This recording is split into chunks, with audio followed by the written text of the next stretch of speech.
and ladder. My ex-bits come on, new ones better. It's a playground, better watch your man's getting safe out. See some play game like snakes and ladder. My ex-bits come on, new ones better. Moves like Jagger, hits come on, new ones better. We ain't in the mix, no grabber. Them trick bang fraud like scammer. Ex-pay me real, that's a real born capper. Pass don't matter, build strong still, pray this thing don't shatter. When shit gets real, so the real don't scatter. Got bread and batter, 4 hands on the bread like platter. Said it's cold out, they ain't back in beef, got the phones out. Watch where I sleep and where I roll round. Guess I'm gone now, they ain't even there when it goes down. It's a playground, better watch your man getting safe out. See some play game like snakes and ladder. My ex-bits come on, new ones better. It's a playground, better watch your man getting safe out. See some play game like snakes and ladder. My ex-bits come on, new ones better. My new one's bad, that's my baby. He let me shine and never shady. Girl say I'm cute, but that don't faze me. If you ask him, then he say he got a queen and that she crazy. Please never play me. He said please never brave me. He's switching station to Mercedes, thinking that it faze me. I can love you through the dark and all my days, but you just never brave me. It's a playground, better watch your man getting safe out. See some play game like snakes and ladder. My ex-pits come on, new ones better. Playground, better watch your man getting safe out. See some play game like snakes and ladder. My ex-pits come on, new ones better. Playground, bitches got a ring and feel safe now. They see a pretty bird, but I don't want a cage out. It's a playground, telling me mine I don't play about. I tell them rise up, used to cry river shit done dried up. I lost a couple bros on the climb up. I don't mind, but ain't lost nothing that ain't mine. Cause it's a playground, better watch your man getting safe out. See some play game like snakes and ladder. My ex-pits come on, new ones better. Playground, better watch your man getting safe out. See some play game like snakes and ladder. My ex-pits come on, new ones better. My new one's bad, he ain't entertained, he don't move like that. Tell him move right back, touch shots over time, let to shoot right back. Robust, you can tell how we move like that. It's a playground, bitches got a ring and feel safe now. They see a pretty bird, but don't want a cage out. There's bad games on the road like a playground, like a playground. It's a playground, better watch your man getting safe out. See some play game like snakes and ladder. My ex-pits come on, new ones better. It's a playground, better watch your man getting safe out. See some play game like snakes and ladder. My ex-pits come on, new ones better.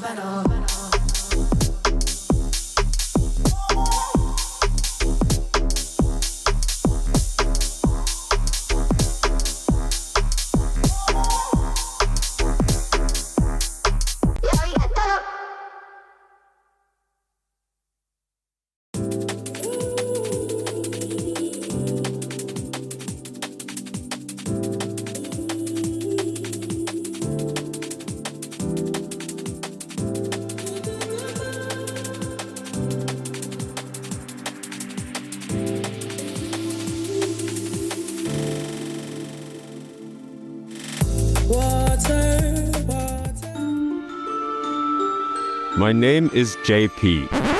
I have descended upon the Esports World Cup to watch these mere mortals do battle. I shall temporarily grace them with my presence, which will be an honor, to be sure.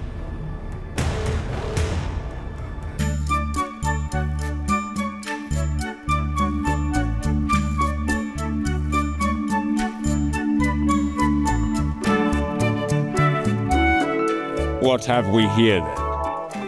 Mr. Yipes, an honor, to be sure. How does the earth treat you this fine morning, sir? I'm doing fantastic, Merlin? This is JP, gracing you with my presence. Merlin, such a mere mortal, how dare you? Such insolence! Got a skull with the microphone. Please refrain from laughter in my presence. I got you, man. So what's up, JP? What can we expect from you this fine week of EWC? Well, I'm here to watch everybody kick and take names. I have no remorse for anybody that's in this tournament. If you lose, you lose, and if you win, well, congratulations. But I'm here to see some good street fighting. Very good indeed. Like that, huh?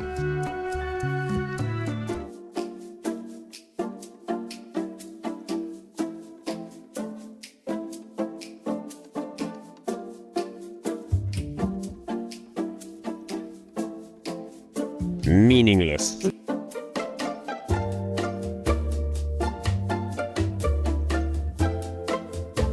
And how have you prepared for this battle? Who are you? I am JP. JB himself coming to ask me how am I prepared? Yes, I am gracing you temporarily with my presence. How have you prepared for this death match to come? I've prepared properly, especially against you. Impressive. Tell me more. I have Kimberly, unfortunately, and I have Luke and Bison. Kimberly, this is most disappointing.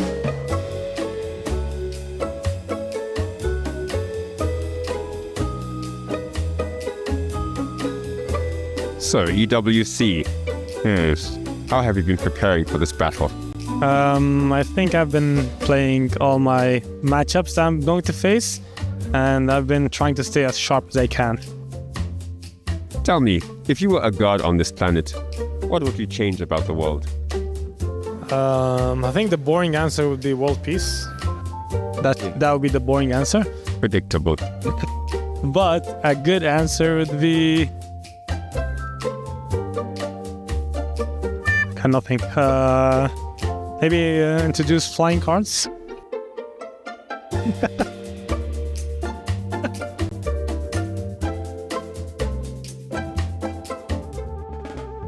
How are you feeling about the match to come?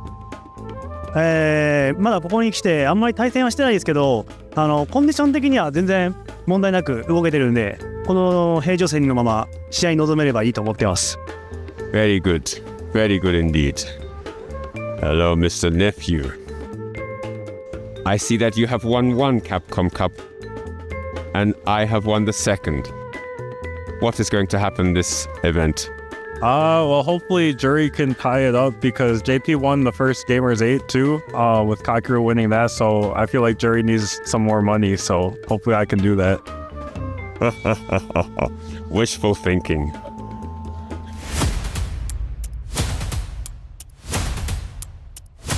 Here's to a fair fight.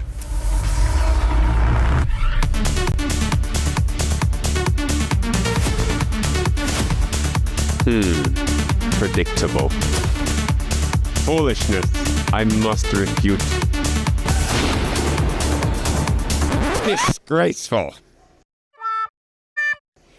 I suppose I must retire.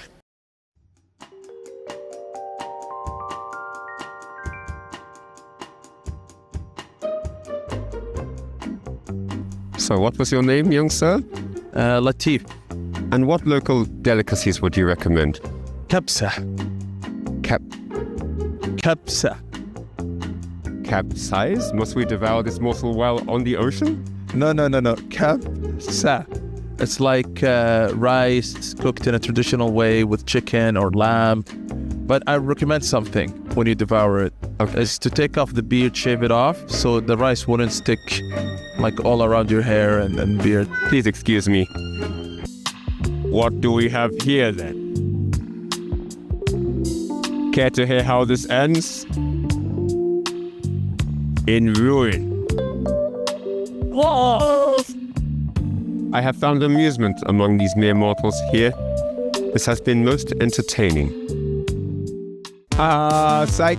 It's Ryan Hart all along. I bet you guys didn't know. Did you know it's me? You thought it was JP then? Nah, it's me, man. Ryan Hart on site Esports World Cup. You think I would have missed this? Yeah, you must be mad. Hope you enjoyed it, guys. There's going to be so much cool action coming your way all through the week. You're not going to want to miss a single second. So make sure you stay locked and loaded in. I'll see you for the show.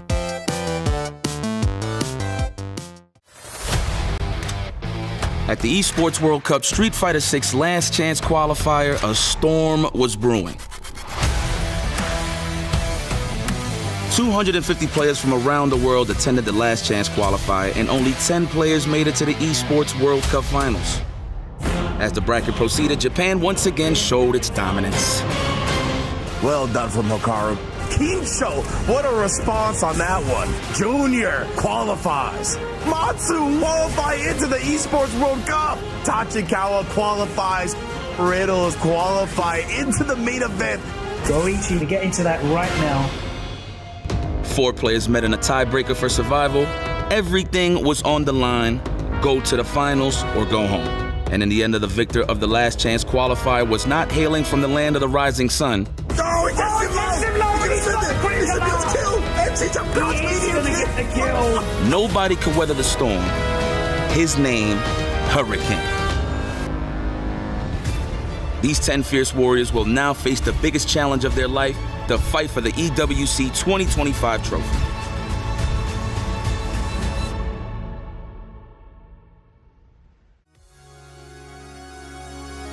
I'm Shine, this is Psycho. I'm Iggy, this is Venom, and we're doing the Blindfold challenge. It means they're gonna play each other with blindfolds, no sound, and we're gonna instruct our teammates and try to help them win the challenge. I'm ready. Let's go? Let's go. Go. All right. Again, you got the punish counter. Be careful. Again, you got the punish, almost the punish He getting hit counter. with headbutt, punish bro. counter. Just block. Pineapple. Nice, you hit him. Are you on the right? Oh, perfect KO, baby. Really? Perfect. What the fuck? Woo! Wait, let me know. Let me know. Did it start? It started now. Fight. Yeah. Wait. Okay, you got the hit. How close am I? Bro, just wait, You got another hit, and nice. then pineapple. Then trust me, pineapple. Block. You're on the left side, by the way. Perfect, bro. Punish counter one time. Just wait for the headbutt, bro. Just wait. Okay, just trust. No, wait, hold up. Oh, you almost had it. Oh, you're so close. I mean, you didn't get hit, but. Even though it was close. Oh, okay. Reaction. Okay, dude, level 1 on you. Just wait. Okay, headbutt. Perfect. Yeah. Oh, nice. Yeah, you won. Bro, Is that over? I was trying to tell you to block, and then at least when you block the headbutt, you can command grab him. Bro, you know the You 4 did dashes command a throw? dumb little. With like this much. Oh, really? It would have been so sick. I want to watch the replay. Fight. Let's go. All right. You're full Yes. screen. He just did a headbutt. Yes. Hold back. Heavy headbutt. Parry. Go back. Now he's Back he did up. a headbutt. Back up. He did a Headbutt. Headbutt slam. He's Normal in throw? your face. He's on your top of your body. Wait. Normal throw. He did a back throw. Wait. Bro, Yes. am I normal Back throw? Just back throw. Just Oh, back sorry. throw. It's okay. Headbutt. He's right in your face. He's right Got in more your left face. Right than in him. your He's in face. burnout. He's in burnout. Okay. There you go. Nice. Oh, he's not in burnout. You backed to him. Left side. Left side. Those 5 more Nice. above Keep gauge. going. Yes. Oh, yeah. Heavy headbutt. Ooh, the butt stab. What? Headbutt. You hit the butt slam. Bro, I felt like I was so much in control. Like, I know I can't see anything, but I felt I was in control. It's the Did I heavy win? You win the headbutt. one. Okay. Oh my god. Between Let me know. left side. Butt stabbing. Yes.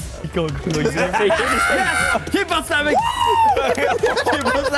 Yes. You just fucking did the. Right side. Bro, I'm thinking I'm dead. The way they're cheering. What? Am I dead? Let's go.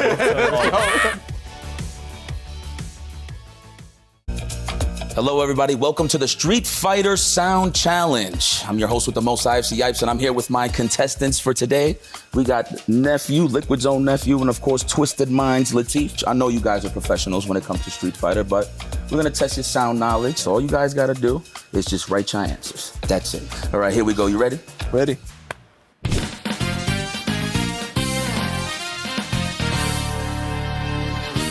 Woo, that's a classic too. Hold on. Okay. All right, I'll go with my guess. I can show. I'm ready. Okay. Did you look at my board, right? No. Nah, he wasn't looking. I'll let you know. All right, I want to see you guys flip it in 3, 2, 1, go. Okay.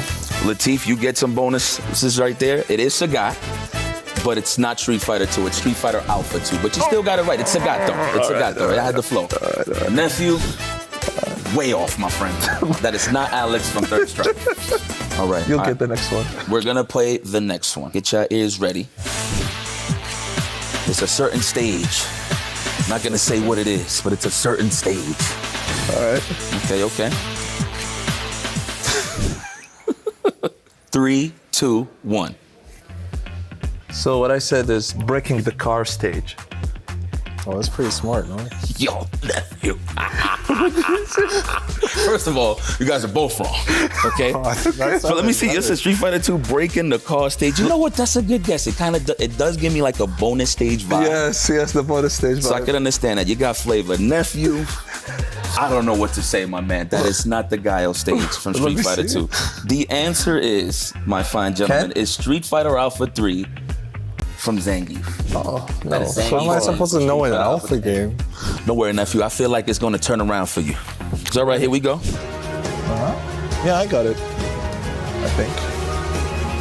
Really? It sounds familiar, but I'm not sure. No, you will know it. Nephew, do you play with headphones on? No? Well, normally I turn the game sound off. There you go. All right, that's fair. See, I had to figure it out somehow, some way. Flipping 3, 2, There you go. There you go. It is Ryu from Street Fighter V. Very nice. Okay, guys. Well, sorry, nephew, but Latif is your winner. But you know what? I appreciate the effort. For a guy that hasn't really played the old games, I understand. But I definitely wanted to see where your head was at in terms of listening to a tough challenge. All right, that was pretty sick. This was the Street Fighter Sound Challenge. Now more EWC 2025 action. Back to you guys.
Here we are on day 3 of the Esports World Cup. We are continuing the loser sides. We've lost 24 players yesterday, so we're going to lose some more today in the round robin phase of the lower bracket. Nah, and that's right. Listen, the round robin is going to consist of 3 players. Only one can make it out to make it and advance to the top 16 tomorrow for the whole shebang. But the beautiful news is whoever makes it out, you reset totally. It's a new, fresh life, a new book, and you're in the winner's side. That's right. I don't want to see anybody go, Yipes. I don't want to see any more people go, but it has to happen. So that's what we're going to do today, day 3 of Street Fighter 6. Hello and welcome to the studio. It's time for the pre-show and we are about ready for phase 2. That's right. 12 more players will be battling for their places in the playoffs. On day 1, we qualified 12 players directly to the playoffs. They're chilling, they're practicing, they're preparing themselves for the final day of action in the playoffs. But the remaining players fought it out yesterday. As James said, we lost 24. 12 remain today in 4 groups of 3 playing round robin, battling it out for only 4 remaining spots. It is going to be brutal. It is going to be bloody, but most importantly, it is going to be damn exciting. And I am so pleasured to be joined here in the studio once again by our expert panel. We've got Justin Wong, Jammers, and Cola, who have been with me here for the duration of the event. Justin, it's been a fantastic 2 days so far. We've already lost a number of players. We had some big names drop out as well as some surprises, but when we look at the players that are remaining, it's nothing but quality across the board, isn't it? Yeah, I think everyone has been playing super amazing, and for me, I love Pugera. Like, I think the Sagat pick was really bold. I knew you'd come around. I know, I came around. You were telling me about Pugera, but the King, bro, the fact that he played the King his whole group, I think that was beautiful. But I'm really curious to see if he's going to stick with Sagat in this wave, because I feel like, I'm not sure. I think maybe we might see some other characters this time around. We could probably see Bison somewhere, but I think this is why Pugera is a wild card for me in competitive play. You don't know what strategy he's coming with. When you expect or you think you know what his character roster is going to be, he pulls a rabbit out of the hat, and I can definitely see him locking into Sagat the whole way. Yesterday was full of drama and tension. Of course, we concluded the club championships as well with Falcons taking the victory, and we just see in the arena how hype the energy was. We saw that nephew matchup, and it seemed like the entire arena was against him, wasn't it, Cola? Unfortunately, that was the case, as Tokido was the hero. Might have to add another sponsor to his name, but he played that fantastically. I mean, he was outside the distance for nephew to whip that stand fierce, and he got stand heavy kick, got his heavy kick off, and there's a lot of like adjustments on the fly from Tokido with the pressure on both sides. I mean, even for Tokido to move through the bracket, maybe more so obviously on nephew, Tokido to stay solid and assimilate that game plan and make it work. That was great. That was a really great match. Jammers, yesterday you were the European Grim Reaper. We said goodbye to every single European player in the lower bracket. None of them here in phase 2. How do you feel about yourself? What have you got to say for yourself? I mean, my soothsaying skills are kind of good sometimes. Broken clock works twice a day. Unfortunately, it worked that one time. But, you know, it's just based on the performance of day one and some of the confidence that these guys were talking about. And I think there's a little bit of self-doubt because hunger levels in competitive play changes every so often. And I think some of these guys, when they've got put in the lower bracket, it was just kind of sapping out of them, you know? Oh, so you thought just like maybe they didn't have enough experience or they were too nervous or they're like, all right, it might be over for me. And plus, some of them had some bad draws, like Juicy Joe with the Kimberly gauntlet. That one was tough. He was able to beat one, but lost to the other, different styles, right? So Veggie didn't ever got a chance to get anything started. I mean, at least we have Ending Walker. Ending Walker, the last hope. I said loser side. I know. I never said winners. I know. But I'm just saying, at least we still have one EU representative, and he's already in top 16, which we will see tomorrow. It was quite surprising, though, of course, to also lose Phenom and Kusanagi, two players that have, had a lot of success. Phenom very recently making top 8 at EVO. Kusanagi, a premier offline winner, which is, of course, what qualified him last year for the Esports World Cup. But yeah, all falling by the wayside, and it's a very dominantly Asian look at this phase 2. But we have got some fantastic matches coming up. We're going to be running a round robin style still, best of 5 format, 3 players per pool, only one can make it out, so someone's going to have to dominate their pool and get 2 wins. And just to clarify for you as well at home, if we do end up in a tiebreaker situation with all 3 players level on 1 win apiece, we will run that back at the end of the day. So lots to look forward to today.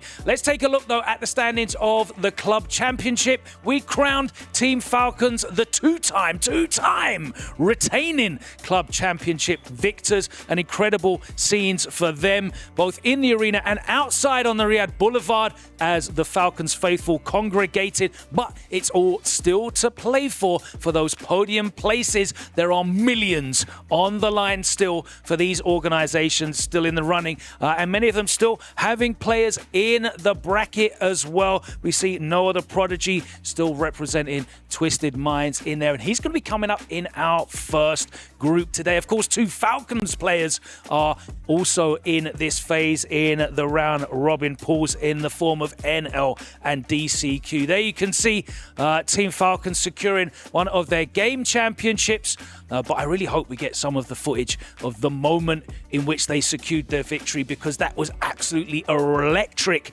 in the Amazon Esports Arena yesterday. But once again, congratulations to Team Falcons, an incredible achievement to win back-to-back Club Championships. Justin, how do you feel about their chances in Street Fighter 6, though? Of course, still 2 players, 2 very accomplished players still in it. And if they get into that playoffs phase, then everything's reset. It's all single elimination. Yeah, I do like NL chances. I know he's in one of the harder groups, right, in Group C.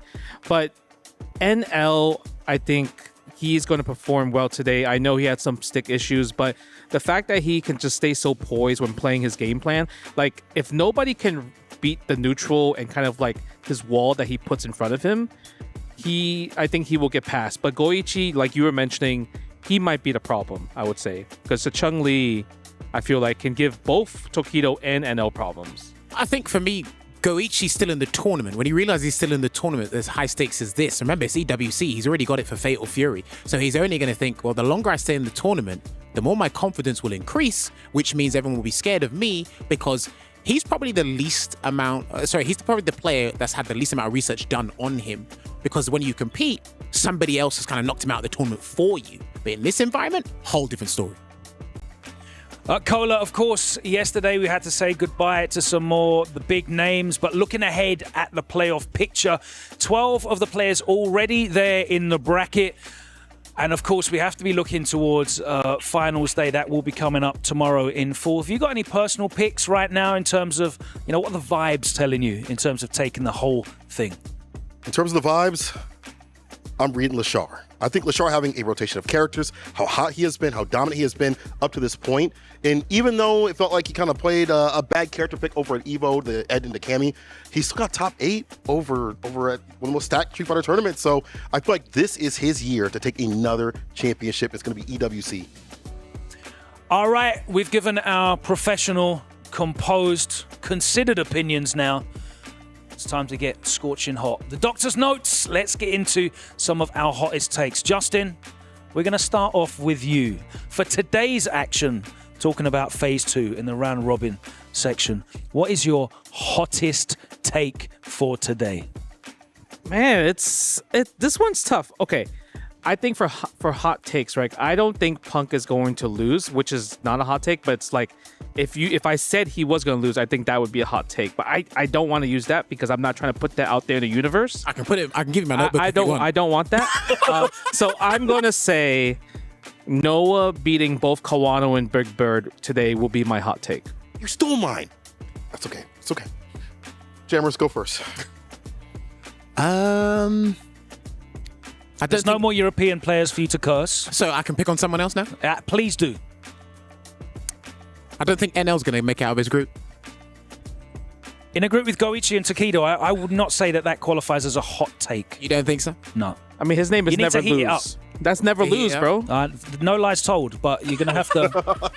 You're gonna have to heat it up for me. Turn that oven up a little bit higher. I don't know. I have a hot take for the tournament, but not today. This one's tricky. All right, we're gonna move on to Cola then. This one's tricky. You used all of your juice yesterday. I might have, condemning all the Europeans. Cola, have you been able to think of a new one after Justin stole your whole swag?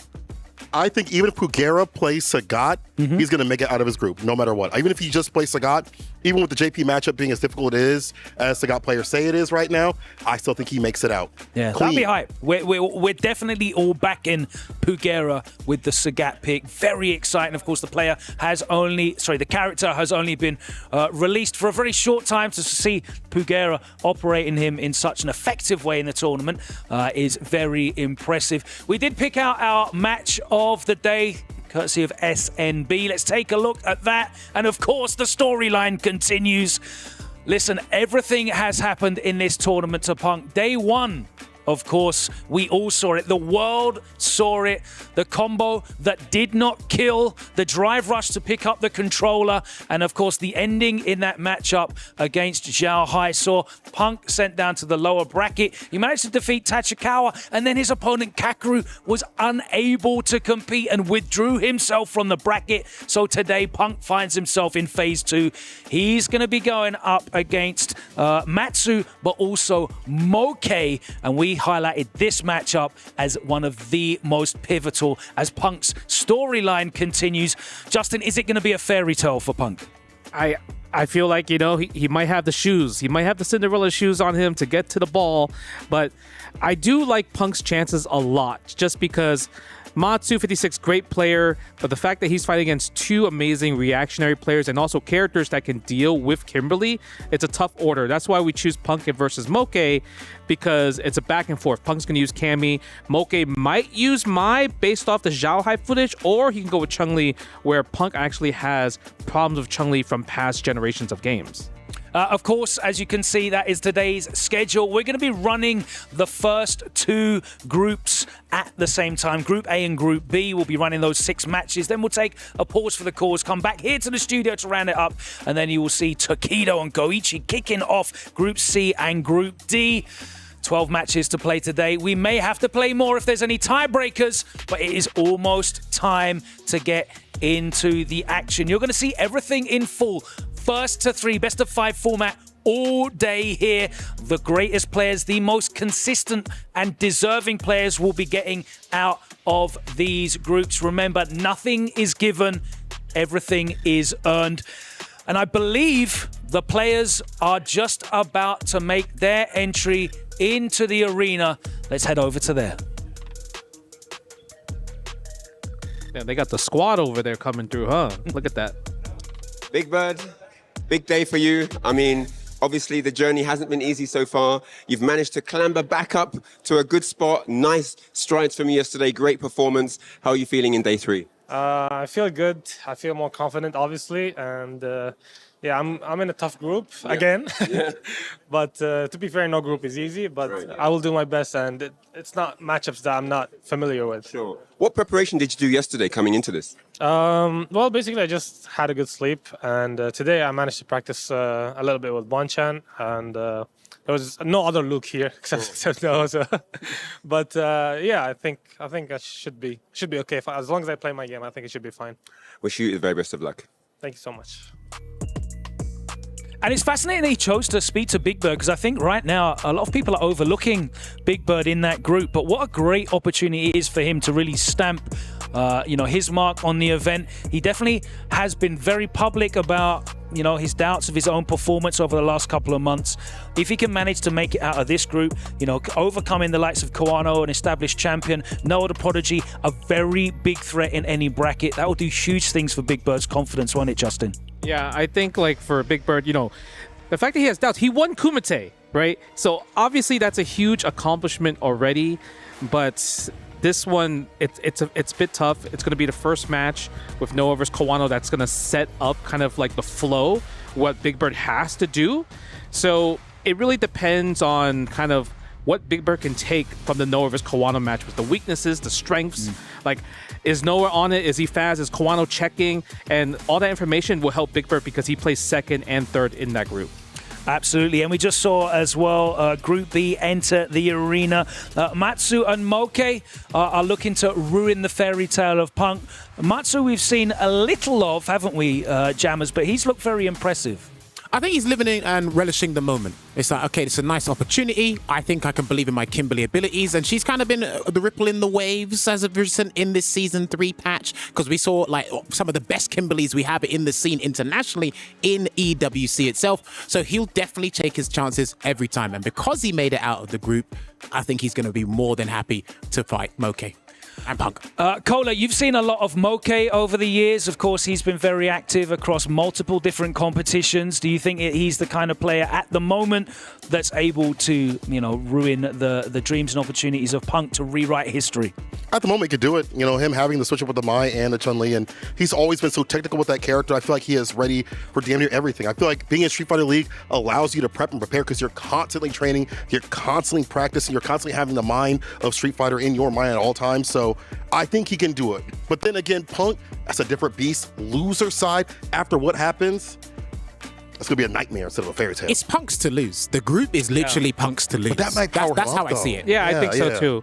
And when you're preparing for Punk, you're thinking, oh my God, I know any button I press that doesn't connect, a high chance he's going to whiff punish, right? So it's like now you're more careful to press buttons. So I wonder if that's going to affect both of their players, especially in the neutral state. Well, I mean, Shine said it in his interview, right, when they're talking about Punk. He said, like, he'll set up a scenario where he makes you look stupid, and then you kind of like, he gives you the rope, and you're like, okay, look, I'm going to win the round now. So that's just one of Punk's unique abilities.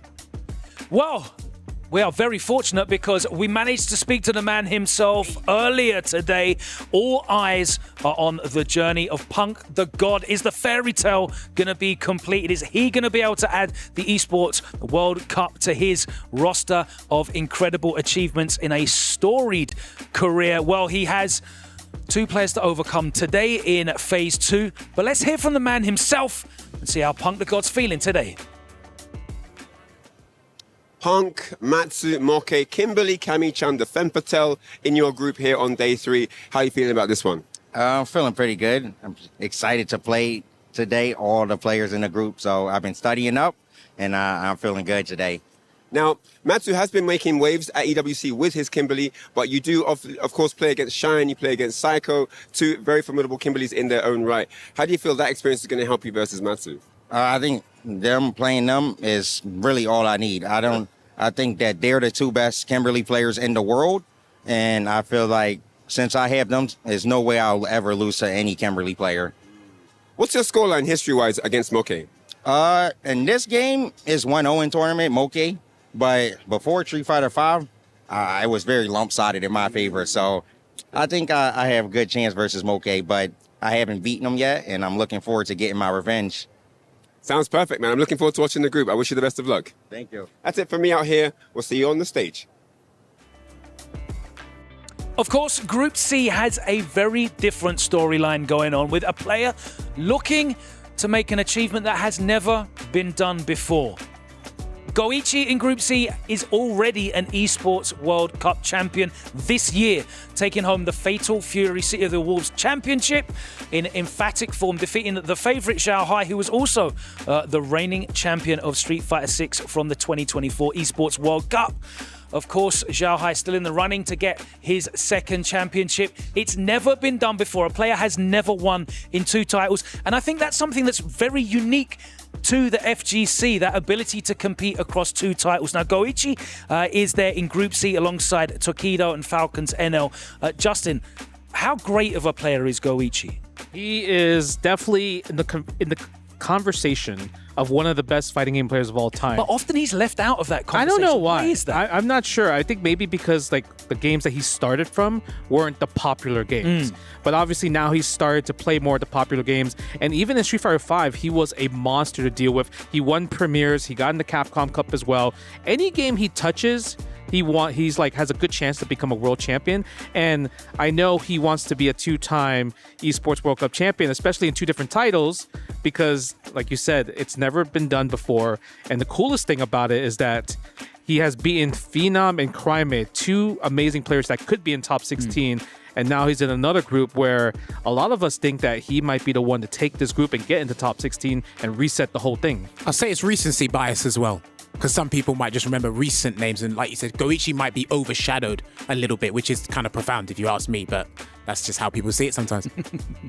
Well, we have perhaps been overlooking another name in that Group C, a player who has also achieved a great deal and is recognized as potentially one of the modern greats in the fighting game titles, and that man is Tokido. Now, in recent times, this season, he hasn't been in the very best of form, but he's found a way to dig it out and managed to put himself in the running to compete. And here, once again, he finds himself scrapping it through into Phase 2. He goes up against NL, representing the club champion Falcons, and of course, Goichi, the already crowned EWC champion for Fatal Fury.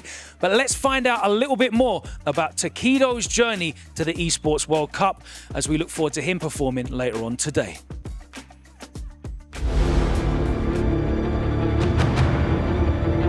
So the pressure from Tokido has been finding far more success. Look at this, oh, the standing heavy punch again. Oh my goodness, he's just swinging away with that one button. Tokido is a very old school player. He's one of the most, if not the most consistent fighting game player we've ever seen. And he's always a player that you can rely on to show a very unique portion of the game, a very unique approach to the game, a very unique style, and a way of delivering results at the highest level. Oh, he did it! Are you serious? He did it! Oh my god! はい、時々はそれこそ毎日一緒に練習してる選手で、やっぱ誰よりもこう練習の努力ができる人だなっていう。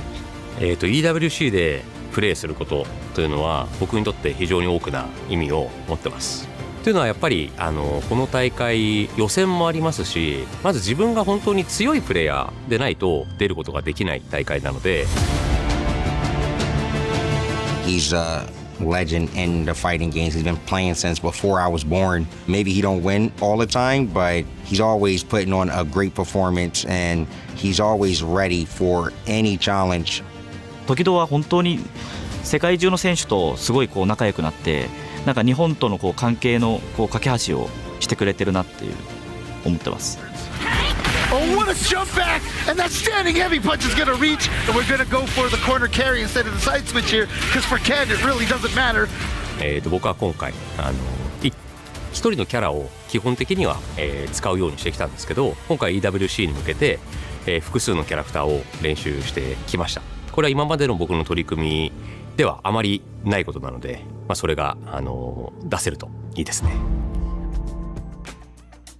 Yesterday, Tokido found himself the champion of Team Falcons. Today, he's going to have the Falcons faithful cheering against him as he goes up against NL and also Goichi in Group C. Group D coming up as well, and that one also representing Falcons with DCQ. But guys, Higuchi and Pugera are 2 players that we have been very much enamored by. Justin, we spoke to you previously about, your love of Goichi and his play.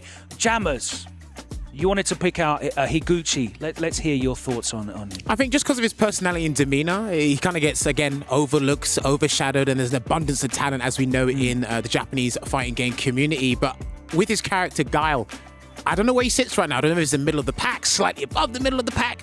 And because he hasn't been rambunctious with the character, because he did qualify via the Asian Champions League to get here, it's like, okay, he's at EWC again. He lost last year to Gachikin in a thrilling set. Or actually, no, it was a dominating set because Gachikin beat him 5-0 or 5-1. I wonder if he wants to actually make amends and can go the distance with the Guile. So he might be a sleeper pick for me from this point onwards. Kohler, I know you disagree with that because your guy's Pugera doing it for the Sagat players out there as well. Do you feel like we're going to see him run Sagat the whole way through the tournament?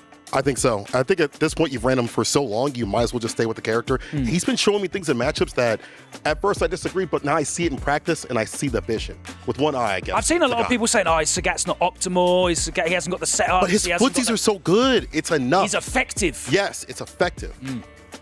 That's to look forward to, and me as a fan of Street Fighter, as a commentator myself, I can't wait to see the Guile Sagat matchup. Stylistically, that's so fascinating with two zoners. I mean, Justin, you're a man who likes to keep people away. What do you feel about that matchup? I feel like Guile would have the advantage because Sagat's fireballs are not the best in terms of recovery. Being able to duck as well. And also Guile maybe he might jump a lot too, right? And the thing about Sagat though, I'm curious to see if he's going to use Heavy Punch Tiger Uppercut to go through Sonic Blade. Ooh. Yeah, I want to see stuff like that, I'm going to be right? popping off for that. Yeah, if he does that, I'm going to jump off my seat right away. All right, ladies and gentlemen, it is almost time to begin Phase 2. Day 3. Oh, I can't believe we're already in 3 days of action. It's been packed, fast and furious. Thank you so much for joining us. We'll be heading over to the arena now. Take care and get ready for the action. Day 3 begins now.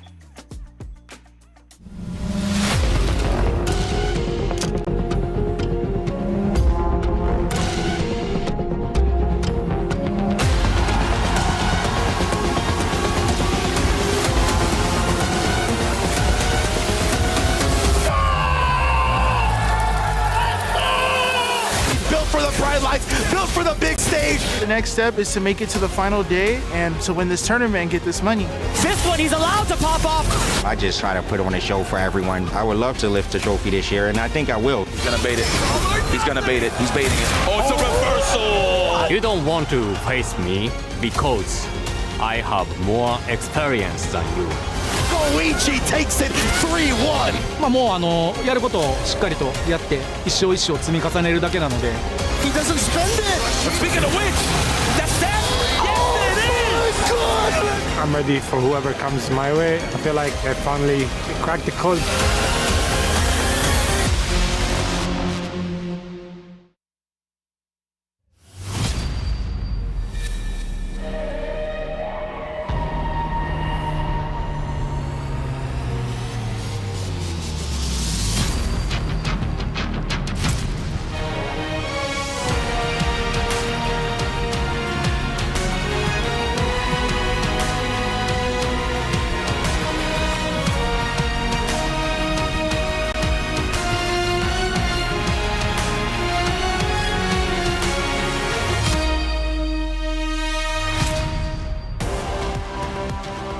We are live from Riyadh for the Esports World Cup.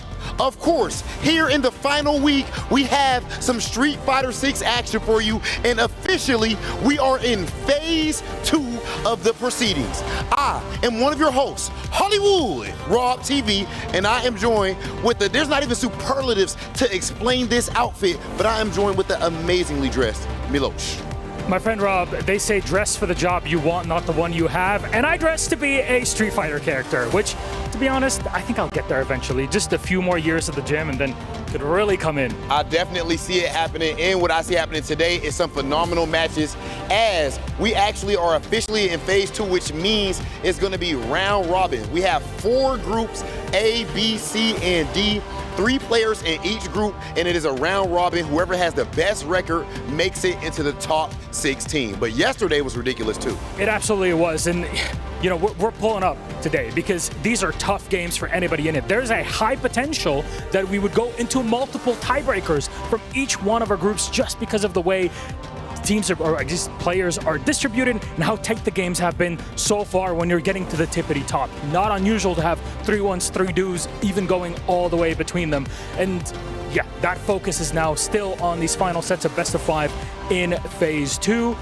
Yesterday, like you said, we got to crown Club Championship winner, Team Falcons. They were here, they were cheering against Nephew. How much money you win for that? $7 million. Milos, I know you got the bag, but I ain't think you got $7 million yet, do you? No, not actually super far away. Like so far. I take you out for dinner if I was close to it. But what I can tell you we are close to is a phenomenal match. I think it is about that time to bring out our first competitors of the day. And of course, that is none other than Noah, the Prodigy, and Kawano. Now, this match right here, absolutely insane. Kawano, of course, is an Evo champ, and Noah, the Prodigy, he's young, but he's been doing this since he was a little kid, representing J Street. And he makes sure that he lets people know you're not gonna watch Noah and not feel away, polarizing. You're gonna love him or hate him, but you're gonna respect what he does on the stick. He had to team kill to get to this position. He was playing against Latif earlier on in the groups yesterday and was able to make it past him in here. A 3-1 it was, a team kill, big fight between them. Though showed flexibility, swapping between a Luke and a Kami whenever it was needed in the group. Out on the other side, it is all Akuma for Kawano, so you can kind of expect what you get today.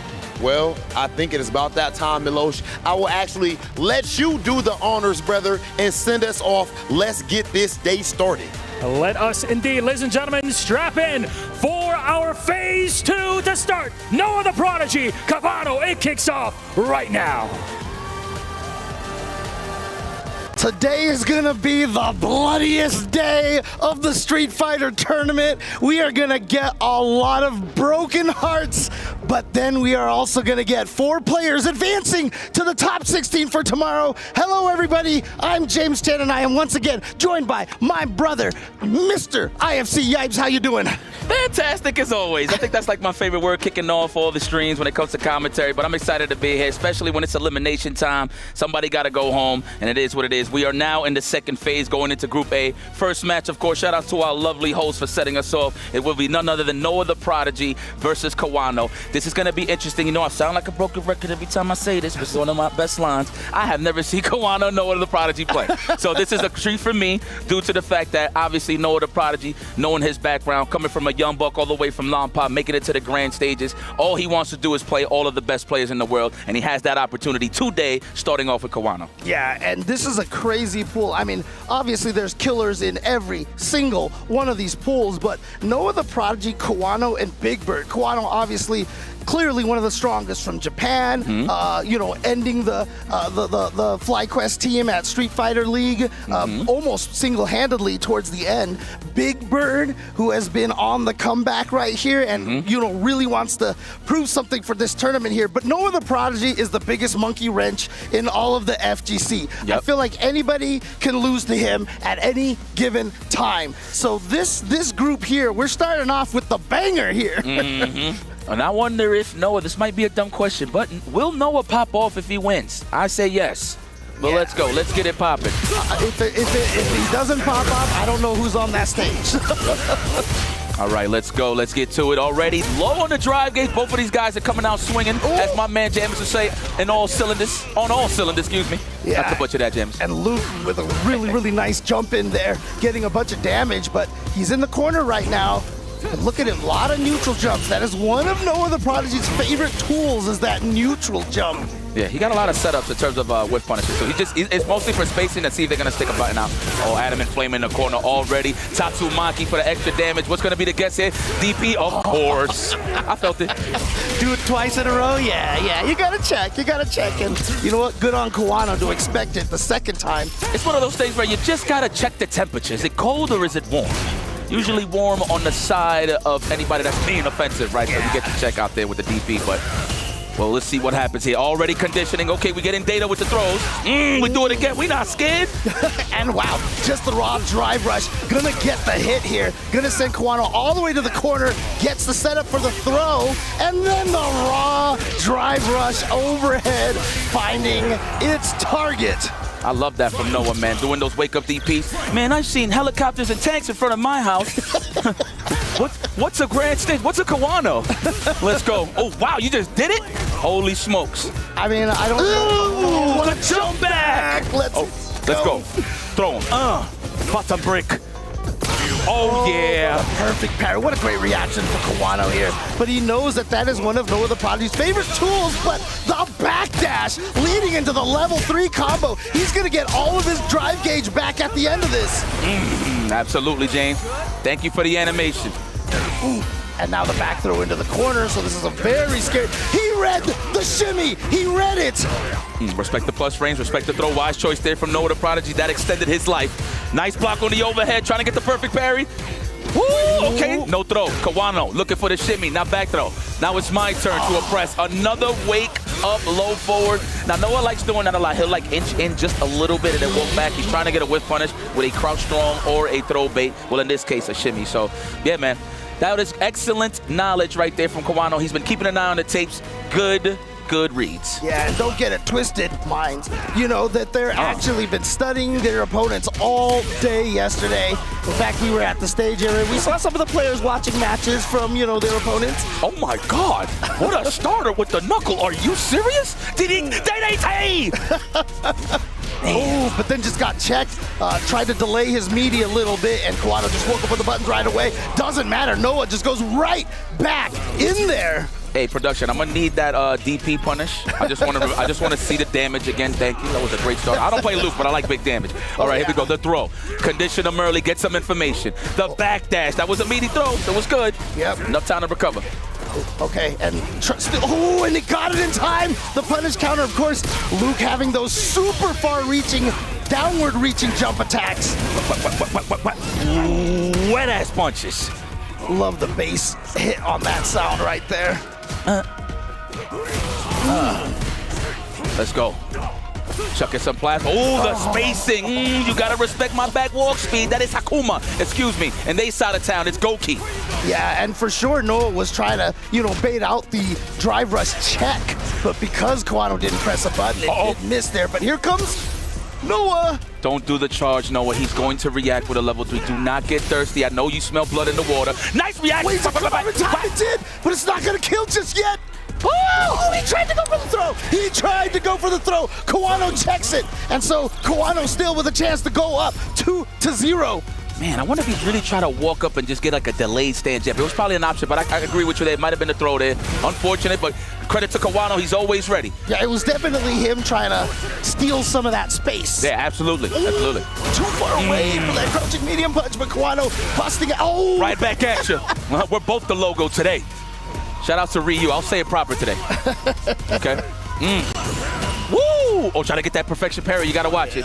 No, I got one ball to play with here, so you can get some big damage. This is Akuma, of course, so he's low on the HP side of things. Yeah, and like I said, Noah, you see how many times there's the neutral jump, the backwards jumps. He's trying to bait stuff out of Kawano, or just at least anticipate. Gets the throw. Was that off of the crouching heavy punch? I think so. Wait. Might have been a late cancel then from Kawano. Oh, that's crouching fizz. I always thought that was bad fizz. I'm tripping. Okay, but damn, the fact that there wasn't enough blocks done there. Yeah, I mean, get that grab is crazy. But he still gets the hit into the level 3. And that means Kawano does go up 2-1 over Noah the Prodigy. Noah the Prodigy getting smoked by Kawano. Kawano got cojones. Those wake-up DPs are definitely been paying dividends here for Kawano, but not for Noah. For Noah. And here we go. Look at that damage, the damage. Woo, what a size up. Plus frames off of the meaty stand fierce. Disgusting, Kawano. The back throw. Alleviate some of that pressure. Ooh, trying to get the perfect parry. No dice this time. Nice cross cut, Noah. Oh, but again, every time he's managed to get a DP on Kawano has just come right back. He knows how aggressive Noah is. I mean, Noah's good at baiting out the DPs, but I think he's just reading his nervousness or something. Like every time Noah gets the hit, he feels like this is my time, I need to get in. And Kawano's been snuffing that every single time. Yeah, with the DP, absolutely, James. On the assault is Kawano. Throw Loop City, the backdash. We recover this time and time to get a proper punish. Oh, walk back. Did you see the little shimmy walking back? Yeah, that walk speed just to avoid the throw range, amazing. Yeah, but fortunately, Kawano didn't get a big combo off of that, but he does get a big combo here. One more touch from Kawano could take it, but here comes Noah. He built up the level 3. Is this going to kill? I think so, James. Sir, we don't even need a survey. This is Akuma we're talking about. That man is made out of styrofoam. Anybody hits him hard. A flea or fly can hit him hard, but he'll hit you much harder. All right, here we go.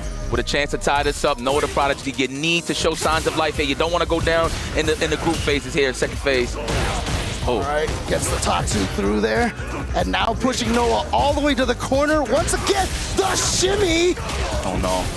Is he going to do the level? Oh, yeah, next hit wins here for Kawano. We're going to have to make a decision. Oh, we was ready. Wow, what a way to steal it. I see you. Kawano's really on his bully. The fact that he keeps waking up with DP, he's just showing that he does not respect the offense. And, of course, snipes out Noah again on the walk back. Genius stuff there, Kawano. That has been the blueprint this whole time. Great finish. Kawano gets a dub.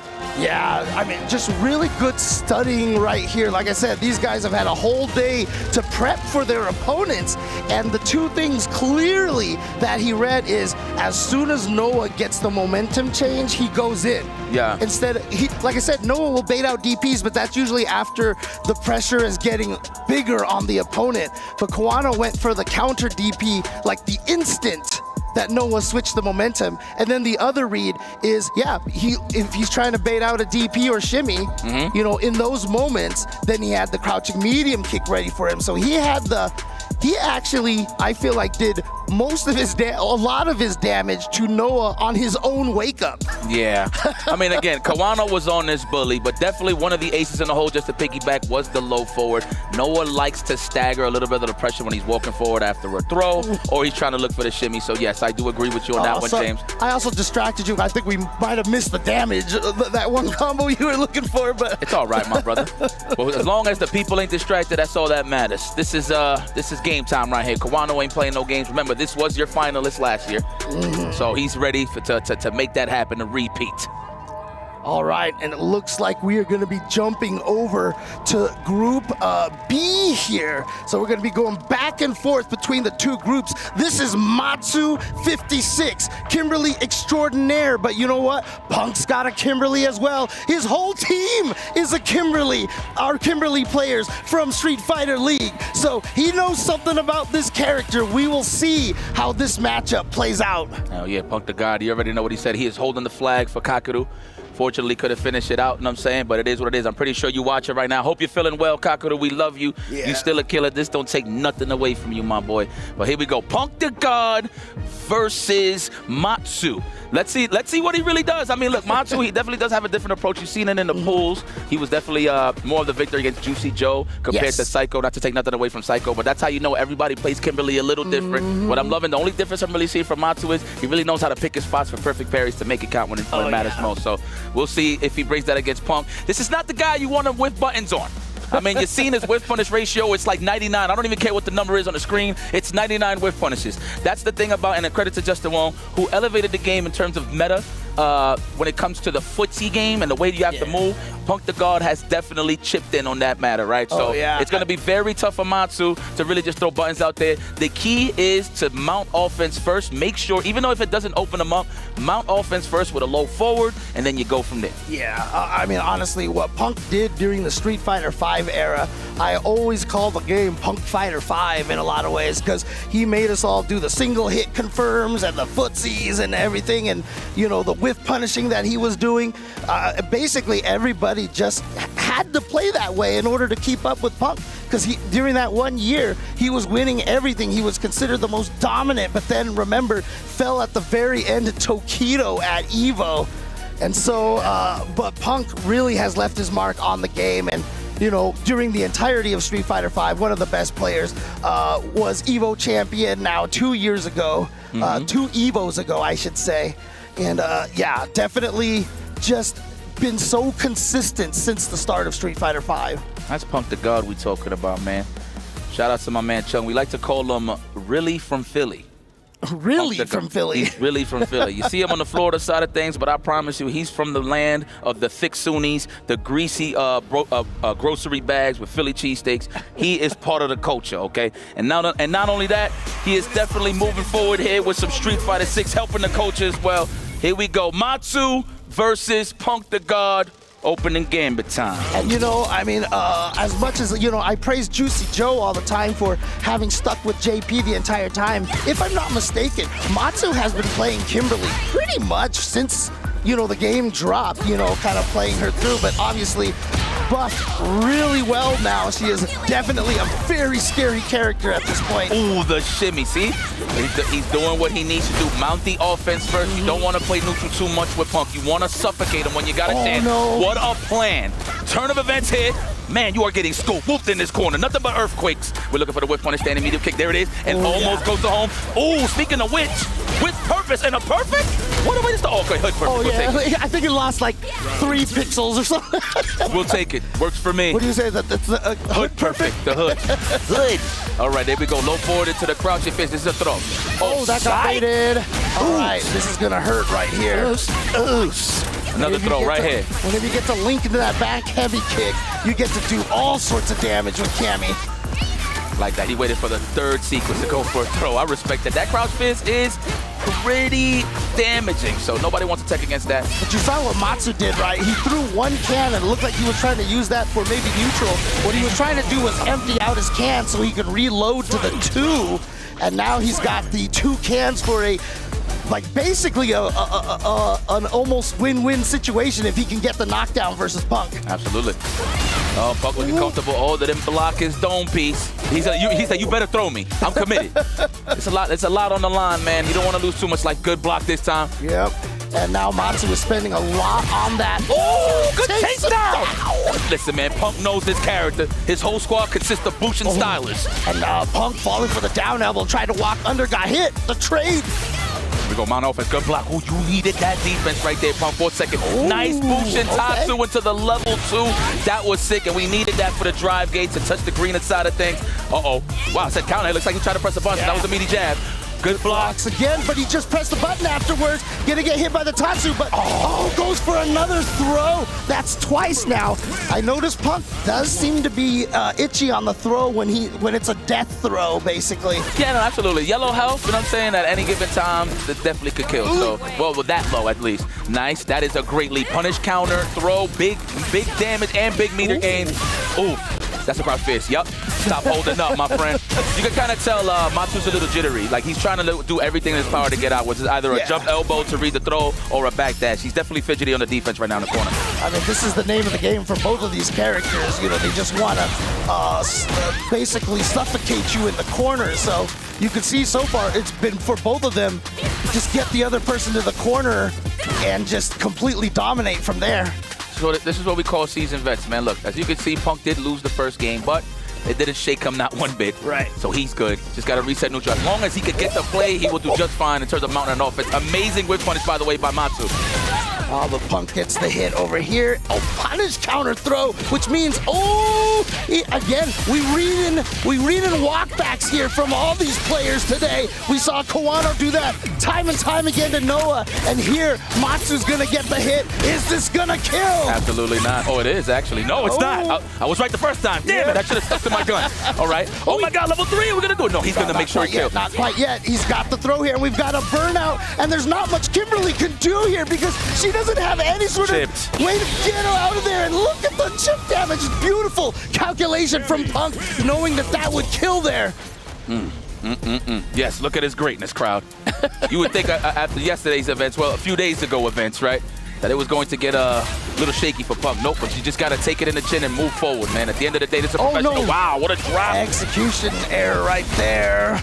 And that's going to hurt because look at the corner situation that, Kimber, the stage carry he gets. Yeah. Ooh, so let me see the combo. Nothing Kimberly can do in that situation once she gets perfect paired. Again, wake up, crouching medium kick. I feel like all the Japanese players started talking to each other and said, do a lot of wake up, crouching medium kicks today. I mean, that is definitely part of the Yomi, considering that the throws is a very efficient way to collect some information on your opponent. So I like that. Instead of just sitting there and just committing to just 2 options, you got more layers. And Punk right there didn't want to get burned out, so he was trying to press a button in the middle of there, and so he just got hit. Not gonna. Oh, I like how he changed the timing of when he dive kicked. Probably the hard read on the stand face, low forward, yeah. So we'll see. I mean, Punk was moving forward. Yeah. Ooh, we're going for the rings. Geppetto in this corner.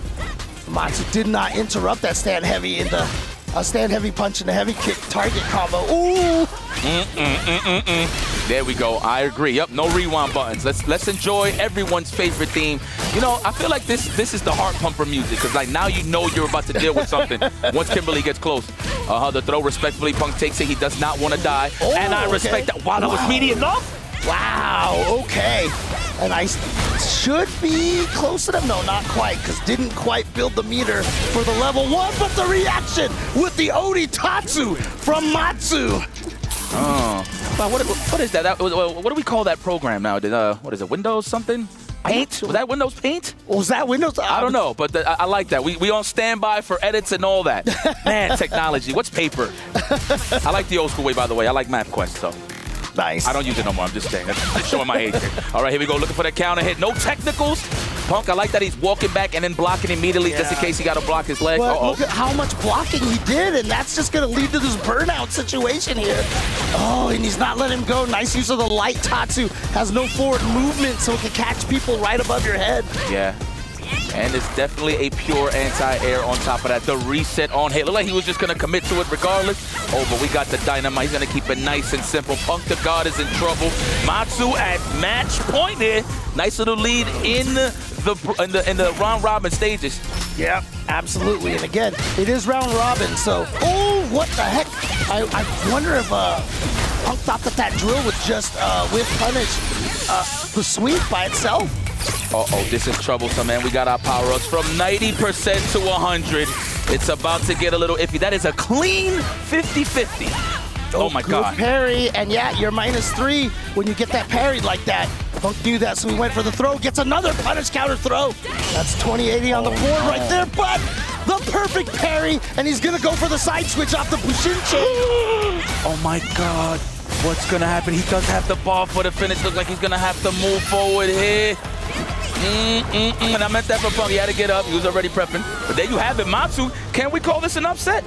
I mean, look, Matsu has been using this character for a long time. He is so terrifying with this character. The only reason why I would really call it an upset is because, you know, Punk has a lot of Kimberly teammates and such. But again, the way Matsu plays this character, I feel like is just so kinetic and very, very, like, aggressive. I think what Matsu is doing, I agree with you on that, James, is just putting people in a box. In this case, it's Punk, right? He knows that he can't whiff, right?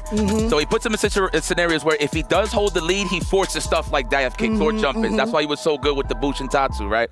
But all in all, excellent control and pace of the match from Matsu. I am very impressed. And this is only going uphill for him. Not only is Kimberly one of those characters that you're scared of, but when it's combined with somebody that can really make reads like that and can hold his position and not being a little too antsy or overzealous on the offense, it's definitely a dangerous combination. So See that Matsu, emotion from Matsu right there. Wow. Definitely popping off here, excited about that victory. Again, this is round robin, so theoretically, if, you know, in the same situation for Noah and Kawano as well, if the person who won these matches, Kawano and Matsu, lose a match and we get all sorts of craziness here and everybody ends up at 1-1, our actual official tiebreaker is that we are going to rerun the pool. I'm with that. So this might be a fast day or a long day. Exactly. So we'll find out.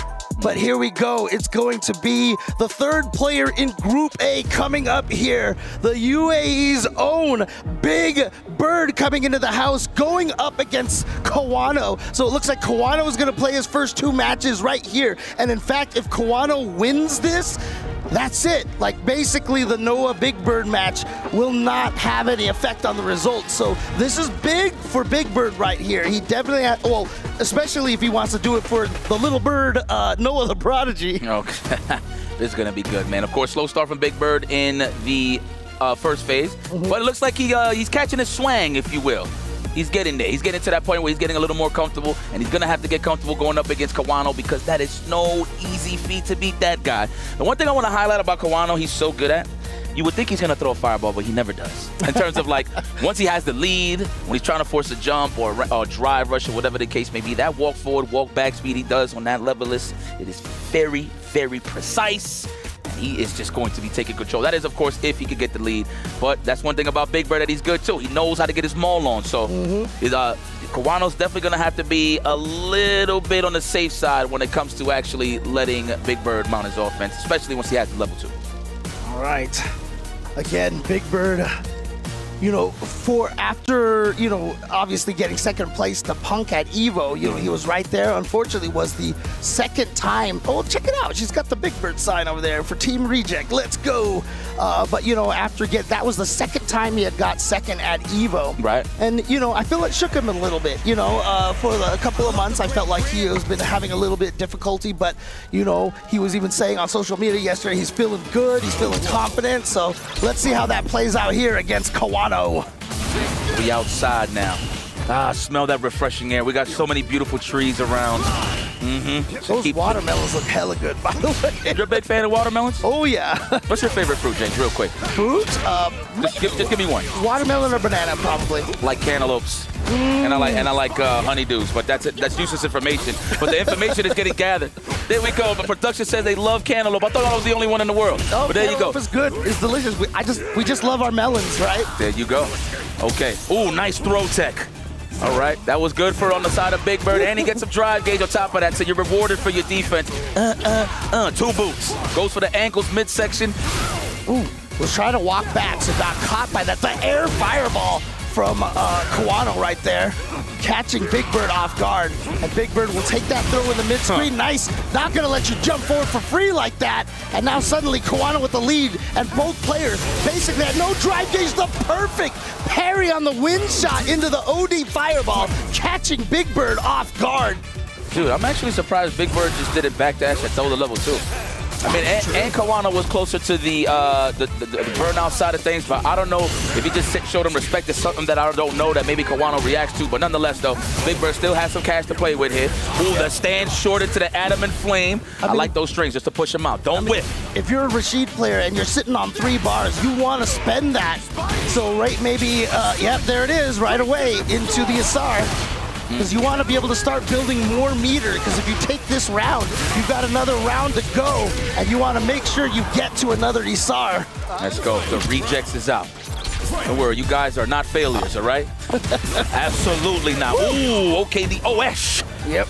Let's go. Don't go anywhere. Nice whip punish, okay? That man was threading the needle there with that big toe. Yeah. I mean, that's some beautiful stuff. Getting the opponent to try to whip punish you through reaction and punishing their reaction. Oh, yeah, back off. He saw that low gauge. Oh, it reached. I know Kawano was looking for something to whiff on the neutral jump, but he was too close for comfort. Damn, okay. I just blinked right through the analytical, critical stuff. Kawano was getting washed. And now you know that Noah the Prodigy's in the back, you know, cheering here. I know, my Habibi is doing excellent right now. Big Bird is on a problem who lands the first hit here. Yeah, okay, nice. But again, you got out of the corner, but the throw bait. Yeah, let him know you gotta keep him honest, Habibi. Yeah, and you can see right now Kawano with a drive gauge deficit, but finds the drive impact. Should be able to come close to this if he chooses to spend the meter, and he does. So round 1 to Kawano. And I've often said Big Bird is the kind of player you can tell how he's feeling by the look on his face. And I gotta say, I like that look. You just look like, okay, good on you, but that's the last you're gonna get. Well, we'll see. Let's see if that's correct, James. Oh, good. Wind shot, love it. I like that, keeping it real in those John Choi ranges. Anything that's like right at the mid-range, I'll call it John Choi all the time. All right, there we go. Oh my God, almost to the burnout. Yeah. He's trying to size you up. You gotta be careful here, Big Bird. How are you gonna get out this corner? Don't even try to wall jump because he's gonna size you up. Wake up buttons is gonna work out, and he's fighting his way. Kawano was being almost a little too patient there, and here comes Big Bird's second win here with the level 2 super. Yep. Category 5. Oh, just wailing on the drive gauge on his own accord. Kawano says, I will be dehydrated. Somebody please pass me some water. Oh no, yeah, that is so minus that even in burnout, still very punishable. Wake up, super fireball here. Man, what a meta. And I only say that because, you know, you see a top player like Kawano, you think he's not gonna do it, but he does. That is reactions that time. Oh, bottom break. Chop from the skies right there. Kawano taking the game. Look at Akuma hitting him with the good old grrr. We got 2 screens here, lovely. We actually got like the straight feed in the game that's going on the stage, and then we got the whole production on the right. It's pretty smoothly. I'm very comfortable. Oh yeah, and shout outs to the production team over here, setting this up for us. Okay, throw him. Yes. And mind you, he delayed it. He wanted some drive gauge back. I like how people has been adding that a lot. Usually, before the changes, it was just delayed buttons. Now they're doing delayed text so they can get that drive gauge back. Very nice. Oh, punishment.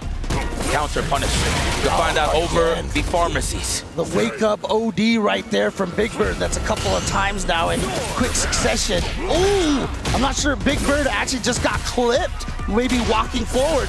Wake up heavy punch, but didn't think it was gonna hit, so he didn't have a cancel behind it ready to go. And he also didn't want to drive rush cancel because he wasn't in the 3-bar threshold, but he wakes up with a super Rashid the kicker.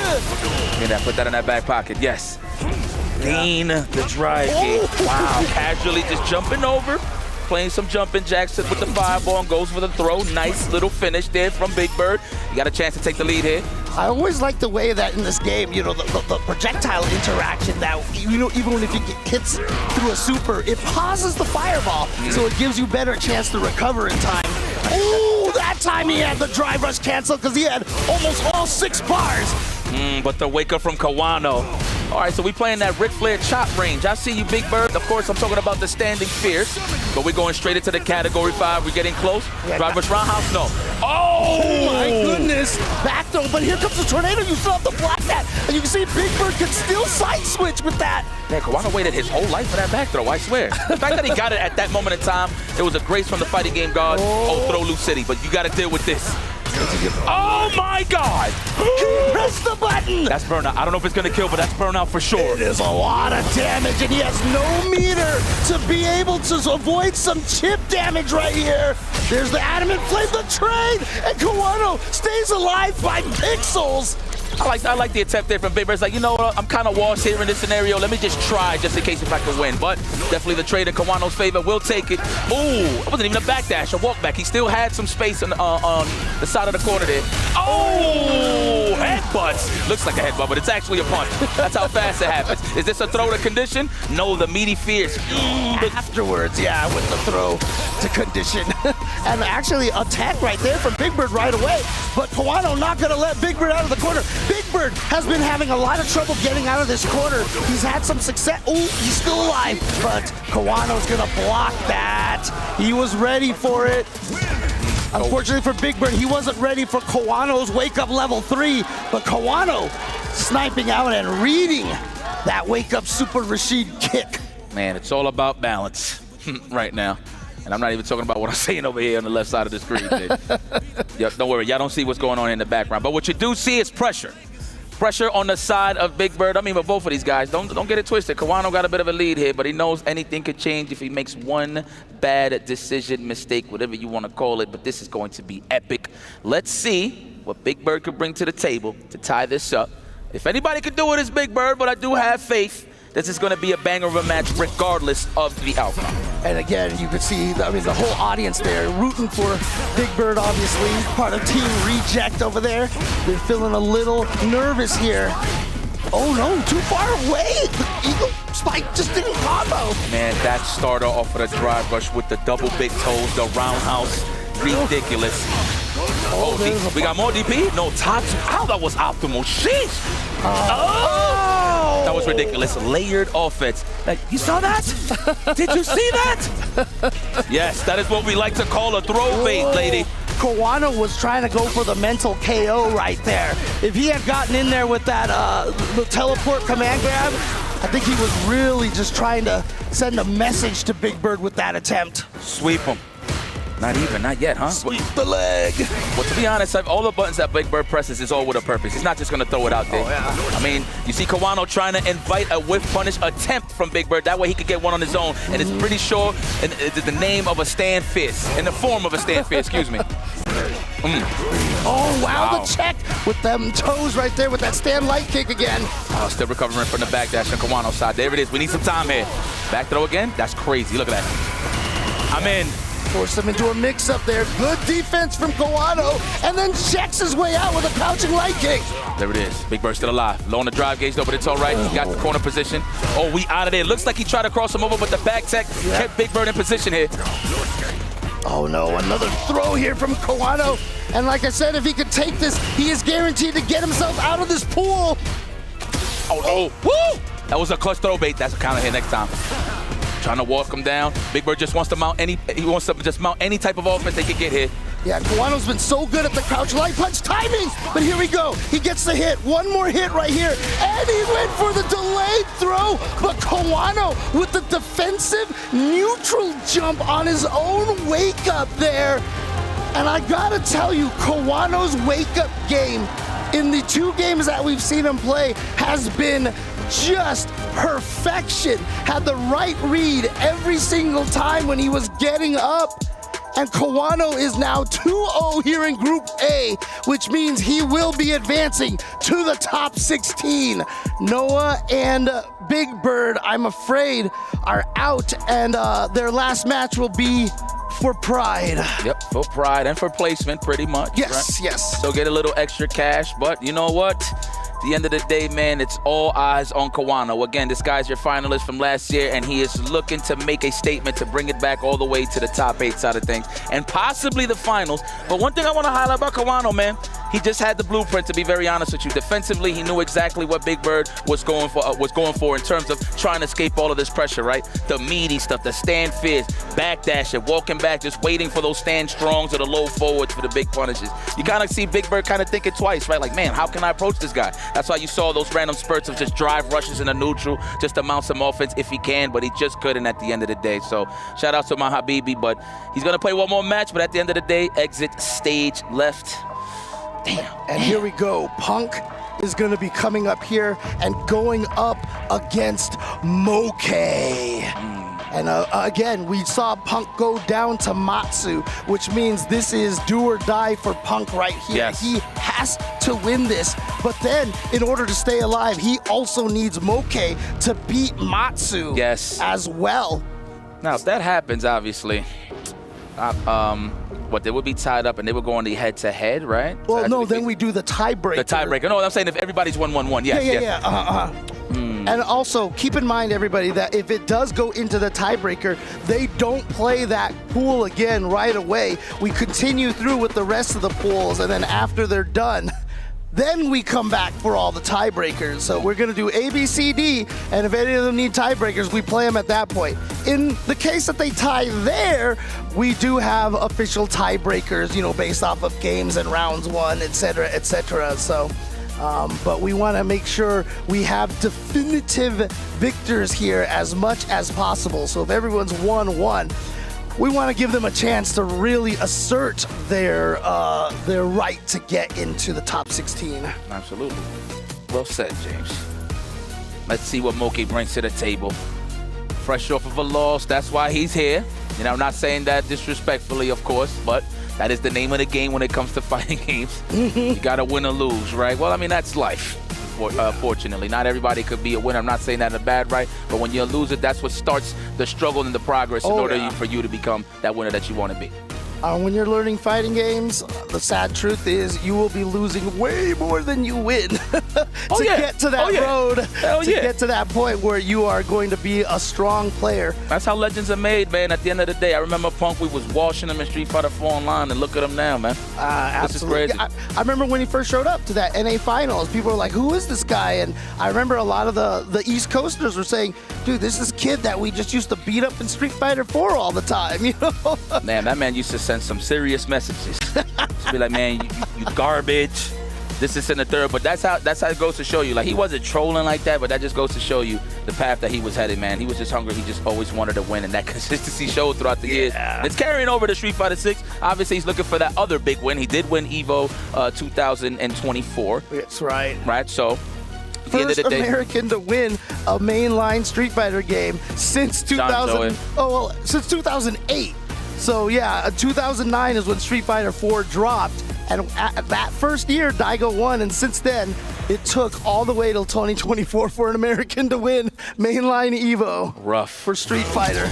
Everybody got to wish that they lose their passports at this point. But it's all good. All right, on to this match.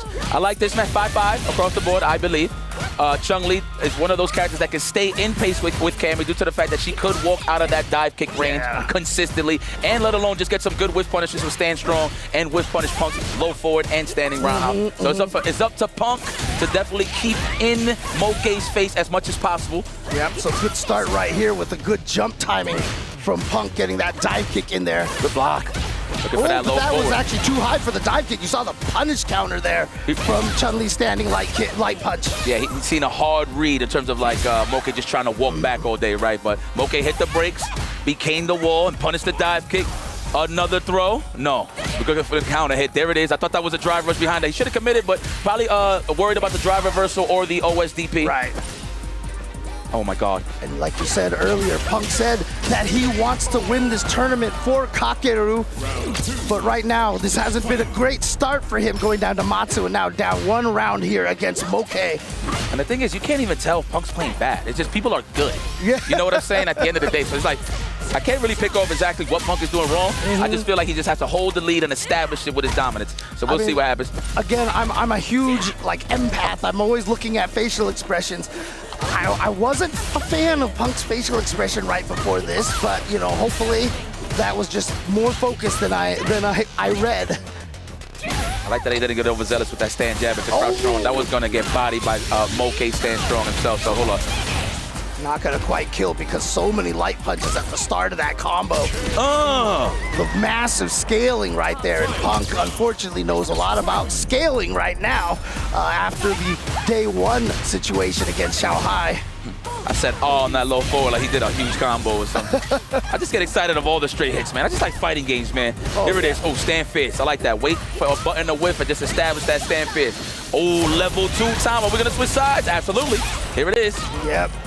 Woo! The delay stuff and rewarded with more drive gauge. I like how everybody's implementing that in their meta. If the throw lands, fine. If not, I get some bar. Why not? Yeah, I mean, that was, you know, one of the ways Capcom tried to nerf the throw loop situation more often, that, you know, they try to discourage throws because if they tech it, then you do get the gauge back. But here we go. Moke gonna get some big damage, just built to the level 2. Chooses not to do it. Good defense from Punk right there. Yeah, not falling for the shimmy shenanigans. I like that. The throw bait, I should say. One hit from either of these players is it right now. Back throw, respectfully. I like that from Moke. He does have 2 bars. That's why he confidently took that throw to the corner. You gotta watch out, Punk. Don't do the light into drive impact. On hit, don't do it. Dive kick. Oh, he got the ball. Don't even play with your food. There it is. Woo! It was getting a little shaky.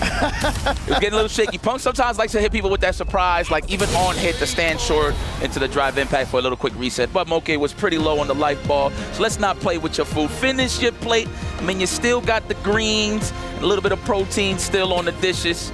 So it's not over yet is what I'm trying to say, ladies and gentlemen. 1-0 for the obvious. Victor Woodley, really from Philly. Fly Quest on. Pardon. Yeah, and you know, and really from Philly, but right now we have Moke with the Oki here. Let's see what he's got. Goes for the overhead. Block my legs. Block my leg. Good defense there. Woo, the anti-air. What a way to size him up. Ooh, 7 frame. 7 frame low forward. Delayed tech rewarded with some grass and your front lawn. Good God almighty. And it does help you try to get out, but block the sweep and has the whip punish on deck here. Still not going to spend the meter because he's confident he can take this round and take that meter with him into round number 2. Moke guy's good. And mind you, I've seen him before in other games. I know how talented this guy is, so I like that he's fully committed to Street Fighter right now. Oh, psych! Hit the brakes, yield. Oh, the delay stuff, looking for that delayed tech. No bite, Punk to guard, good defense. Oh my God, that's what he's gonna commit. Next standing strong is a drive rush, I promise you. Punk with the throw? No, crouch fierce. Condition him first. Now it's scary to do the drive rush. If Punk can keep him under that 3-bar threshold like he's trying to do right now, he can discourage Moke from those drive rush cancels. Oh, didn't recover time. I like that he didn't get greedy and try to go for a DP. You saw the empty jump from Moke, I believe. That counted the buffer. Stand roundhouse. Yep. Roundhouse. Oh, if he had just regular jumps right there, he would have gotten that. Ooh, good defense, Punk with the anti-air. Okay, Moke was still on it. Reacted to no, Moke getting caught by the crouching medium punch, and that means that Punk is going to be able to take this round and take it to 1 round apiece here. Now, see, there we go. I like that. A little bit more of that stern expression from Punk the God. You know, I'm pretty sure he's thinking about a lot of things right now. Besides trying to beat Moke, it's like, okay, if Moke loses this, he's going to have to root for Moke in order for everybody to stay alive here. So we'll see what's up moving forward. Oh, yeah, the wake-up. You got to keep him honest. He was lying to you. Okay. And it's a scary wake-up, too, because Moke had 3 bars. Oh, the counter hit, but somehow Punk, I guess, didn't believe it, or maybe just missed that the counter hit was there, but he's gonna get this confirmed into the level 3, and Punk is gonna be going up 2-0 over Moke. Moke has been a little quiet on the offense. Punk is found his rhythm. His rhythm is there. Rhythm. Let me not disrespect my Jamaican folks. I was trying to say it, how would I say, touristy-like. Fair. Throw him. No, going for the counter hit. There it is. It looked like a throw, I-tech. All right, Moke gotta fight his way out here. How does he get out of the situation? Too far for that overhead, then just gets caught low. Moke looking a little nervous here in this corner situation. Finally gets the hit. There we go. And look at that damage. So Moke in a good position now. Here we go.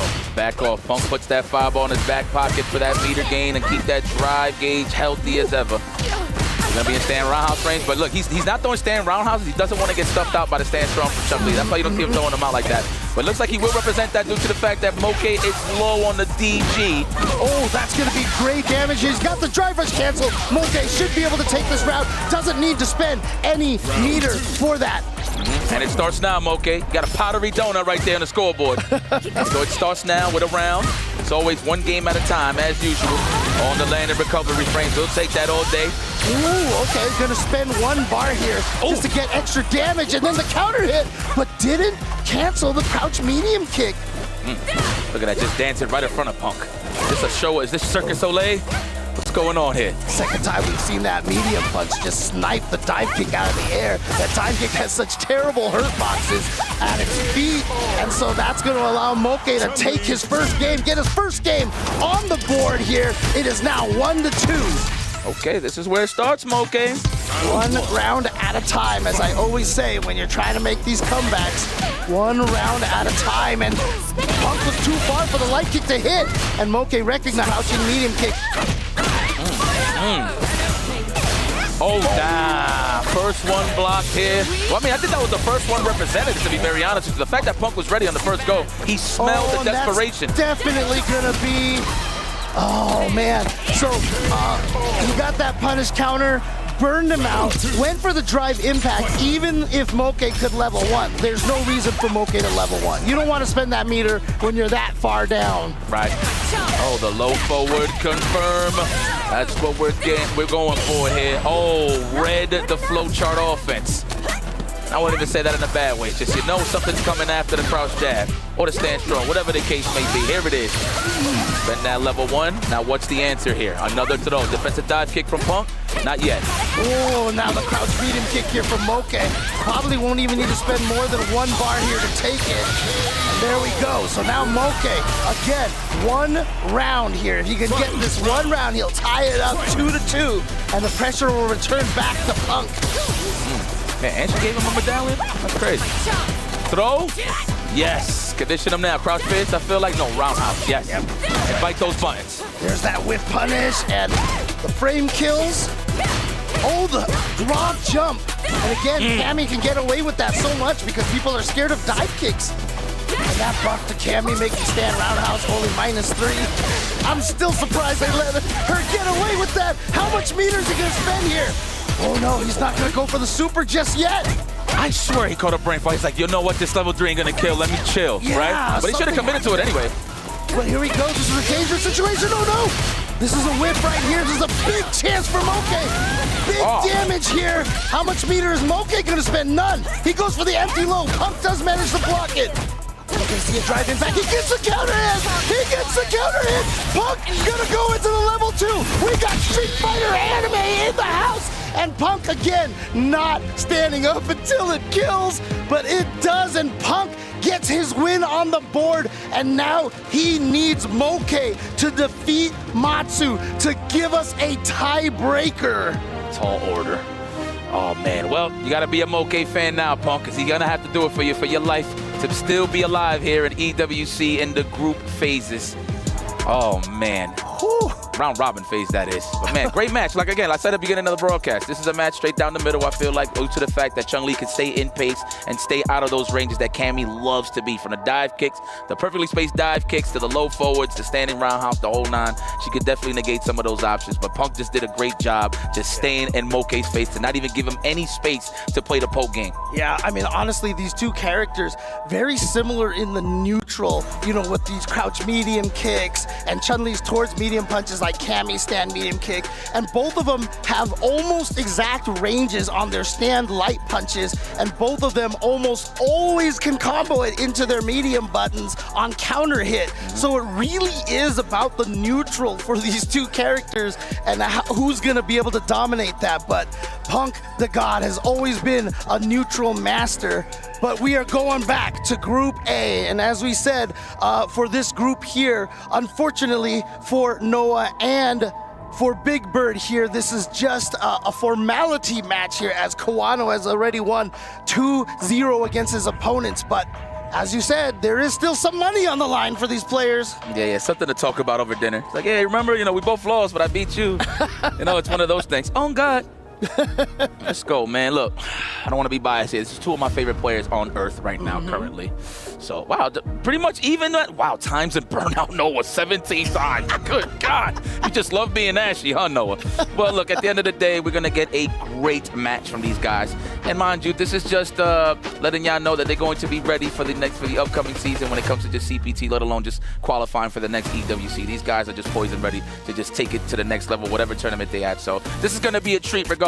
Obviously, nobody want to see these guys go home, but at the end of the day, there can only be one.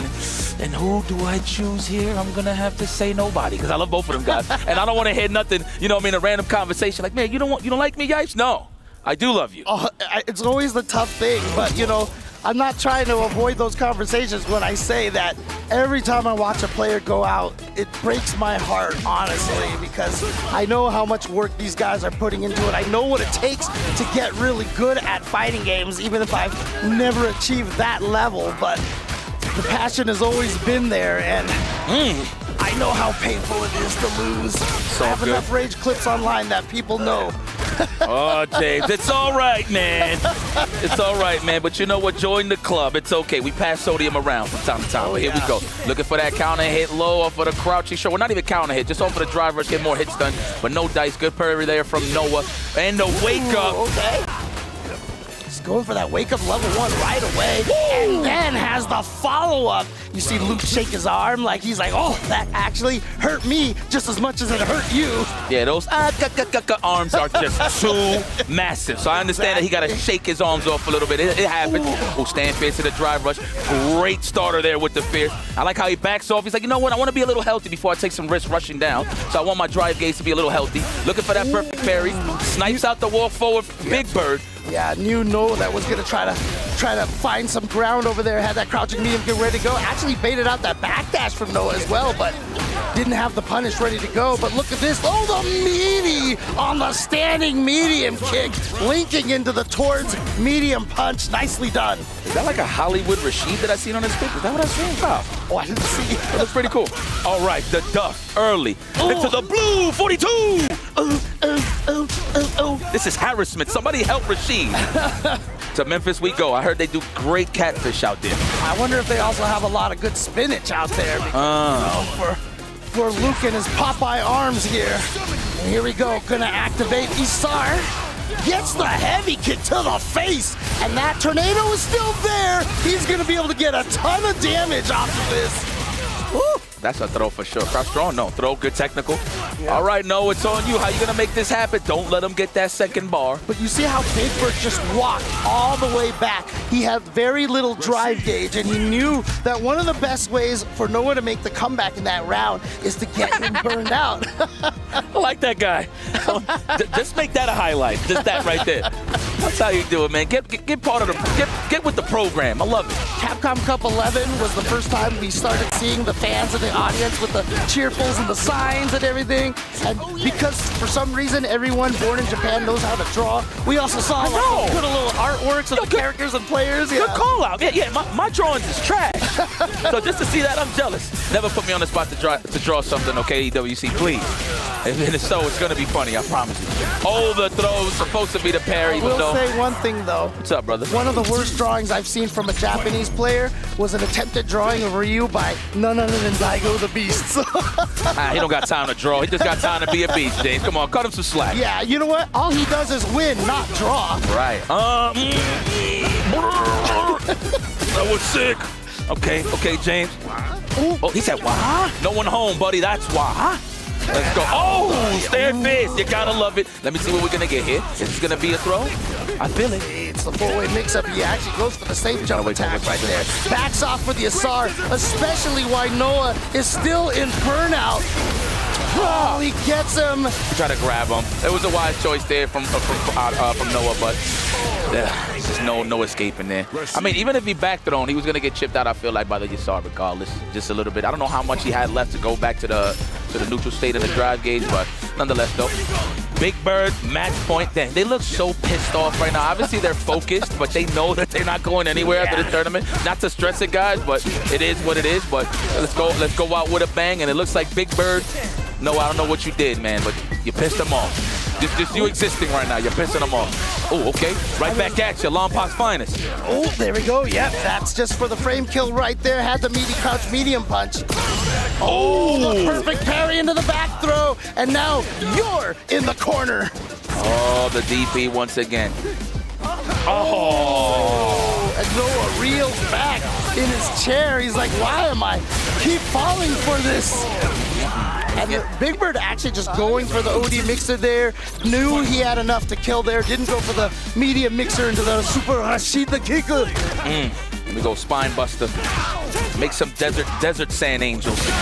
Ooh, nice. He did that last time for the closeout too, so he's definitely aware of Noah the Prodigy's neutral jump tendency.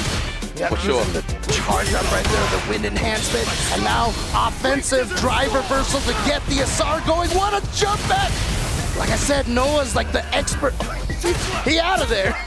I like that from Noah though. Caught the jump in and he tried to back throw in the midst of the hit. That way he could just reset neutral. He's all right though.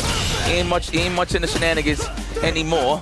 Oh, wow, he's a little too far away, but still has his anti-air ready to go. Oh my God. I think he baited that. He did.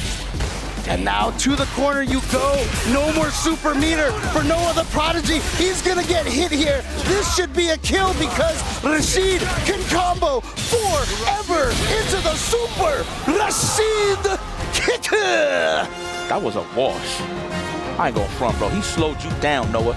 No, I mean, if anything, kind of made you look like a random scrub. I'm not even going, but not in a bad way. It's just more so he just couldn't get anything off, man. Full control, Big Bird, as usual. I mean, obviously, I feel like Big Bird right now is telling himself, man, I wish I was playing this good throughout the early phases here in the round robin, but it is what it is. Keep your head held up high and move on to the next event. And you know, there was that guy in the Yeah. But I mean, I'll tell you this right now.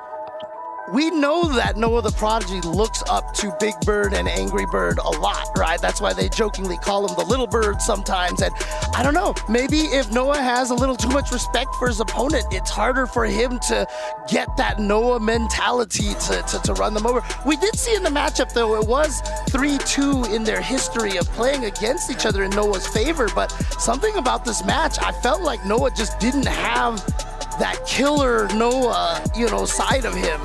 Yep. Well, man, congratulations to you guys. Y'all made it this far in EWC from your qualifications, but you gotta you gotta get the hell up out of here. But moving back over towards a Group B, I believe. Yes. Group B is going to be Matsu versus Moke.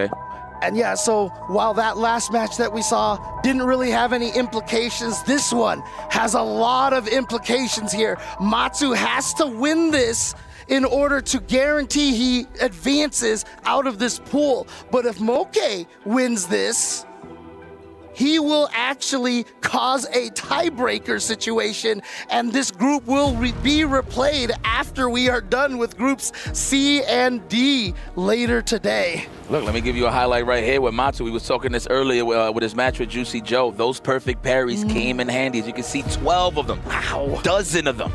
To Moke's only 2. That's how you know he's just all offense. You're not really, but that's a good thing though, because that's how you know he's keeping control of the pace of the match. That's what Chun-Li does. And this is important too, because Kimberly does not have good defense, right? We know this, right? Since season 1. And so the perfect parries are something that's going to be very important for her to get out of a lot of situations. And now, if you're Moke, I mean, obviously, I don't know if they got to see those stats, but like, if you see those kind of stats, maybe as Moke, you're like, maybe I got to throw more in situations to encourage him or discourage him from going for the parries, right? Try to shut that down early. Whoa. I'm sorry. Put that man on a versus screen right there. Oh, man. I'm a clown. I'm so sorry, guys. I just like laughing at funny stuff, all right? Dude, and facial expressions is definitely at top of my list. Dude, it's great. I love it. I love it. I love the audience interaction here. I love the fans being out here to cheer for their teams. Yeah. And shout out to everybody coming over here, man. The reject crowd. I wish I could speak in Japanese, but arigato gozaimasu, pulling over here and enjoying some EWC. I promise you I'll have more than just one word next time, okay? But, yeah. I could say more Japanese. I could say, Shoryuken. Oh, man. Wow, James. You know what? That made me feel so much better. That made me feel so much better, because I could say those things, too. Wow, James. No, I forgot they was Japanese for a second. I just know them as Ryu and Ken. But it is what it is, though. To be honest with you, there are some songs that are in Japanese that I can actually do phonetically, but I don't know if I want to do that right now. Can you do Plastic Love?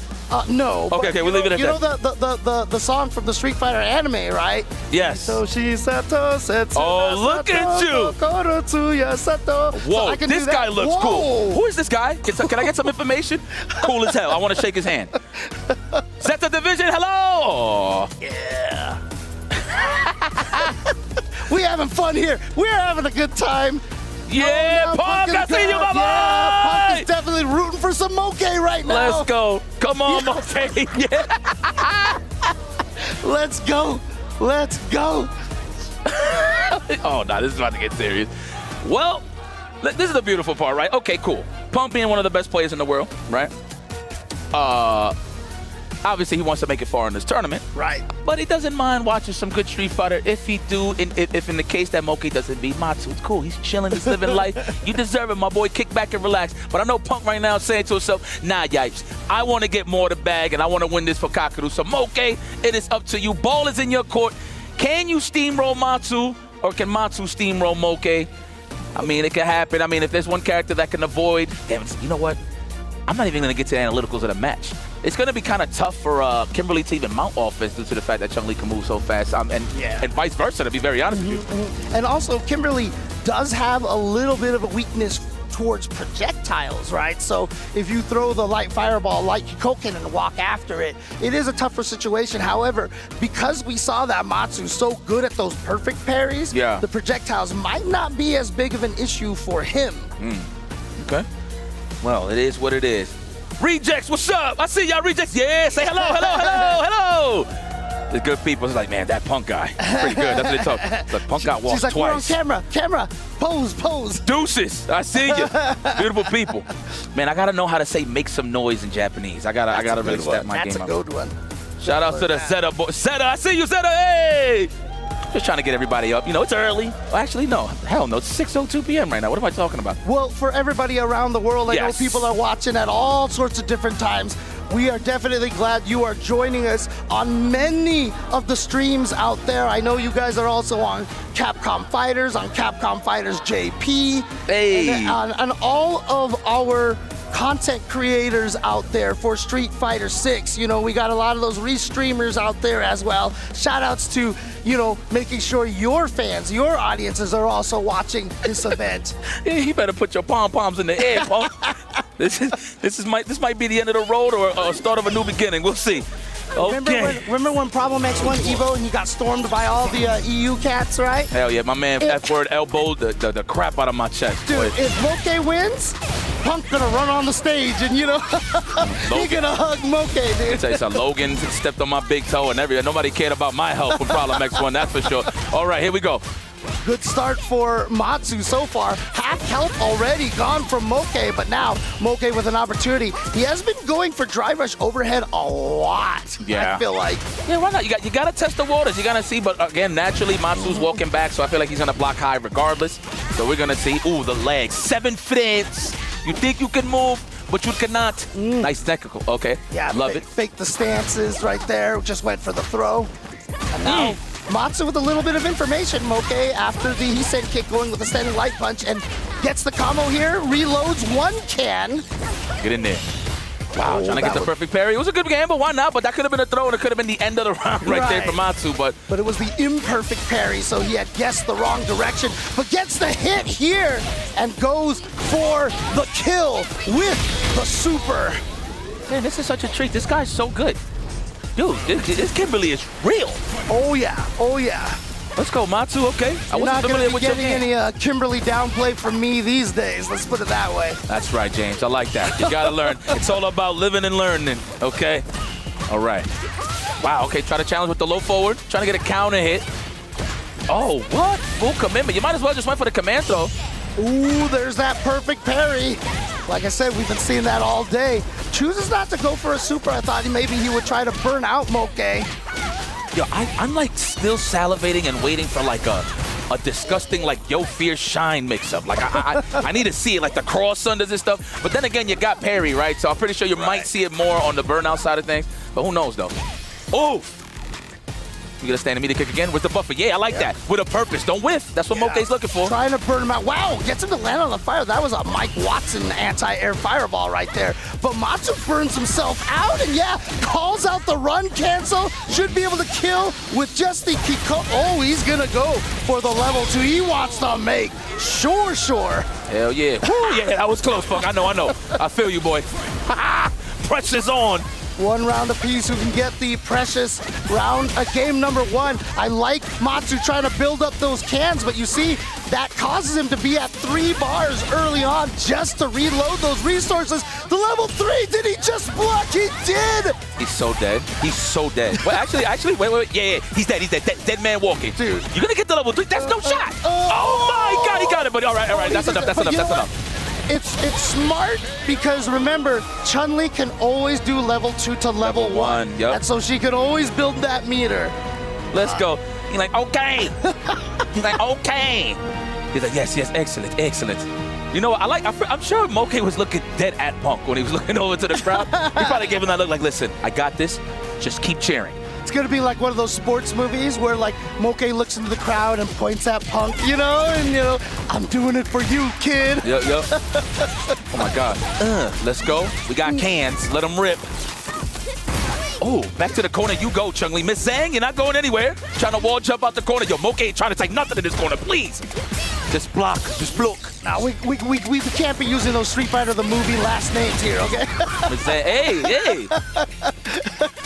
That is her last name, yeah? No, not canon. Not canon in this game. Yeah, really? Yeah, that's only from the movie. I had no clue. That's the reason why I say it, too. Yeah. Oh, okay. Look at James. Got the Wikipedia facts on Smash. I didn't even know that. Okay. Well, let me shut my face, but I'm still gonna say it though. Yeah, that's fair. That's fair. You know what? It sounds good when you say it, so I'm okay with it. I did not know that was canon. All right, well, sorry. My apologies, Chung-Li. Nice. Good, perfect parry. Let's start the offense. Corner carry, the throw. Psych! Oh! Gonna hurt. Damn, it didn't get off that mirage that he was going to walk up and throw. So the fact that he was ready for that, amazing. That was a lot of damage right there. And now, gotta find a way out of the corner. Does it with the standing heavy punch. It goes into the reset with the throw from the arc step. And it's like in a perfect position, too, to get that grab. Because, of course, naturally, Moke's walking back, right? Oh, dude, there was a couple of times that when he jabbed the Heisei kick out of the bounce off the Heisei kick, he could have finished there, but he wasn't ready for it. Then he got the counter hit, wasn't ready for it, but the throw was able to finish it off. Uh-oh, throw city. Man, and that jab was so meaty. I'm pretty sure if Matsu woke up with a super, it might have not hit. No, maybe still recovering, but it's just me having a great imagination, okay, guys? Oh, wow, what a call out. Oh, but then did nothing afterwards. It just gets tossed by Chun-Li. I like that. He's like, let me just stop these fireballs right in its tracks. Ooh, come on, commit, son. There it is. Speaking of commitment, are we going to go for the level 3 for the buffs? I would. Do it now. Stop playing with the... No, he doesn't. And actually baits out the super. Oh, he was...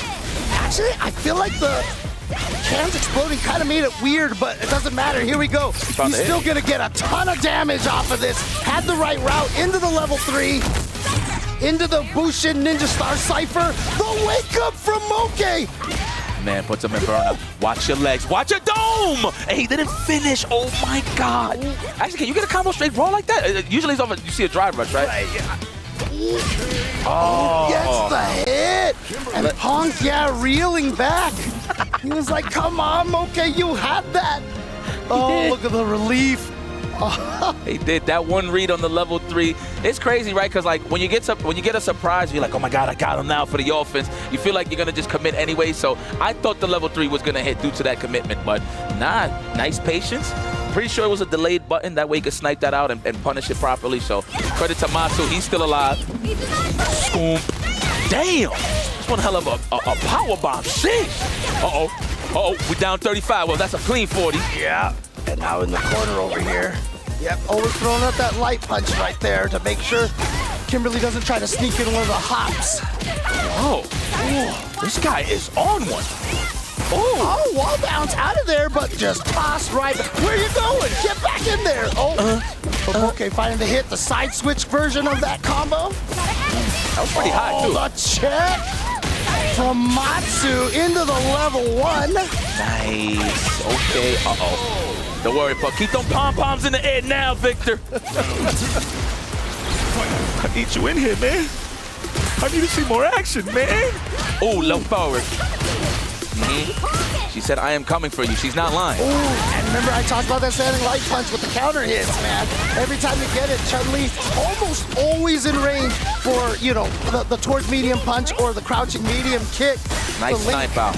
Whoa, that was 4. Okay, you got a chance to break Matsu. Come on, don't take the risk. Oh, looking for the shimmy. Wow, he was already holding North Moke. Oh, again, Moke trying to go for the overhead, getting tossed, but then actually jumps himself into the corner, tries to go for the elbow. What a sweep! Wow, you get a punish? That you covered that? Well, I guess he was late on the low forward. All right. Tranquilo. Oh, the whip punish from Matsu. Spends the bar here. Is he going to go for the level 3? He is. Yeah. Is this going to kill? Let's see. Hold on. I think a pixel? No, you're dead. You're dead. Yeah, you don't lie to the people too much, James. Oh, man. You're all right. Good stuff. Okay, Matsu. Okay, we're gonna have to think about it here for a second. A little sip of water. Are we just ready to go into it? Yeah, let's not get cold here. Yeah, we know right now Punk getting a little nervous over here. Punk is giving all the positive vibes, the spirit bombs. I mean, look at that. Oh my God. Oh my God. Oh, I'm sorry. I'm sorry. That's why we always say, FGC, we know drama, right? I mean, what a teleport! Predicted the fireball straight out. Let's go. Okay, hold on. We still got another chance in life. Oh, man. No, not to laugh at your despair. Just the camera switch is crazy.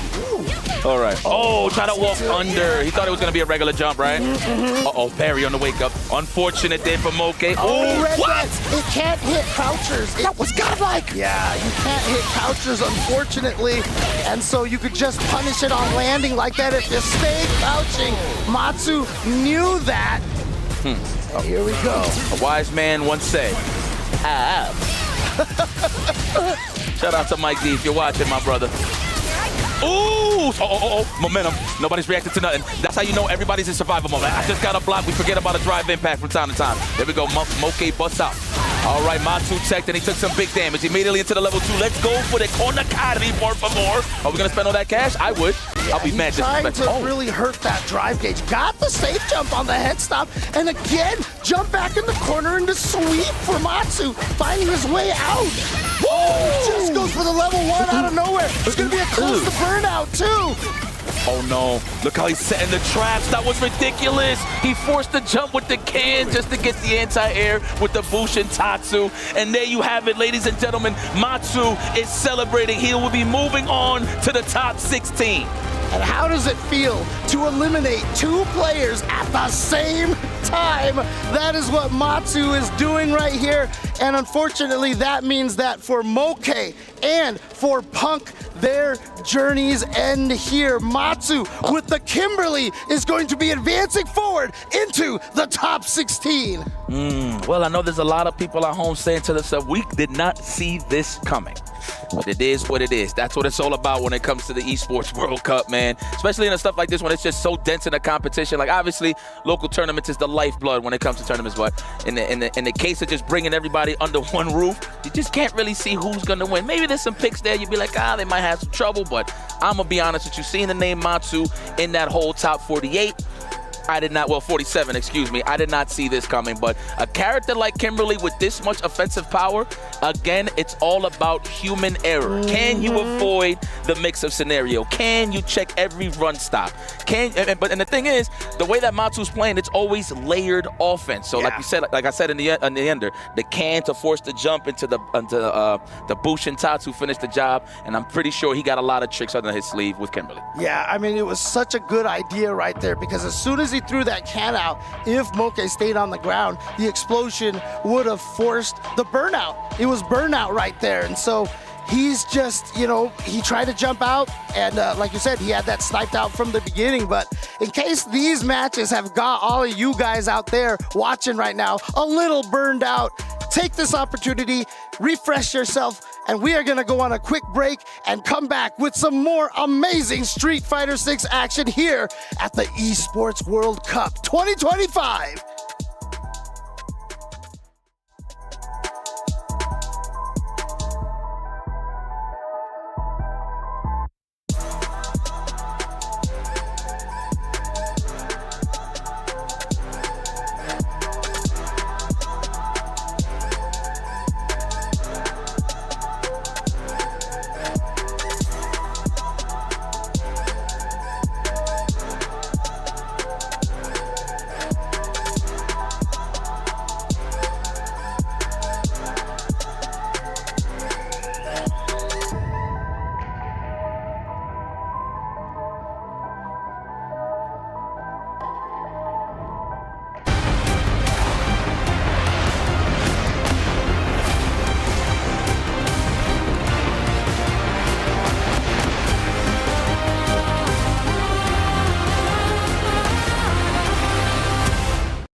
Welcome back to the Esports World Cup 2025. It's Street Fighter 6. It's day 3.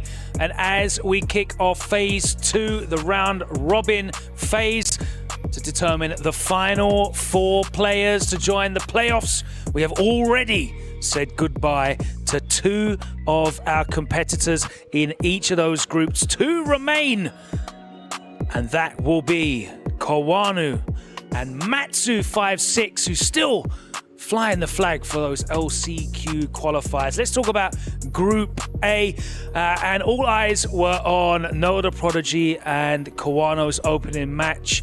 Kawano's so impressive though, wasn't he?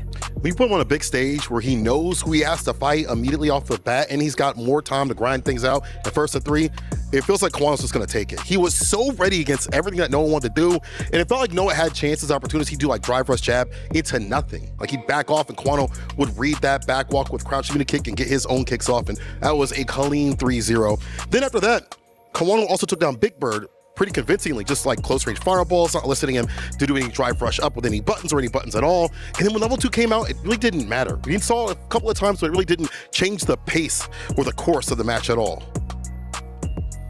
And there you can see the highlights from the matches as well. Of course, we're running Group A and Group B simultaneously, but this was the decider, wasn't it? And that delayed throw getting punished, countered by the neutral jump from Kawano, and he books his place into the playoffs with that victory with a 2-0 record. 6-1 on games with a +5 differential. Shows how dominant he was. Big Bird unable to turn his fortunes round from day one, wasn't he, guys? Yeah, it felt like Big Bird, like from day 1, we talked about how he gets a little like shaky in his matches. Day 2, he looked real good. Obviously got his redemption against Dual Kevin. But day 3, it felt like he still played good, because even with Big Bird versus Noah, it felt like, okay, Big Bird's still playing as good as he's supposed to play, but Kawano is just a different beast. The wall is what I call him. Anytime there's a situation where he wants to keep you out, he's really good at that. The amount of DPs he was able to land against both the players were intense, because they are assuming that maybe he'll throw a close fireball here, but he never did.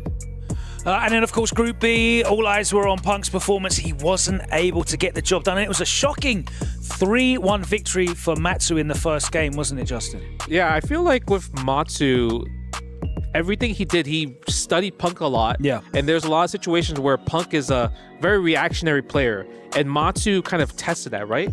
Well, I mean, like, Kimberly's all about initiating offense, and she can't do it from anywhere. But what really particularly impressed a lot of us in the couch when we were watching it in the back was his perfect parries. He got the perfect parry, and like Justin, you actually said this before, just to reiterate, he's using perfect parry as if it's the old version. And since Kami's predominantly mids, he's just holding back, getting the perfect parry. And if he's hungry for the corner, he can put you there immediately. And then going on to when he fought Moke, that was really surprising, because he had more canister traps set up for Moke and Chun-Li as opposed to Punk, where he just kind of switched up the pace of the neutral, because perfect parry allows that to happen. So it was really impressive.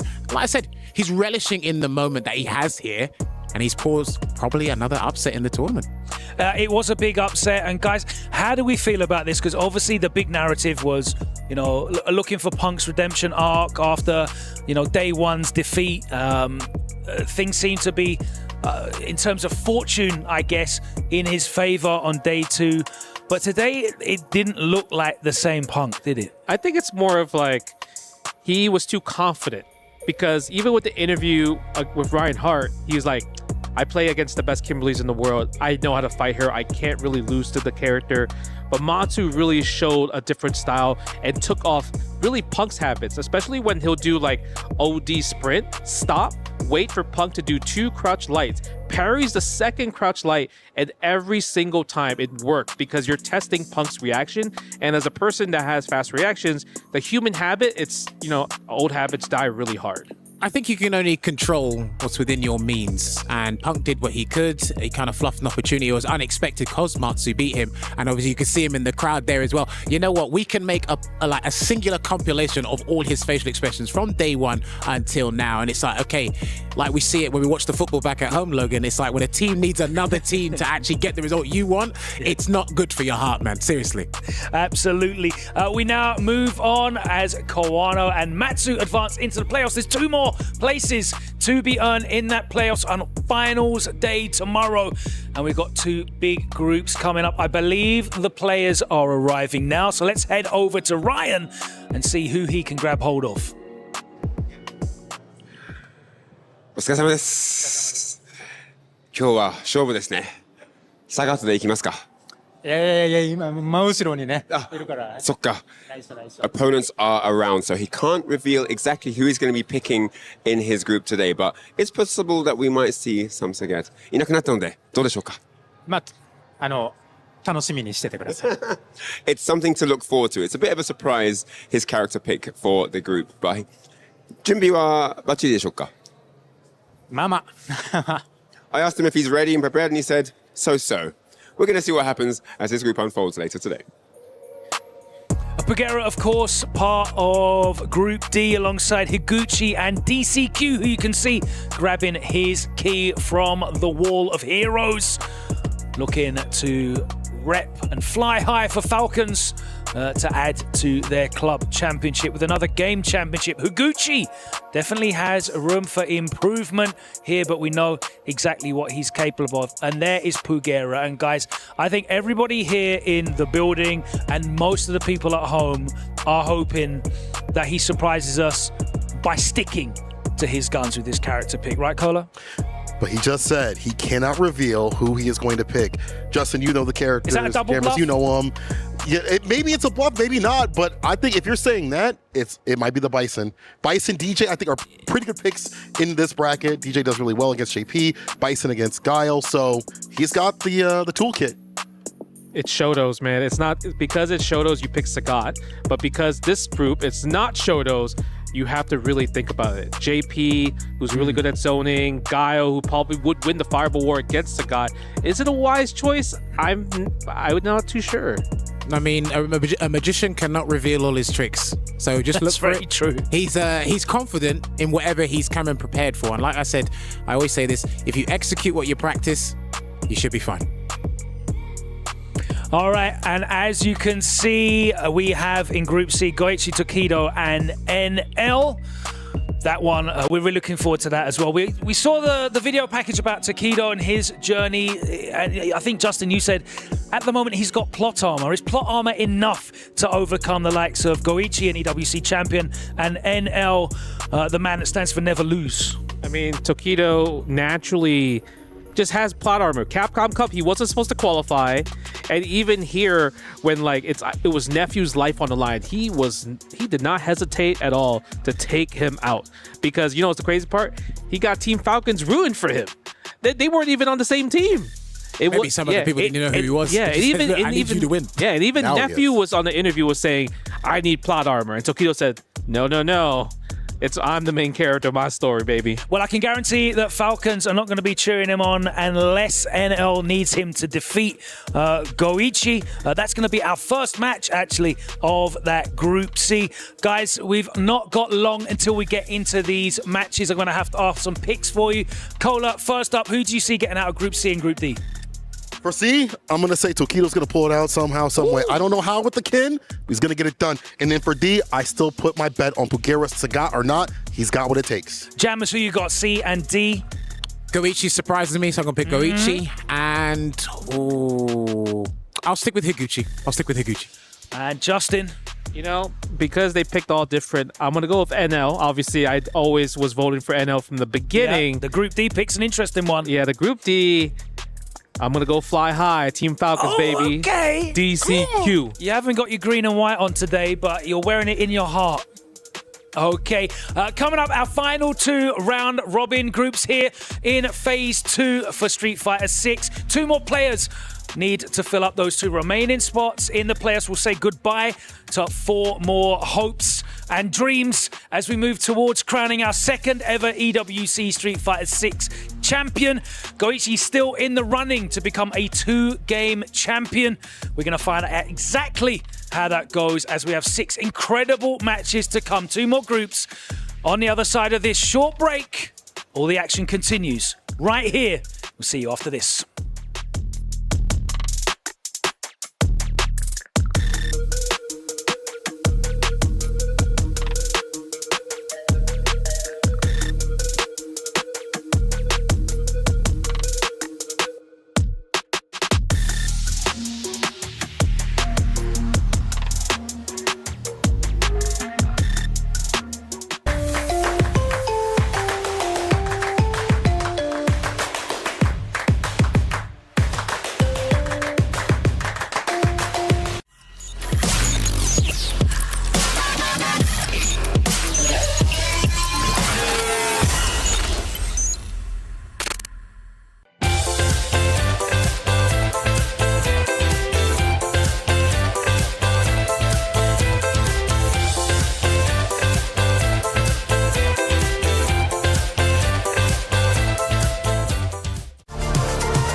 This land is calling.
Level up your gaming experience with over 8 billion playlists, only on Spotify, the official audio streaming partner for the 2025 Esports World Cup.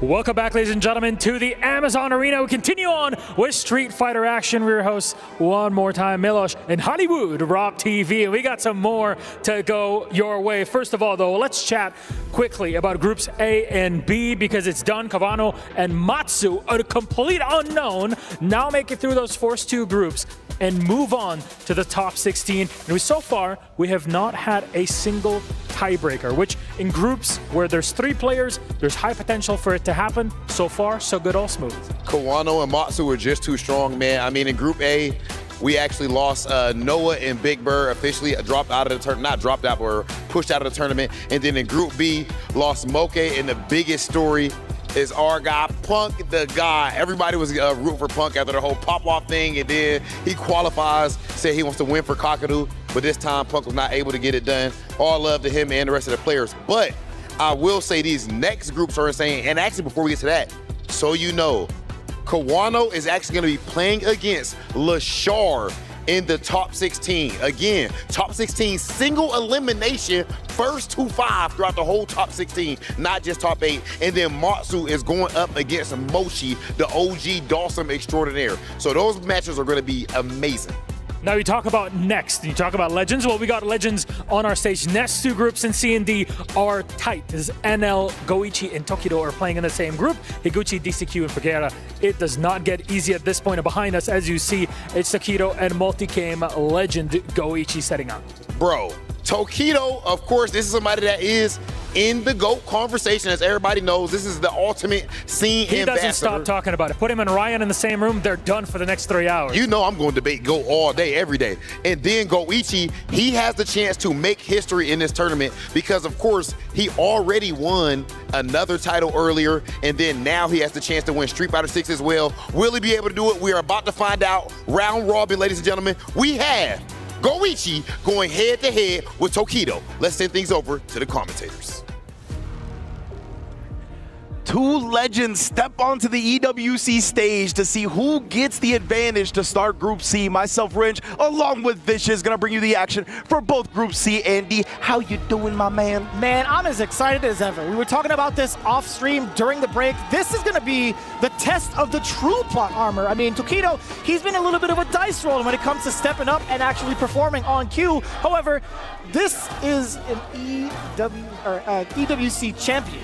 Yes, right? indeed. Like he's been, for some reason, Goichi has like grown dramatically in these last couple of months, stepping up to the performance that we didn't expect. When we talk about Goichi, how often do we see him in the big lights, the big stages? Not too often. This year, definitely something different in the water for Goichi. Yeah, absolutely. I feel like, Goichi for a long time, he was splitting his time between being a professional competitive player and working a 9-to-5, right? But I think with the increased money in the scene, with stuff like EWC, I'm pretty sure he is full-time competitor. And I think this is the first time we're really seeing Goichi's true power unleashed. Like you said, already a Fatal Fury champion. Now he's looking to add a Street Fighter 6 title. And not only that, if he manages to add the Street Fighter 6 title, he would also win the Jafonzo Award, which is if you win the LCQ and then go on to win the main event, you get an extra $50,000. Jeez. Yes, indeed. Matsu and DCQ are also up for that award. Of course, Matsu has already qualified into the main event, so he's the closest. But right now, we're going to get into this Tokido versus Goichi. Very, very excited for this one. And we are going to see the Tokido JP. I've heard rumblings that he's been playing this character, right? In the preview video, he talked about training multiple characters for this event. He's busted it out against Goichi-chan. Honestly, I'm super surprised, right? The only other surprise that could have been is possibly Dalton. He was dabbling with that a little bit earlier ago, a couple of months ago. But the JP, this is going to be a pretty big surprise, a pretty big shocker if he actually manages to do it. And I've always like to talk about, right, how Chun-Li historically has a good matchup against the Shotos of the game. So maybe that's why Tokido putting him on the bench, going with the JP. Oh no, the Hazanshu. I'm not afraid of ghosts, brother. No matter if it's JP, no matter if it's a Shoto, she will react to the fireball, but more so the escape options and also keeping Tokido in check mannerly with the overhead. That first KO immediately going to Goichi. My goodness, bro, Goichi. This is one of the guys, right? We talked about these are two legends here. What a way to fake them out and then actually punish the check attempt on the drive rush. But yeah, like Goichi is not going to be fearing Tokido, right? He's not going to have that aura to work against Goichi. He's a legend in his own right. And right now, he's treating him like any Johnny Donuts as he baits the throw. Oh my goodness. He is making massive reads against Tokido, calling everything right thus far, and also contesting against the Amnesia. Yet again, this is looking like a slaughterhouse already in game one. Oh my goodness, bro. Put Tokido in the freezer, dog. Hang up the meat.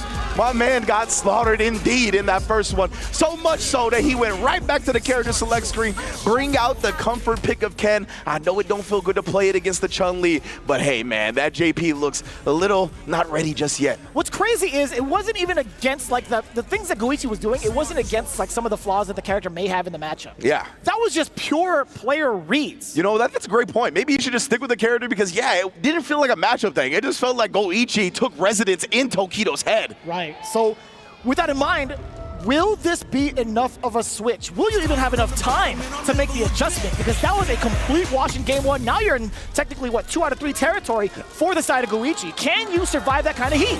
One of the big things about 3 out of 5, right, is that you get extra intel when it comes to gathering information. When you get washed like that in the game, you basically don't gather anything. So it's tough now. Tokido, oh my, he went with the double DI. He's feeling himself. Tokido, remember, he talked about that. He's been training to get a counter on DI. I love that combo as well. A little awkward too, a little bit of that frame kill, excuse me. I don't even know if that was intentional or not. But yeah, catches Goichi counter is going to be pretty significant. Oh wow, just the empty jump into the jab, blowing up Goichi's wake up button attempt. Thought he was going to try to blow up a safe jump. He does land a little bit early off of that, right? Off the enhanced Tatsu, right? A little bit of a change-up. But this might just be enough if he forces that level 1. Actually, level 2 is going to be just fine. Chippy's Gen Ride, you already know what it is. Tokido absolutely spending it. Although it wasn't perfect, it was such a scrap between the two. Absolutely, man. And Tokido, I respect how much he's respecting Goichi. He's like, I'm not going to spend the 1 bar, put him in the corner, and try to work it out while I'm in burnout. Rather than just kill him off and get to the next round. Yeah, I mean, you talk about respect. The other side was shown, too, from Goichi. He was starting off mad aggressive. Those DIs were really, really big call-outs. But now that we have enforced the corner, yes, sir, Tokido not going to take it lying down. Oh, the uppercut real quick makes Goichi kind of second-guess the approach. Indeed. Chill out. Ooh, the step kick. Nice range on that, of course. Good spacing from Tokido. Tried to make something out. He actually got clipped, but no counter hit or anything like that, so no conversion. Oh, the uppercut again! Looking rather dry from the side of Tokido, hence why he's pumping the brakes, looking for a reaction, but it's low medium kick that catches Tokido, walking back and forth, crouching, standing, etc. But this corner carry, while Tokido's rather dry, you could force that burnout, hence why he got hit with the fireball in the first place. Counter hit and a sneaky overhead. You thought it was your time to get out. Had he had done maybe an empty jump, he could have survived the threat, perhaps. Yeah, you can see the opposing theories, right? Goichi could have tagged on level 1 at the end to kill off Tokido, but he's saving it for the meter in this next round. Tokido does strike first here after the perfect parry check. Oh, slight delay, testing Goichi's reactions. He's stuck in this corner for just a little bit, and I love the use of the provoking from that range. Tokido, though, not backing down from it, gets that roundhouse still within range. He's still continuing to be a threat with those long range heavies. And incredible stuff from Tokido. I love the spacing with the way he's got Goichi trapped in the corner right now. Even the back dash. Oh, but the forward dash after the pursuit. Beat him to the button, but nothing big. Too bad. The forward throw, both looking rather dry on the drive gauge. Tokido knocking on the door, gets a forward throw, gets to continue on with that. Goichi sitting still. We talked about his immaculate defense throughout a plethora of different fighting games. Can he transfer it over to this particular game right now? It's Tokido, big opener. Chun-Li's so fast, that crouch medium kick so long, right? Oh my, he almost got him on the call out. But nonetheless, Tokido finds the crouch medium kick and seals a game for him. The Ken switch, work it out. A little bit of a buffer for Goichi, despite losing game number 2. This is the data he needs to collect going forward. But who knows, right? Will Ken be the saving grace Indeed. for Tokido? He's done it against a handful of the American contingents so far. So we'll see. Yeah, man, you can see, right? Tokido has definitely switched to Ken in dire straits and has managed to make some big comebacks already at EWC. You heard him in the interview talking about how important this tournament is, training multiple characters. We even saw the JP come out, but the Ken is his tried and true. He's traditionally a one character at a time player, and this is what has been his most comfort food in Street Fighter 6. Let's see if he gets the feast going forward for the next 2 matches. Parry. Checking the good rise mix already. Get the spinning bird hit, a little bit of a fake out from the stand jab. Tokido not going to apply it, low forward immediately, going into the drive up. Very heavy on the drive gate from both ends. You can see how desperately they want that action. Exactly right, and that's why Goichi is taking some time to relax, gather some drive meter back. Oh my goodness, actually walk forward and stuff the step kick this time. Nice adjustment, didn't want to commit, a little surprised because he was pretty healthy on the drive bar. Yeah, from both ends. Now Goichi, he's chilling on 6 bars. He's just waiting for a whiff punish, a little bit of a misposition, or maybe even the fireball from that distance, giving Tokido a false sense of security. But as Goichi backs up, you can see Tokido slowly getting his stride, just on the ground, walking forward. Tokido got away with the Dragon Lash. You're not going to get away with many up against Goichi and his reactions. Oh, stayed crouching to dodge the legs. Well done. Still not a bad position. Goichi, despite being in the corner, just about equal in life if I'm looking at the other side of the screen, but still very healthy on the drive gauge. Here, Tokido gonna force his way in with the driver's cancel. That puts him a little low. Again, he's trying to stay at the space, right, where it's gonna make Goichi come to him because of stuff like this. Goichi, so good at the CQC. That parry giving Tokido just a little bit over that 3 gauge. Oh, Lord, excuse me. Love the dash under right. He thought it was a bit of a dead zone. Maybe the up kicks actually just whip. So instead of trying that, he takes the safe route. And then finally gets the throw he was looking for. We've seen the air legs multiple times. Goichi strikes. And that's a slow-paced game. So that's a big dub to get. You know, Tokido expended a whole lot of mental and physical energy in that one. Yeah, no doubt. I mean, in-game, a lot of resources as well. He just desperately tried to keep Goichi in this corner without making too many mistakes, but there's just something about the way that Goichi's enforcing his will, right? Walking out of the corner. Sometimes he uses the Koke, just wants Tokido to back away. Ooh, great punish right there from Tokido. And once again, he's got Goichi locked in this corner. Oh, and another down back perfect parry. Tokido's been sniping some of those reversal crouch medium kicks. They've been in the same game forever. My man called her a damage. Jesus! Busting the chin open! Not gonna spend any bar though. He is sitting at a perfect after all. Doesn't need to spend the super art just yet. Sick 2-step from Tokido here to gain a big advantage. But Goichi maybe just concerned with building meter. That's why he keeps throwing the fireball, trying to get something up. Because, yeah, this is quite the life deficit right now. Fireball actually connected against Goichi. And I think that's why he went for throw as well, right? For the big meter gain. But right now, maybe he's starting to find some belief in this round. As he inches closer to CA, it gets more and more realistic that he makes this comeback. Trying to make a read on the fireball. Very long distance comes on true. Perfect parry. Oh, too far! Yikes. He could have gone for at least a little medium kick right up a punch. The way Goichi stuffed it, relying on Tokido to perfect parry the projectile, and he just used shit DI! He's gonna put it all on the line, and Goichi, as long as he finishes this one, he's up 2-1. Oh my goodness. Who would have thought or expected Yeah, that man. positioning? That was mad far, number 1, but also it's like, he had so much, what in the hell? He had so much life to spare. This guy came out of nowhere. Tokido, he's screaming it all right, but right now, Goichi's the one with the lead.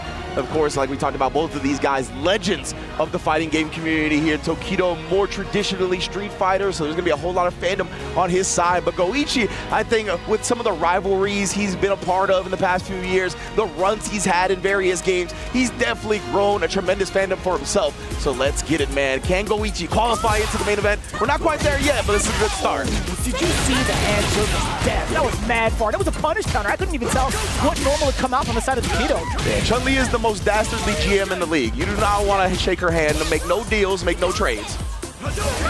Oh, little Zanshu, brother. It's mad unfortunate that it was just kind of shy from the OD. Yeah, nice job recognizing that. He's going to throw out of it. Yeah, strike throw mix up, driving forward with that crouching medium punch. Oh! That is a rare occasion, by the way, making a read like that. Yeah. And then the DI again! He is showing it, Tokido. You're going to have to show me that you're ready for these counter DIs, because if not, I'm going to DI you all the way to a loss. It's almost like we're coming in full circle, right? He's making a lot more reads, just like he did in game number 1. Starting to flex different types of strategies to keep Tokido on his toes, but I don't know for how long, because he's looking at match point, the big opener. Yeah. Dash up, what do you do? Jump back, now forced into the corner. That's a punish counter, hella damage. Oh, Tokido went for the throw. This time, Goichi has been so right. Finally, though, Tokido going to wake up with a level 3 here, and that's big. Not only does it counter the DI, but it is also going to burn Goichi out. How do you make the adjustments? How do you actually force a side switch against Goichi? At least a forward throw, that's totally fine. If it's not one corner, it's another, it'll still both be effective. Wow! Try to call out the throw tech yet again here. He's gonna wake up with his own CA, but Tokido playing it safe rather than being sorry. And Goichi now spent all his meter before this final round. That is mad plot armor. Forcing Goichi in such an uncomfortable position to go for something that desperate. You know this is getting to Goichi little by little. It sounded like you said uncomfortable. Legit though, that's what he's doing to him. I definitely almost coughed on this one, so yeah, it probably sounded about right. Ooh, all right, just taking the plus frames and then establishing throw here. Try the Zanshu again, but at the very least, Tokido doesn't check it. Flaring with the good balance. Creating that space with the fireballs. What do you do here? Just about even, playing the patience game. Goichi. And now Tokido slowly trying to stalk his way forward. We'll try to just establish the throw again here. Goichi maybe just looking to build that bar up. Wants level 2 so he can put Tokido's fireballs in danger. Right now, Tokido has walked him down into the score. He's been using a lot of roundhouse, and that got him in trouble last time, where Goichi called it out with a DI. Call out against the drive up too. Relatively safe with that fireball. All these deals being made right here. He tried to sneak in the overhead. Oh my god! Just leaping towards his face. Yeah, again, he tried to shimmy and he got him the second time. Tokido's choosing to bring the CA out as well, freezing the burnout recovery of Goichi in the process. Drive punch forward is going to be a little bit dangerous. I don't know if Goichi was going to let her rip, but no chance to get out there super in rebuttal towards that DI. Tokido stays alive, 2-2. Yeah, Goichi kind of looked disappointed in himself, right? Rarely do we see him get unchecked like that. Usually he's got the super on deck. We always talk about how great his reactions are. And in this game, that is one of the premier ways to show off your reactions defensively. Little interesting that he didn't quite get it out that time. Looking like he's standing up to shake it out. Because I think he surprised himself that he didn't answer that one. Well, I like it. You could tell the nerves are getting to him, the pressure of the stage. But he's already been here, right? He's already been one EWC champion, but man, to do something that nobody has ever done, right? Maybe that's tickling the back of his mind a little bit. Possibly. There's just so much pressure, right? I feel like he's been asked a lot in regards to his performances, right? Especially with how often now he's been on the big stage, getting top 3s, getting champion status in a multitude of different games. It's been a lot of emotion coming out of Goichi these last couple of months. And honestly, I'm here for it, right? Like, do whatever you need to do to shake off that pressure, man. I love it, man. He's one of the most expressive players we got. I always love seeing the way he handles the game in and out. That's genuine passion right here. Gonna need to pull through with that. See if you can siphon that energy towards closing out the game. You have the man who's the main character, or so we think. And Tokido gets called out with a Jinrai cancel. What a start for Goichi here. Again, maybe going back to those DIs and then fading the DP. Oh, he wants the mid-air punish as well. Okay, a little saucy. Still mad damage. Yeah. Oh, that was so early. What a call out. Goichi had to go air to air to disrupt Tokido on the way out. That was so smart from Tokido to use the light kick nice and early, as you called it. Oh, yeah, tried to take his turn back a little bit. Wasn't expecting the Jinrai, but he calls out the run right there. So the suspect from Tokido wakes up with it again. He's willing to risk it. Oh, you already know the objective. And that's fine. If you're going to get burnt out, gotta do it on your own volition. And also, just gets Ken off of you. And now the corner, or sorry, now the mid-space, mid-screen, Goichi needs to work with this burnout. Yeah, because I believe that at level 2 is -5, right? So in burnout, which he already burnt him out before the last hit would have happened, so it only would have been -1, and it's already tough to punish because of the pushback. That is absolutely correct. But while having the gauge, while having level 2, Tokido had no choice but to just back down as much as possible. Fireballs were not going to be on the table. Neither were the normals. You don't want to get chipped away either when you lose your turn up close. Yes, indeed. Back to the neutral, Goichi 1 round away from taking an advantage in this round robin stage and risks the up kicks to success. I like that. I can't let you do this. You gotta make sure, man. Busted out a little bit early. Damn, that was a wild roundhouse. Okay, I thought the anti-air wasn't gonna come. So delayed on the Tensho. Yeah, I honestly was scared that it was gonna whiff at that point. Like maybe just a bit too far, but Goichi's so strong. Really, really awkward angles right now in terms of Tokido's approach, right? A couple of times airborne. Just sneaking in a throw, just inching his way forward now. Oh, and then again, outspacing that crouch medium kick. Remember, he's been pretty good at stuffing these reversal crouch medium kicks from Tokido, and then the meatiest pierce of your life. Oh no, that was a punish counter. Was he still in recovery of the move? And Goichi just gonna do it again, back to the well, and it's still filled with water. Level 3, that's it. Goichi taking the dub, and that is a great start for him in this Group C. The emotions coming out of Goichi immediately after landing that combo. You gotta be feeling invincible right now. That boy Goichi was watching the pre-game interviews, huh? Where Tokido, literally one of the main highlights was him talking about trying to counter DI. Saw a video Milosh out here, bro. Just style it. I love a little Milosh appreciation moment from production. I can get behind that for sure. I love that. He was like, call me. Yeah, I will. I saw on YouTube recently, actually, Tokido got a bunch of top players together and was like, hey, I still suck at countering DI. How do you guys do it? Yeah, like literally, he talked to Hikaru, a couple of other players, going over stick layouts, what you use, what finger you use, where you place the DI button, because he's really trying to shore up that part of his game, but still quite not there, unfortunately. And Goichi, I mean, he's been watching the tapes clearly. He abused that. Yeah, if there's ever a time to really highlight the missed DI in any head-to-head, this is definitely one to do it with, right? And what else can we really say in regards to the high stakes and being able to clutch it out in those moments, being able to not drop any combos at the last second? I know really, really shallow analysis, but I mean, this is just everything, especially in this stage of the game. Like, we've seen some of these big surprises happen. We've seen some of these crazy drops that have happened on with everybody on a professional level, right? This is exactly what's needed for Goichi to go into the next one. We talked about how invincible he's feeling right now. NL definitely delivers that same type of aura with how he's been playing all week. Absolutely, man. I can't wait to continue this bracket. What a showing for both of our players already. And now we're going to go to Group D in our first match. I believe it's going to be Higuchi versus DCQ. Now, correct me if I'm wrong, man. I feel like JP historically has had a pretty decent time against the Guile matchup. Yeah. Like, if I were to keep it as shallow as possible for everybody to kind of easily digest, just thinking about the Fireball game, right? Like, Guile does an excellent job of annoying people just off of Sonic Booms alone. JP could nullify that pretty well and also get the benefit of the trade with some of the spikes. The knockback is pretty severe, the damage is pretty sizable, but also being able to fake out Ghost and disrupt the timing of Sonic Booms really kind of leverage it towards JP's advantage. So just based off of that, it could be kind of dicey.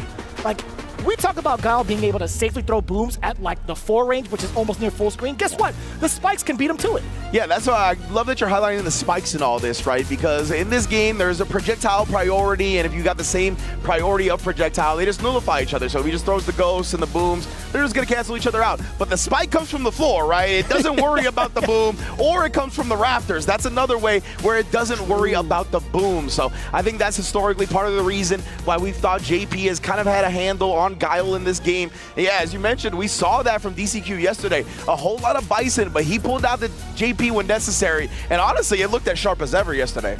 Yeah, I don't think he's going to be slacking when it comes to sharpening up that JP. This stage of the game, I mean, having a pocket JP just seems like it's always going to be a correct decision. Yeah. Right? This is the Capcom Cup character. It is, baby. The $1 million character swinging a $1 million stick. It's going to be an interesting one for sure. And of course, Higuchi's going to have a lot of matchup experience in this, right? JP has been a terror in Street Fighter 6 since the launch of the game. It's one of the problematic matchups for Guile, we believe as well. So he's had to do a whole lot of homework, right? So I want to see if there's any interesting details or game strategies that he goes with that we're not used to seeing from a lot of Guiles. It's so wild to see these types of statistics coming in from like Higuchi, coming in from DCQ. Mind you, these guys are coming in from like the lower bracket from phase 1. Can you imagine that? Like both these guys, extremely talented, all class acts. They got to fight each other for just one spot. It's kind of insane. But yeah, taking a look at it too, a little bit of a side note, man.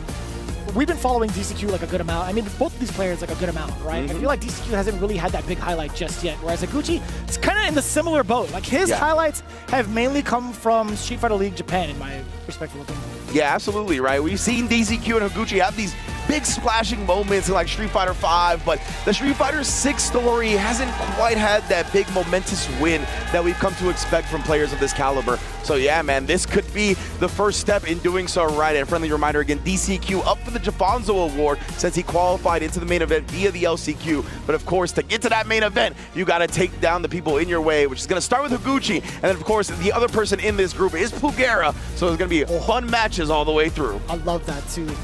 The potential Sagat pick in this pool, in this round robin, is going to be pretty significant, right? I mean, I want to see how that works out. Specifically, I've got my eyes glued to Pugera versus DCQ because I personally haven't been able to see like JP Sagat as often.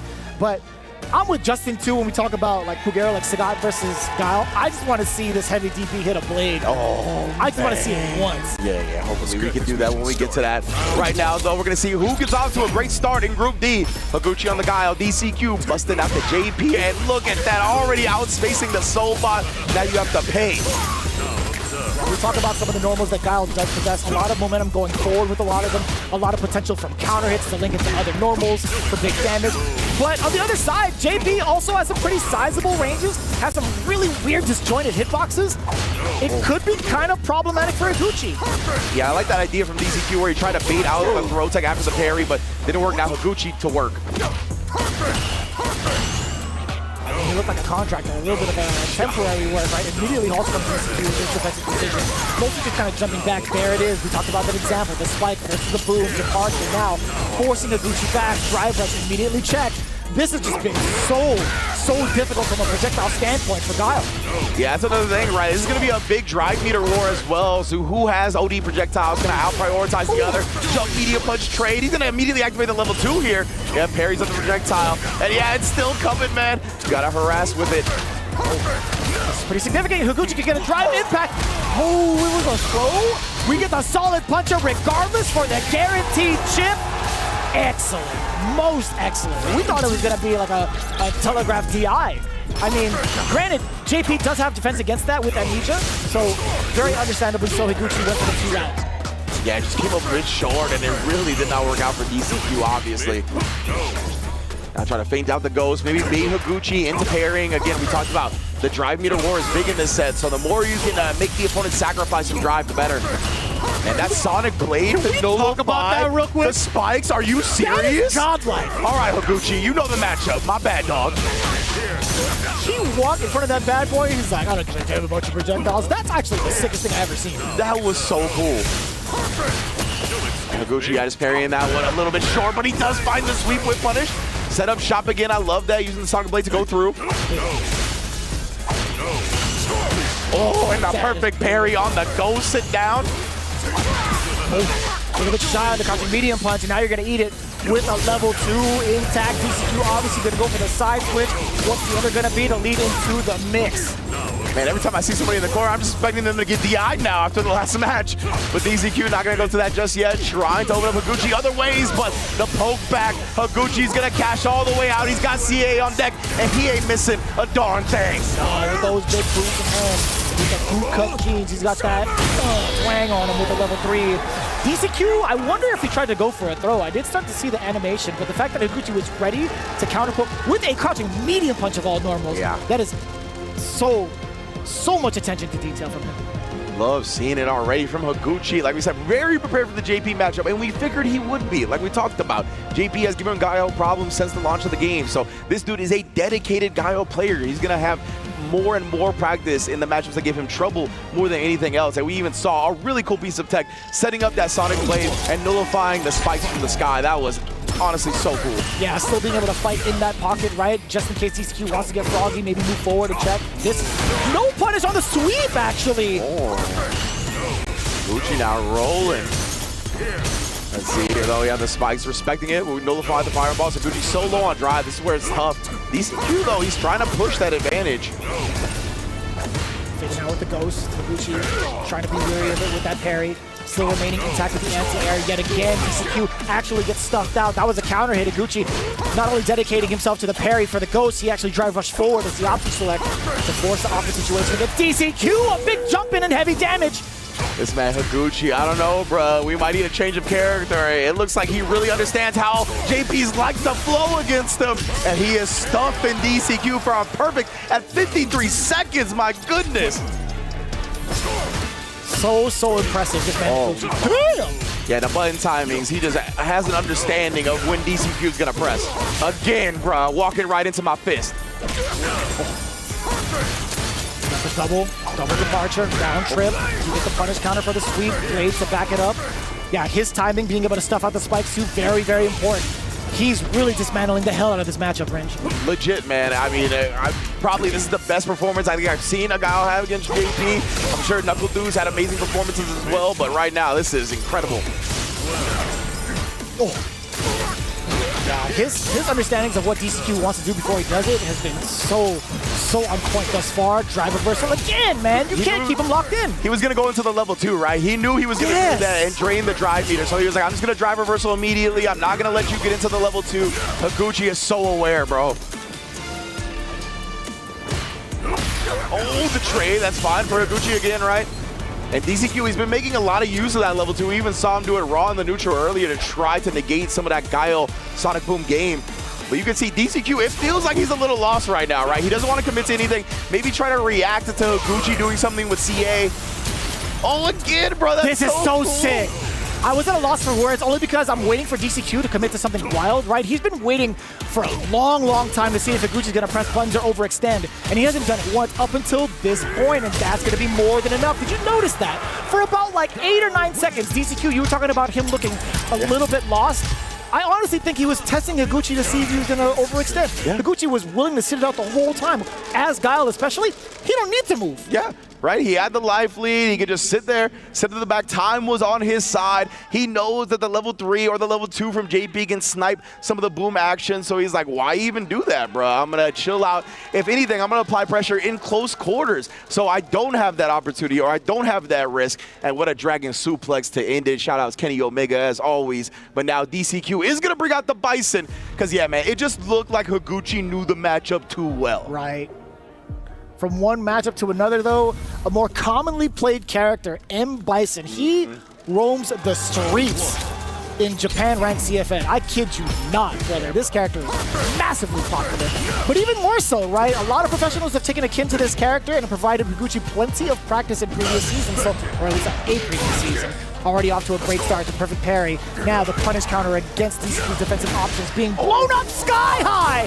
3 straight correct decisions, giving big rewards. Finally, it's blocked, but only to get your parry thrown. And one more for good measure. Higuchi on set point. This is looking rather dominant. Higuchi, I think if anything, he was ready more so for the Bison than the JP. He was looking forward to this one a lot more, because just look at how much control he's had, right? I don't even think we've seen the west side of the screen just yet. Legitimately, right? We are all in New York right now. Well, actually London, but you know what I'm saying.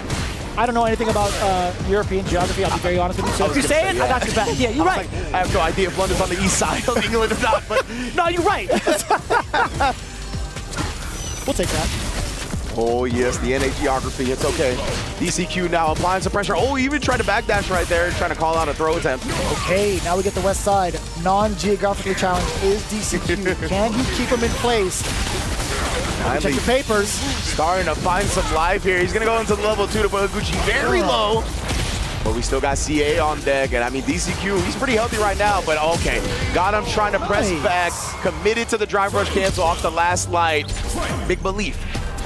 No visa problems if you're hailing from Shadow. Apparently. Gets around to survive. All jokes aside, though, Higuchi, after that slight dismantling from DCQ, momentum base, can he find an answer against it? The low forward is everything for DCQ while having the bomb planted, but now the timing of his own, actually, just delaying the crouching jab, so much reward out of it. Yeah, DCQ might be honing in on the rhythm of Higuchi now.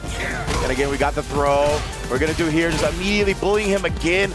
Big stuff from DCQ right now. And again, catching the button on Wake Up. What an answer after going down 2-0. Higuchi looked like he was gonna run away with it, but DCQ on that comfort food of Bison, he's back. He caught 3 delays in a row, if I'm not mistaken.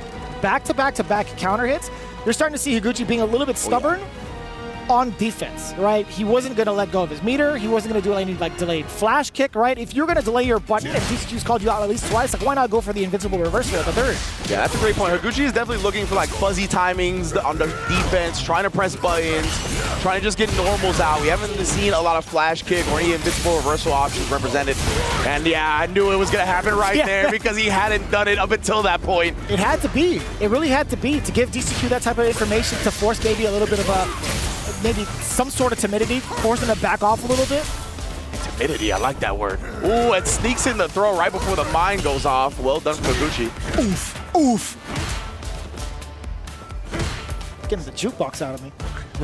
Just harassing right now. Oh, he even tried to jump to call out a boom, but nothing happened. And Higuchi with the overhead reset to put himself on set point now. Always so sneaky. Trying to sneak in the Dragon Fang. Did I hear the horse neigh in the background? Yeah, he sure did. Bison's horse? Feeling sorry for him? Possibly. That was wild. I'm sure it's just these horses back here. But yeah. I think they're more so upset that they didn't get picked. They've been benched. Oh my god. It's like, I hate you, Bison. For real, right? Yeah. Why couldn't you pick me, man? Why don't he want me, man? Oh, no. Got him right there. With the knee. Why don't he want me, man? DCQ. I'm gonna get a good DI. I'm gonna get some damage from this mine. And at the end of the day, how come you don't want me, man? Oh, man, DCQ definitely looking like a fresh prince or a fresh perfect in that round. Damn. I like what you're putting down. Oh, yeah. I already know you know, and are quick to pick it up. Right now, though, these two both, you can see the stakes, the pressure in the air right now. Nobody's trying to overcommit. Side switch is temporary, but damage might be forever. Higuchi now, while in full screen.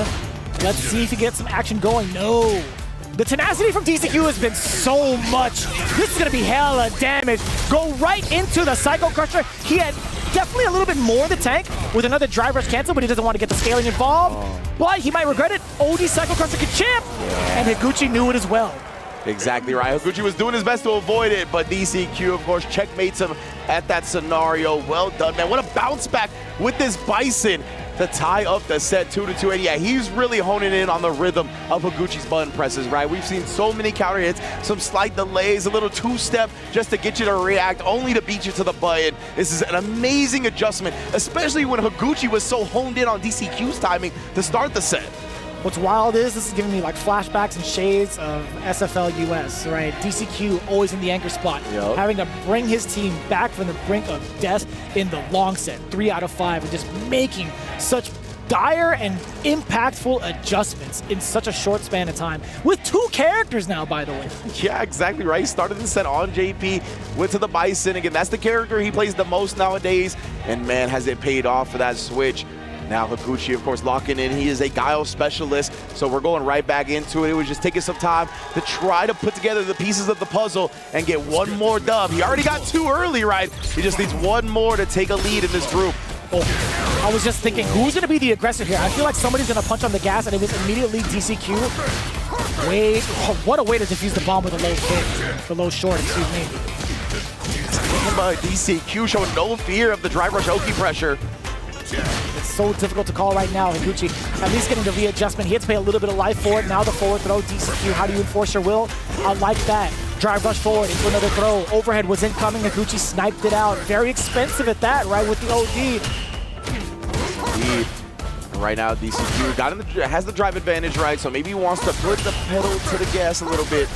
Try to prevent Higuchi from getting over that 3-bar threshold, but he's there now. Yes, the jump just sniped out. DCQ in very much control in this round. Tried to bait out a flash kick right there, but it didn't happen. There's been a lot of throws from the side of DCQ, and a lot of it counter hit against Higuchi. He's been pressing a lot of buttons, rather active upon wake up. Damn, and rather active against block strings. Indeed.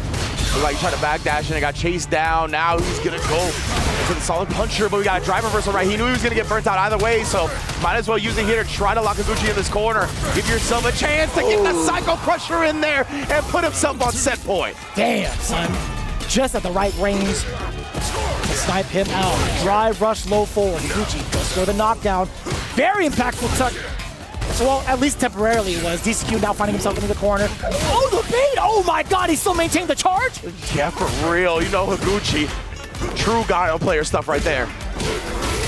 Counter hit. Counter hit, yes indeed. Rest of the target combo, continue on with the damage. This is going to be so much for Higuchi. Yeah. Stay alive. Staying alive. Final game, final round with so much bar on the side of DCQ, kind of pumping the brakes a little bit. Now going for the heavies, right? I think a lot of Japan parries the hell out of these nowadays, so him kind of throwing it out now. I wonder if Higuchi would be ready for it. I don't even think that's going to be a topic of discussion. Oh my goodness, and then trying to throw after the scissor kick. Now respecting the fact that Higuchi was a little far away, so it was easy to walk out of. And now Higuchi, ooh, he even putting on the gas again, trying to turn into some offense. So scary, very sharp angle. That is actually a pretty great time to jump against Higuchi, even if he charged the flash kick, hence why Higuchi tried to walk forward. Yeah, and it looked like he did it so late, right, that maybe Higuchi felt comfortable trying to make a block something on the ground, but instead, he's comfortable checking the pressure and going into the level 3. Higuchi clutches it out after DCQ almost makes the comeback. My man Higuchi actually looked at the camera, he's like, is that gonna kill? He looks so confused and perplexed off of that. But man, there's been such a drastic change of timings from Higuchi in so many different rounds, right? He's been so unpredictable as to when he wanted to counter-strike, no pun intended for EWC. But like, genuinely, right? Like DCQ was starting to dismantle some of the timings. Higuchi was actually mad stubborn with pressing buttons upon wake up over and over and over again in the second to last round, and then all of a sudden, still sniping out DCQ's timing with that crouch jab. It's always the crouch jab that comes out for the big impactful moments into a crouch or a counter hit into crouch medium. Yeah, and I love that Higuchi didn't get discouraged because we saw a couple of times where he tried to check a drive rush with the jab and then he got it, but the crouch medium punch didn't reach, right? I feel like that could get to some players where then they're going to want to start doing something else, but Higuchi knew, right? That was the safe strat. That's what's going to lead me to a dub in the long term. Really sick. Hey, I felt like both of these guys had shine in their area, right? Just time your button presses better and you'll win. Both of them showed that throughout the set. What a piece of advice. Just time your button presses better. Come on, man. So this is it right here, right? He delayed it too. Man. He went for crouch jab, went for a longer delayed button with a back heavy kick. So him making that read is so dangerous. Like who would opt to press a button in that exact scenario? Yeah, man, Higuchi, he really felt it, right? And it feels like DCQ likes to get that Bomaye in, that back heavy kick to get the big plus frames, but man, what a call out. Now, we hop back over to Group C, where Goichi has the potential to qualify in to the final stage of EWC, but standing in his way is this man, NL Never Lose. This is the time to live up to that name. Momentum definitely plays a significant factor here going into like match after match, right? We talked about Goichi and the way he played against Tokido, looking like a different type of player, willing to throw out the DIs, willing to throw out some of the grime into their eyes. But NL, there's just something about him. He's been playing mad clean. Surely he's coming in from the lower bracket. I get that. But like as of these last couple of months, he's taken down like so many high-end NA players. He's taken down a plethora of high-end players here. Yeah. So this is going to be a real test towards NL if we could keep that consistency. When we talk about Street Fighter 6 greatness, it's always talking about that consistency. Can he prove it here on this particular stage where it matters the most to get into the next phase?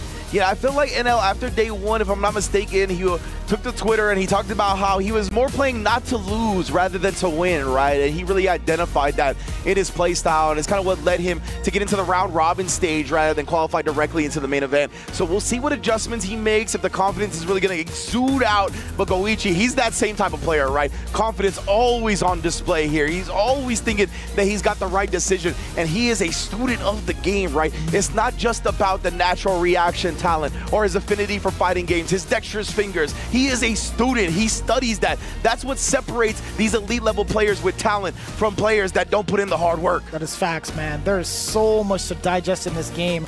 On top of that, being able to understand the psychology of other players, what's going on in their mental and what decisions they want to make. That is something that's almost unteachable sometimes, right? That just goes through hours and hours and hours of exposure and experience through either ranked, playing matchups against other players who possibly have faced off against that person, or just booking that ticket to face off against them yourself. Man, oh man, and yeah, that's what Goichi and Ena are going to do right now. Face off against each other here. I'm expecting the Akuma versus the Chun-Li, right? That's usually what we get from these two, so definitely expecting that one. But yeah, man, it is going to be a barn burner. Again, remember, Goichi is going to be eligible to qualify into the main event if he gets this W here. But of course, we are playing out all the matches, even if there is a 2-0, because there is a $5,000 prize difference between second and third in the group stage. So of course, you know, you want that extra bag. Don't get me twisted. Kind of switching gears a little bit, I do want to pick your brain on this one.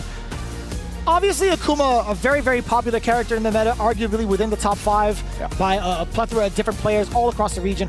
How does this fare up against Chun-Li, who has such control over the Shoto archetype?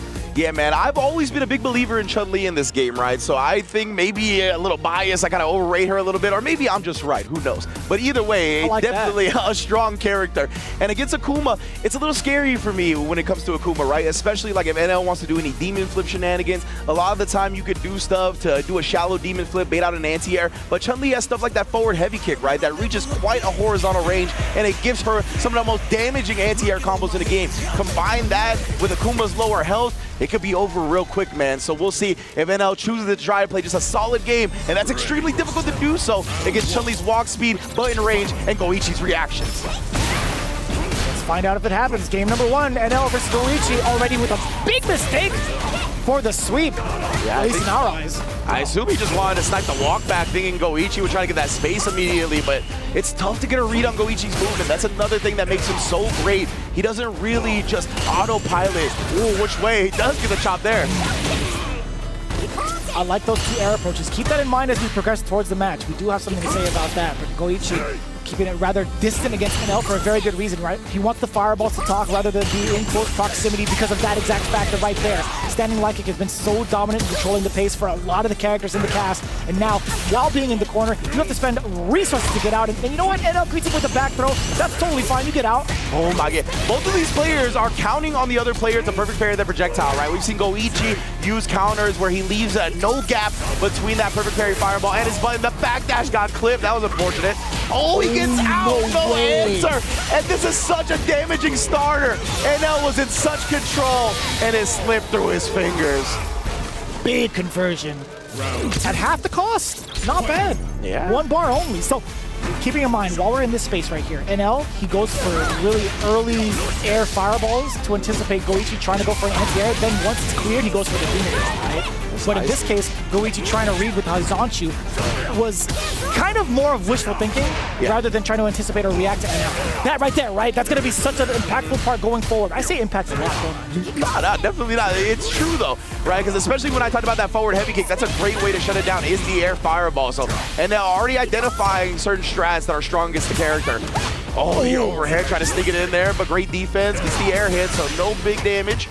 Damn. forcing the burnout upon his opponent, but at what cost? Throwing the fireball against Chun-Li is scurry. True. Yeah, fully loaded is Goichi. Right now, it feels like he's waiting for him to do it one more time. Oh, he actually gets the landing punish from that far away. Yeah, them nails are manicured, dog. Oh my God! Oh, he baited it out. I can't believe it. Goichi didn't feel the need to press the issue with NL and burnout. I thought he was going to try to take full advantage, just smother him out. But this is what I was talking about. It's so tough to get a read on Goichi's decisions, man. Yeah, and I'm so glad that you mentioned that, right? We talked about Goichi kind of being forced to a halt because of the early air fireball, which gives NL the green light for the Demon Raid. What just happened earlier, right? NL went for the Demon Raid thinking he was cleared because there's nothing kind of like Goichi that could do to react to the fireball. He just used the walk speed instead to walk under it. Yeah, I like that a lot right there, Goichi. He's shown that, right, where he is good at recognizing the dead zone of the up kicks whiffing on people's jumps, and he'll just dash. He's like, I'm not going to make myself get punished when I know. And he calls out the big pokes, right? I think he knew that NL was going to want to go with that target combo to burn him out, and instead he counters the wake-up DP again. Goichi, such right reads. Letting the fireballs do the talking, or at least utilizing the most of that space too. Goichi willing to kind of just back away because of the fact he has like 2.5, now at 3 bars for the drive gauge. Oh, sniped up right there, tried to walk away, but Akuma got a pretty potent crouch medium kick himself. There's the trade. Goichi, he's got 2 bars off of it as well. Oh, but the jab, he tried to take his turn a little bit too early, and that jab counter hit directly into the crouch medium kick. It's not over yet though. I love the drive reversal, would have been safe if blocked.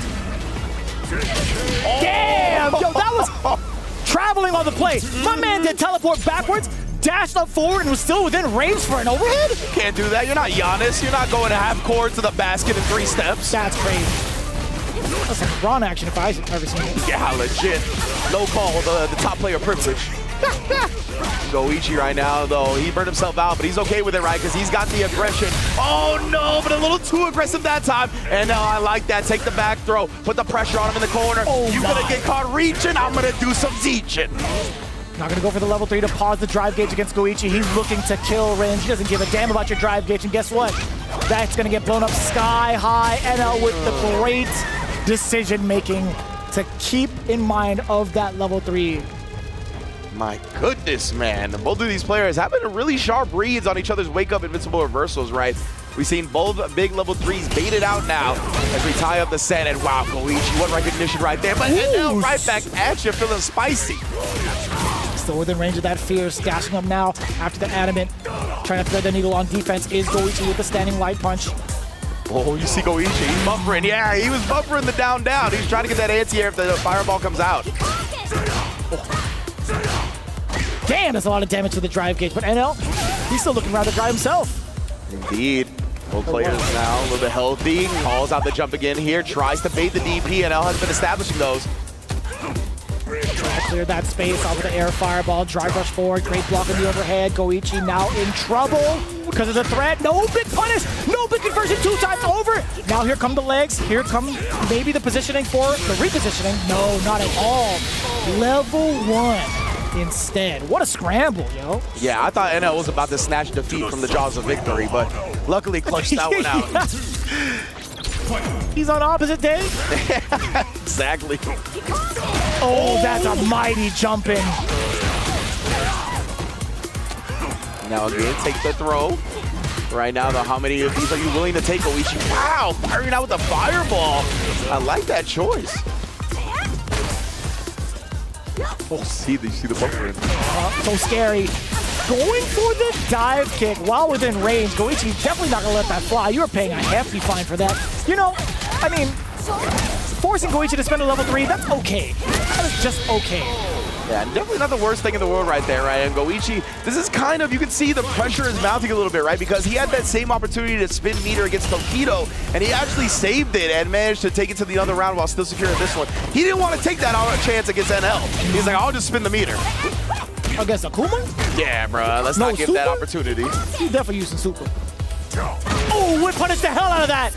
How often do you see NL actually try to go for something that dangerous? Exactly, right? I felt like time froze for that second. Just so rare to see NL actually whip the crouch medium kick like that. Goichi took full advantage now, has him low, but the demon is lurking in the shadows, don't forget. Is 1,000 demons enough to take down Goichi? Oh my, did you see the delay on that that one too. NL was standing initially and doubted it. Wow, at the last moment, couldn't defend against the overhead the whole time. That's the thing, right? Sometimes your reactions are used against you. Maybe you think you're far enough away where then you can start trying to plot on a whiff punish, but just snuck in there. And yeah, the hit stop plus the screen freeze from the driver's cancel makes DI very easily counterable. Had to do it, to be honest with you, man. I think that's a strategy that he's used against Tokido to make it work, right? Okay, we got the demon flip chop. Past the fireball, that's one way around it. Down 4 roundhouse, curse that move, man. Yeah, exactly. He's using it just enough to where NL isn't prepared every time he pulls it out, right?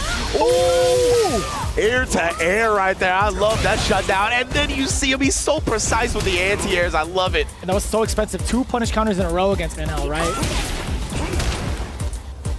He has to walk it out manually. Indeed. Just eating all kinds of fireballs right now. Oh, my goodness! You thought you got the better end of the deal? Not this time. Never make deals with a demon, bruh. That's how warlocks are born. Sorry, the D&D. That got me pretty good. That got me pretty good. That's bars. Bars as hell. Oh! With the exposure down below. Try to knock onto the door. The door was already open, honestly. Goichi got hit by it. Help me. Oh my goodness, see him trying to inch forward right here, just scheming. Oh, he actually committed, thinking that Goichi was not expecting that. That was really random. Forward throw now. Wallen, burnout. This is going to be so substantial for Goichi. Gets to bully him! And does so successfully. Looking at match point. Very, I want to say, very deceptive off of that cross heavy punch while in burnout. I agree. Optimal to the end. Oh my goodness, I thought he was going to get the whip punish. He actually still got the recovery in the throw. I thought he was going to be able to recover in time, but no, sir. Trying to base something out. You can tell Goichi playing very safe right now. He is 1 round away from getting into that main event, that top 16. That's right, yeah. I mean, and damn, son! My goodness! At the edge of the knuckles, the touch of the rope. You know those knuckles ain't manicured. Dirty, dirty, dirty. I'll tell you what, that's kind of gross. Oh my God, what a time to demon flip. And now he's cooking right now. He's got his apron on, but Goichi putting a stop to it. Still backing away, taking advantage of the fact that he does have level 3 on deck. NL is not allowed to throw fire. Okay, I lied to you all. OD's fine. Shit, man. Oh. Again, they're playing so slow right now, right? Everybody knows the stakes. Goichi, yeah, I was going to say, if he can inch forward, then he can take the fireball option. At least make it a little bit risky, not take it entirely away. Oh my God. My goodness, right? Yeah, NL, he does not want to throw a fireball, right? You see even Goichi, he buffered a little bit right there as well. Oh, now we see Akuma relatively close to the corner, now stuck in the corner, the DI! Again, Goichi, the well is filled with the H2O, brother. Oh, and he gets him opened up. Goichi is not quite in the main event yet. No way! He dropped it. Oh, no. What? No. Okay, we're good. He baits it out. What in the heck is happening from both sides? Oh, my goodness. Drop after drop after drop. Goichi. That was it. The main event berth was there. Oh. We've seen players crumble from these type of moments, Ringe. Can it actually happen? Is the door open now for NL? Oh, man. Yeah, I got to imagine, right? When it comes to the momentum, when it comes to the morale, how people are feeling when they're sitting down playing, NL's got to feel a little decent, right? He got a game that he probably shouldn't have, but, you know, you got to take what you can get. There's plenty of moments where I'm sure NL had something weird happen. He ended up losing rounds for it. You can't feel like, oh, I just got a game off of a fluke. This happens in fighting games, right? So NL here going back at it, up against Goichi, a final game. And again, if Goichi takes the dub, he is in top 16. That statement alone is probably why we're seeing 2-2 up on your screen at the very top. Perfect parry. He's not going to go for the side because instead the damage and the meter, very impactful too. I got to find a different word, Ringe. I'll tell you what. I'm not going to lie to you, fam. Looking real sus on my end. I hit the cough button real quick on that one. Oh my goodness.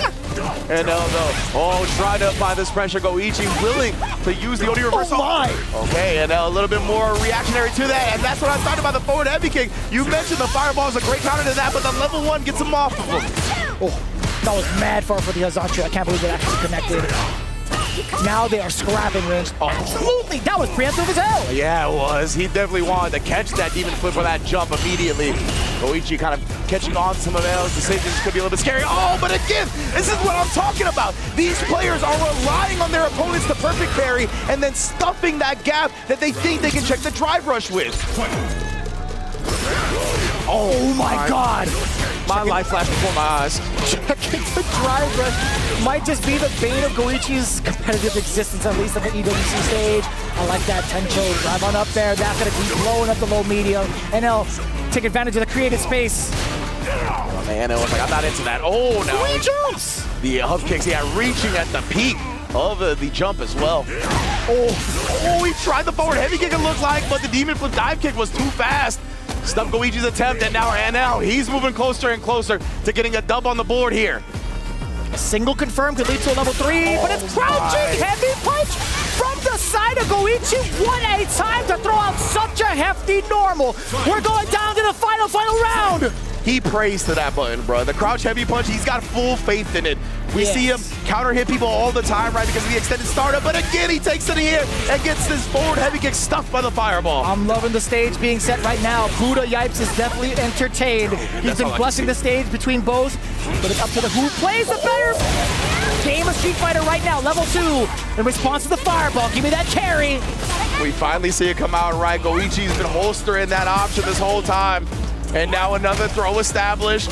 Oh, and the rhythm, he didn't confirm it though. He was a little teetering on those 3 bars, right? Didn't want to confirm the driver's cancel, but he gets it. Looked like a mistake from NL, so unfortunate. But Goichi is gonna benefit and go into top 16.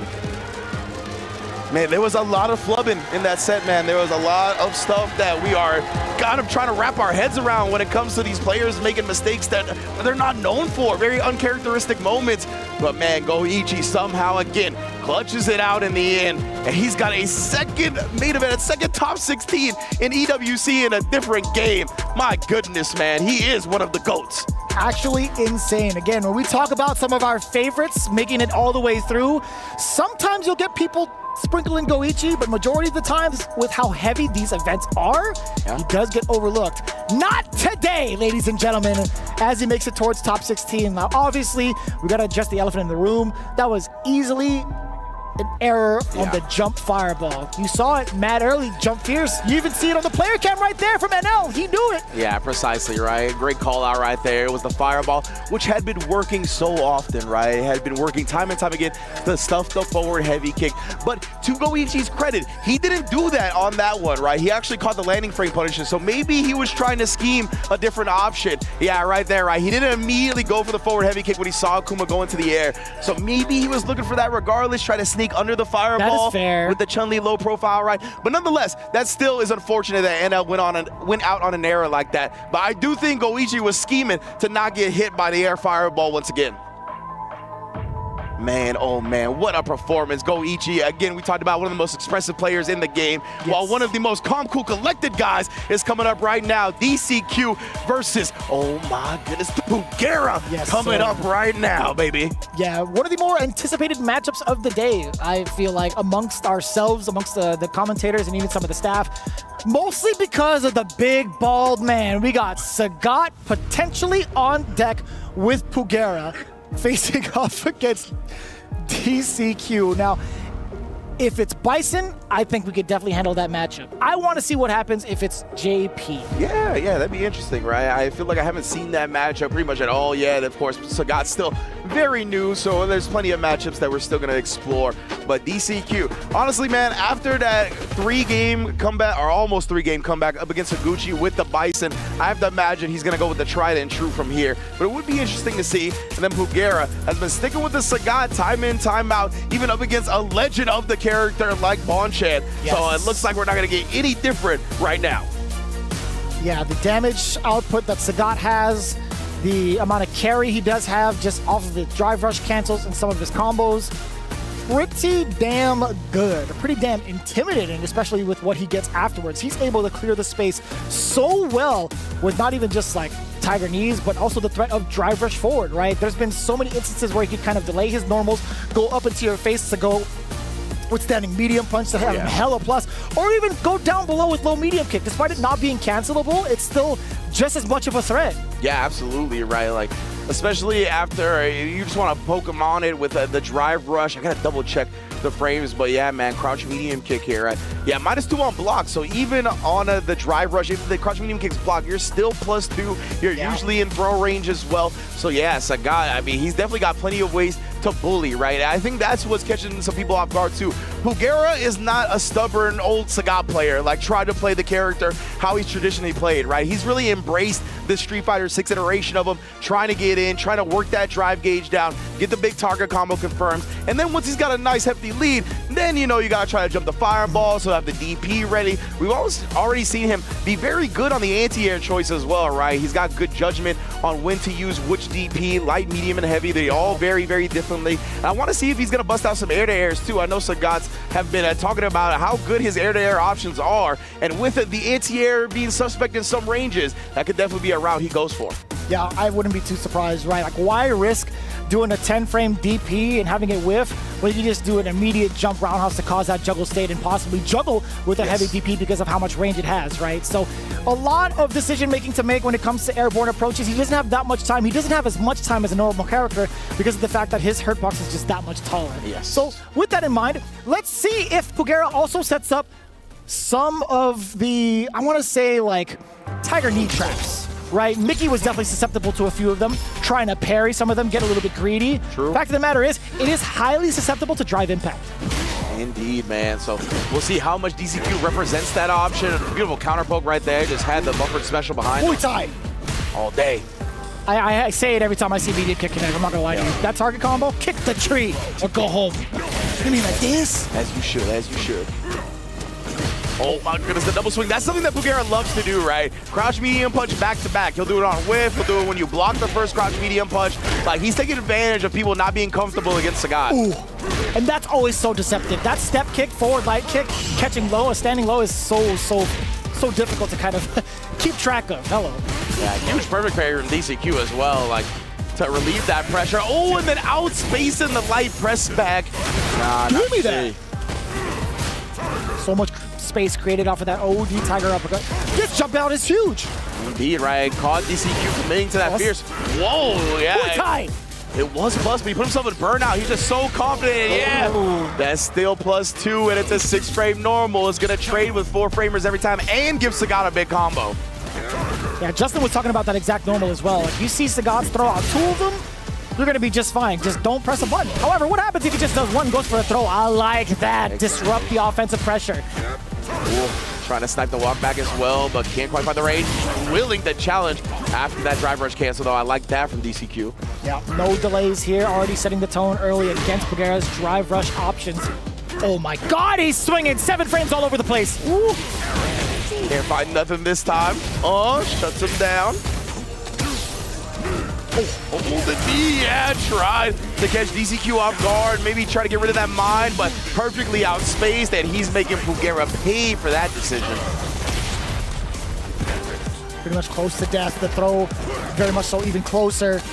And that's going to be it. Counter hit. Pugera opting to go for normals. I wonder if Critical Art on Wake Up would have killed. Yeah, it definitely would have killed, actually.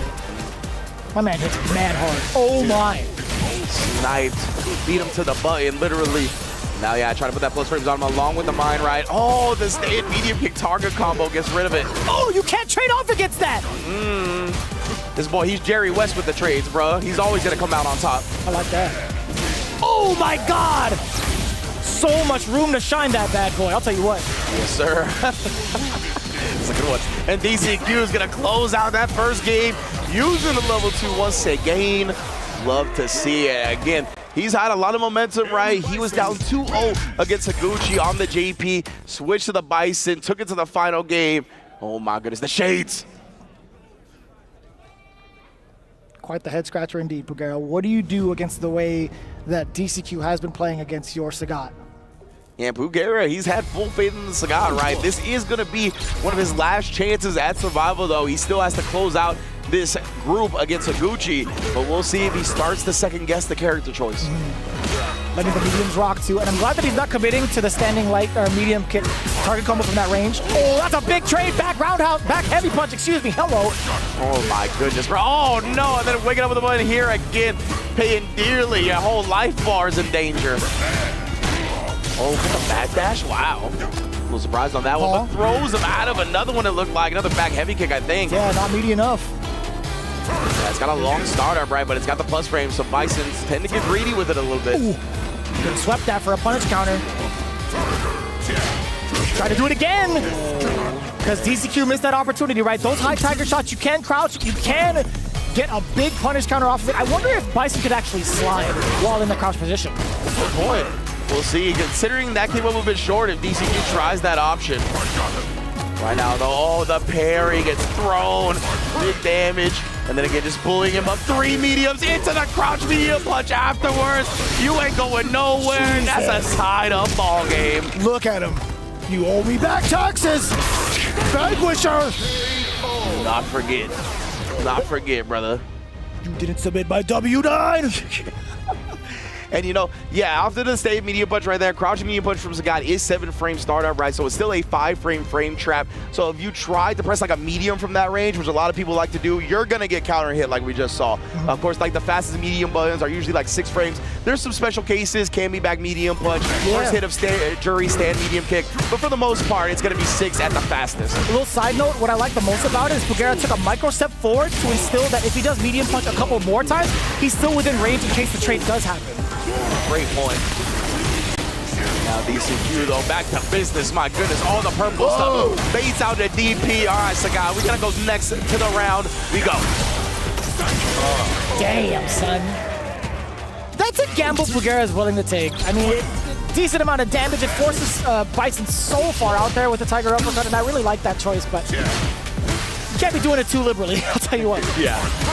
Definitely, you can feel the consequences. And there you see now Pugera switching it up a little bit. One stand medium punch into the throw. That makes trying to parry the second stand medium punch very scary too, right? That you get a punish counter thrown. It's not a good look. Oh! Damn! He sniped out that crouching medium punch so far away. Again! Bring on the violence, DCQ. Oh my goodness, he's gonna commit all the way because why wouldn't you? The Bison, the Mahe, shoutouts IFC Yipes, is gonna be 2-1 DCQ. Damn, he grabbed his head like a bowling ball right down the alley, quite literally. That's pure strike, right? He scored 300 on that one. Yeah, man. Oh my goodness, bro. DCQ roaring back yet again here. Range after that. A slight contact. We get the target combo off of the heavy. Damn! Yeah. Kind of sneaky. Oh, trade time! That's what Pugera's been looking for, right? I'm down to trade all day, every day. It looked like DCQ tried to delay a button right there to block the second one, but ends up getting thrown out of it. Big parry to reverse the situation. That's huge. That range is so deceptive. Get a little step kick and get the big uppercut, big fella. Oh my goodness, you know Pugera loves that. Every time we get to use the big DP, that's just a satisfaction. That's what I like to see. Using some of the lighter normals. Oh, that was sick. And then again, busted out another Tiger uppercut. It's not your turn. This character is sick. You get harassing with that step kick now. Like you said, you wanted to see him sprinkle in some different options. Even the crouch medium kick starting to come out. Oh, but of course, reliable. Crouch medium punch coming through. Had the drive rush buffer behind it. Now we're in the corner control. He's so damn optimal right now. Forward throw again. You can do it one more time. Low medium kick, if anything. Oh, and he went low. He went for a tick throw. DCQ actually got hit. Yeah, indeed. Making the hit stun too high for the throw to connect. Oh, this is so tough. How do you close it out? Just one more touch. DCQ has come back from this before. Yeah, he's trying to harass. How much? Oh, never mind.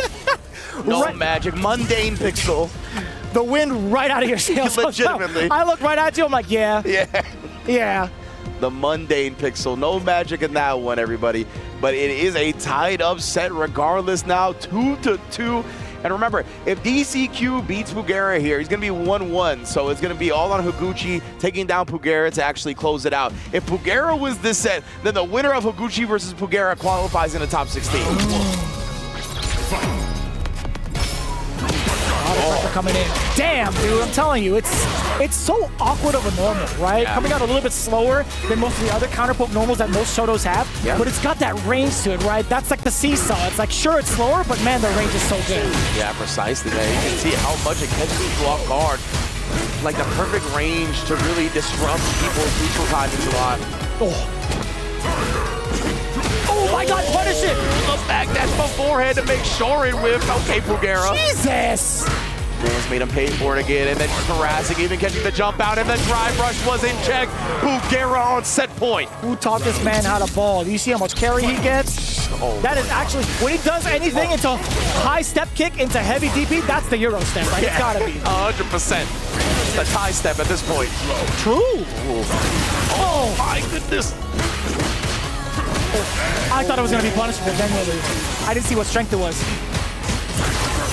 And then he had the plus frames from the mine after, just holding down Pugera, but yeah, he didn't have anything afterwards. Plus frames on the knee, jumping in, no anti-air attempt. Pugera has fought off this potential burnout. It's the uppercut. Now you're within one-touch range, and he's mad close. Oh my, yeah, he didn't want to press on that last one, right? He is not comfortable pressing after even 3 medium punches, knowing that crouch was going to come out. Great block on the overhead. And what a way to start it off with crouching heavy punch from Pugera. Light punch! Or sorry, light kick, hello! Light punch, I thought you were about to tell us how to do an infinite. You know, you might as well. I'm so sorry. Pugera gets the 3-2. What a comeback yet again, showing off Sagat. Newest DLC, putting DCQ away.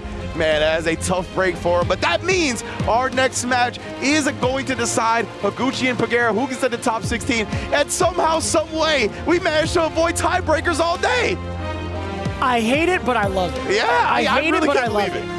You should have heard all of us talking about this day. We definitely thought we were going to get multiple tiebreakers here in a bunch of the groups, but we are not going to get a single one, man. Goichi took it to Group C, and then our next match, Higuchi versus Pugera, is going to decide. And of course, that's going to be after Tokido versus NL, right? We still got Tokido versus NL to determine who's going to get a higher placing and who gets more money. But of course, Higuchi and Pugera, which is dope because it's going to be the last match of the day, that's going to determine the final qualifier in the top 16. Now, I heavily misspoke towards the very end, but that low step kick is something we haven't seen almost all match, with the exception of the very beginning of game number 1.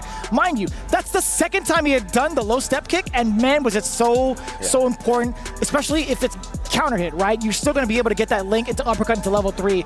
I'm genuinely surprised that he used it so sparingly, right? Like, that's such a great tool to check people's block back over and over and over again, at least from like mid-range rank, right? A lot of Sagat players just trying to take that space because of the lack of walk speed, but Pugera making it count so much. That was like one of the most menacing things about Sagat on launch day in week 1, right? Was everybody was getting clipped by that drive rush step kick because it's so far, it hits low. You're always trying to walk back when you see drive rush. And again here, we still haven't taken that into account too much, especially because, as you mentioned, Pugera used it so sparingly, just sprinkling it in at the moments he needed it the most. Incredible management of options from Pugera. But we're going to bounce back over to Group C, where Goichi has already qualified into top 16, but we're going to see who gets that $5,000 money match under their belt between Tokido and NL.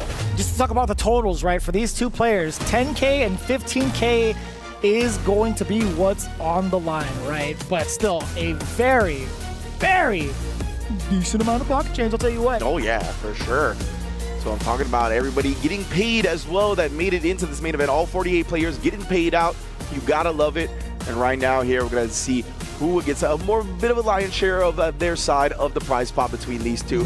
But yeah, Tokido and NL, it's gonna be a fun one, right? We most likely are gonna see the Ken versus the Akuma. Maybe Tokido wants to experiment with a different character since he's not gonna be able to qualify in the top 16 at this point. Maybe try some ideas that he was holding back on before. Could be the same for NL as well. I genuinely actually haven't seen a lot from like NL CFN outside of Akuma. He could be playing on a different account, but yeah, I think Tokido is at liberty to kind of flex some of the other characters for the matchups. I mean, I feel like Ken going into Akuma feels a little disastrous. I mean, like we've seen other Ken players kind of thrive as like their secondary. I mean, Cryme being one of them, one of the prime examples, making reverse 3-0s with that Ken. We'll see whether or not Tokido is going to stick to that character when it comes to someone like NL. And you know he's got to be feeling some type of way with the way he fell towards Goichi, right? Oh, yeah, absolutely right. Both of these players maybe just try to wash that bad taste out of their mouth, right? Going down to Goichi in the fashion, especially the way NL did, not getting that fireball that he wanted at the end. It was a little bit unfortunate. But of course, Tokido also looking to satisfy the fans. Of course, one of the most popular fighting game players to ever exist. I love the fact that Fudo mentioned how Tokido is one of the players that really bridges the gap between the scene in Japan and the global scene, right? Tokido has always been one of the players early on that has traveled around the world, making it known that he is one of the top fighting game players. He's done it in a very charismatic fashion as well, building his fan base over the years, always rooting for this guy. And NL on the other hand as well, right? He has been a very strong competitor as well for a long time. Love seeing these two clash, even if they can't make it to the top 16. I will say from like certain perspectives, when it comes to prepping for some of these events, we always highlight a lot of these players once we find out they're attending a certain major, etc. I feel like NL, he's had such really like sporadic results, in my opinion, whether it's like high-end top 8, just barely out of top 8. I want to see when he's going to have his real breakout moment, because it feels like he's always been on the cusp, right? Yeah, 100%, man. Tokido here. Okay, then it looks like we got some technical difficulties on stage, just trying to get that handled. And my mistake earlier, I kept calling the Chun-Li stand heavy kick the forward heavy kick. My mistake, everybody. Yeah, that's the forward heavy kick is like the funky spin. Yeah. Mostly used to kind of like bait out throws or like whiff punish, or at least blow up a couple of lows. I had to think about that too. I was like, wait. Yeah, apologies. I don't remember. It gets the forward momentum right, so I think about it. But nonetheless, Goichi definitely looking strong, has already qualified into top 16. And we're going to see right now who gets at that $5,000 prize increase between 15 and 10K. Of course, so many fans in the building as well.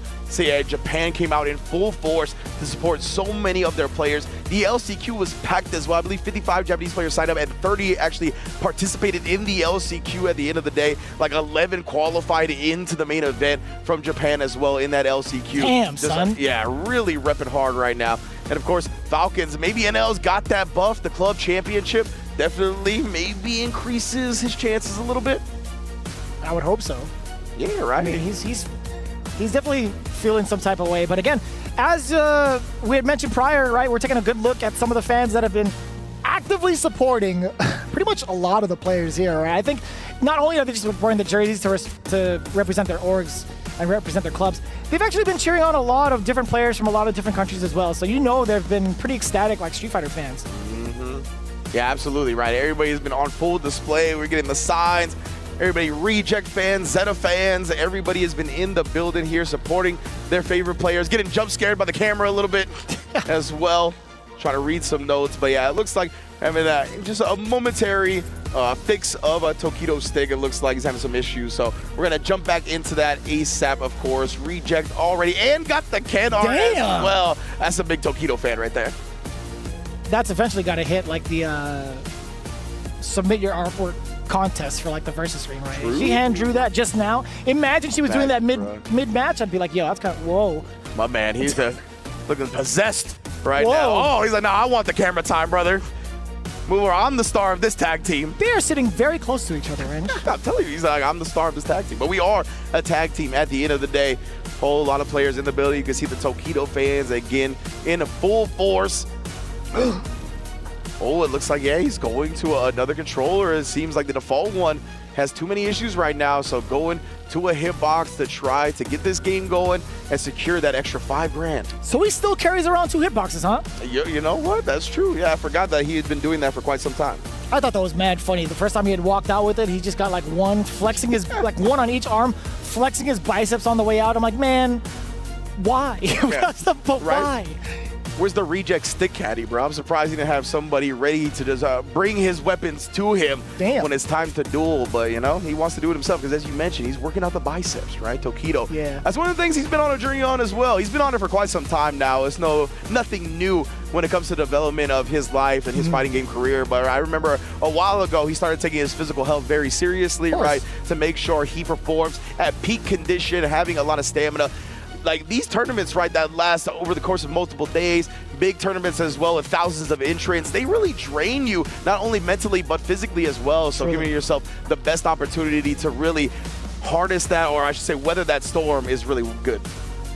And if you guys have never like noticed or even like caught a Tokido stream, he literally streams in a room with I want to say it's probably his own like private gym, but I don't know if it's like connected to his bedroom. But you literally see like a bench press setup or like an entire like squat rack in the back. There's definitely like a barbell there. So he's got like the weights on the side as well. So he's definitely streaming from his home gym. I wonder if he like gives any regiments where it's like every time I don't counter a DI, I gotta hit 10 on the bench real quick, you know what I mean? 10 sit-ups. I wonder if that's part of his regimen, of course. But Tokido looking phenomenal, as always, here as we try to get his issues handled. And waiting patiently in the wings with that Akuma. You gotta imagine that he is he's just bloodthirsty here to get a dub after the way the last match ended. It's a little daunting too, just to kind of rehash on that topic you mentioned. Having to do like a set amount of exercises based off of your performance, that's kind of rough, man. Like if he's got to do like full-on reps per DI missed, guess what, man? Yeah. He's got a lot of stuff to do to hit that gym. He's going to be hitting a full regimen. Your push day is today, son. We shall see now. Tokido, of course, again, making sure everything is handled. But thank you all for joining us here at the Esports World Cup, of course. This is the day before the finals, where everybody's going to get into top 16. And remember, that top 16 is going to be single elimination, first to 5 sets. Going to be dope. A whole lot of the bracket has already been decided as well, right? We only got one more player left to decide in that top 16. It's going to be Higuchi versus Pugera in a minute. I believe the EWC website has been keeping the bracket updated as well. So if you're looking to check out what's going to happen tomorrow in your downtime, that is definitely, or this is definitely the time to do it. Yeah. Definitely going to be breaking the immersion here. Man, it's Capcom Cup all over again, huh, Range? I know, I was going to say. You know what I'm saying? It's so fitting that it's us two once again. Oh, man, but yes, indeed, if you right? know, you know. Yeah, of course, yeah, and Goichi also qualifying in. So we got a couple of people I wanted to talk about the Jafonzo Award again, right? The Jafonzo Award is a extra $50,000 to the person who qualifies into the main event via LCQ and then goes on to win the main event, right? It's named after Jafonzo, who did that last year in EAFC, and it gets an extra $50,000. And 2 players are already qualified from that LCQ into it, right? Matsu and Goichi are up for that if they manage to take home the entirety of top 16 tomorrow. Pretty significant. And talking about top 16, that's where some of the clubs can also accumulate even more points, if I'm not mistaken, right? Although Falcons have won the club championship, there's still wiggle room within the rankings to gain a little bit more for the clubs that they're a part of. So there is that incentive to score as high as possible. I mean, obviously, everybody and their moms wants to get that #1 spot, not only for the prize pool, but also the big prestige of being claimed as the EWC champion of this year, right? When it comes to winning these championships and winning these titles, it goes such a long way. It gives you that legacy, right? Nicely. Going forward in every single conversation, whether you're a player, spectator, or a commentator, you're going to be talking about this person being the EWC champion. Precisely, right? That is one of the big tournaments in our fighting game community. One of the ones I think the entire community considers a world championship, right? On the level of stuff like Capcom Cup, on the level of stuff like EVO. EWC is right there in that tier. So it is a huge gain, a huge boost to not only your notoriety, but just in general, your morale, your confidence to take home a tournament like this. It was such a unique format at the end as well, right? Where it's going to be single elimination, first to 5, extended sets, which is what everybody loves in Street Fighter and fighting games in general. Kind of going into who had qualified into that phase where they have to face off against each other in that single elimination bracket. Now, let's rehash a little bit of Group A and Group B, just in case folks are just tuning in while we settle this technical difficulty.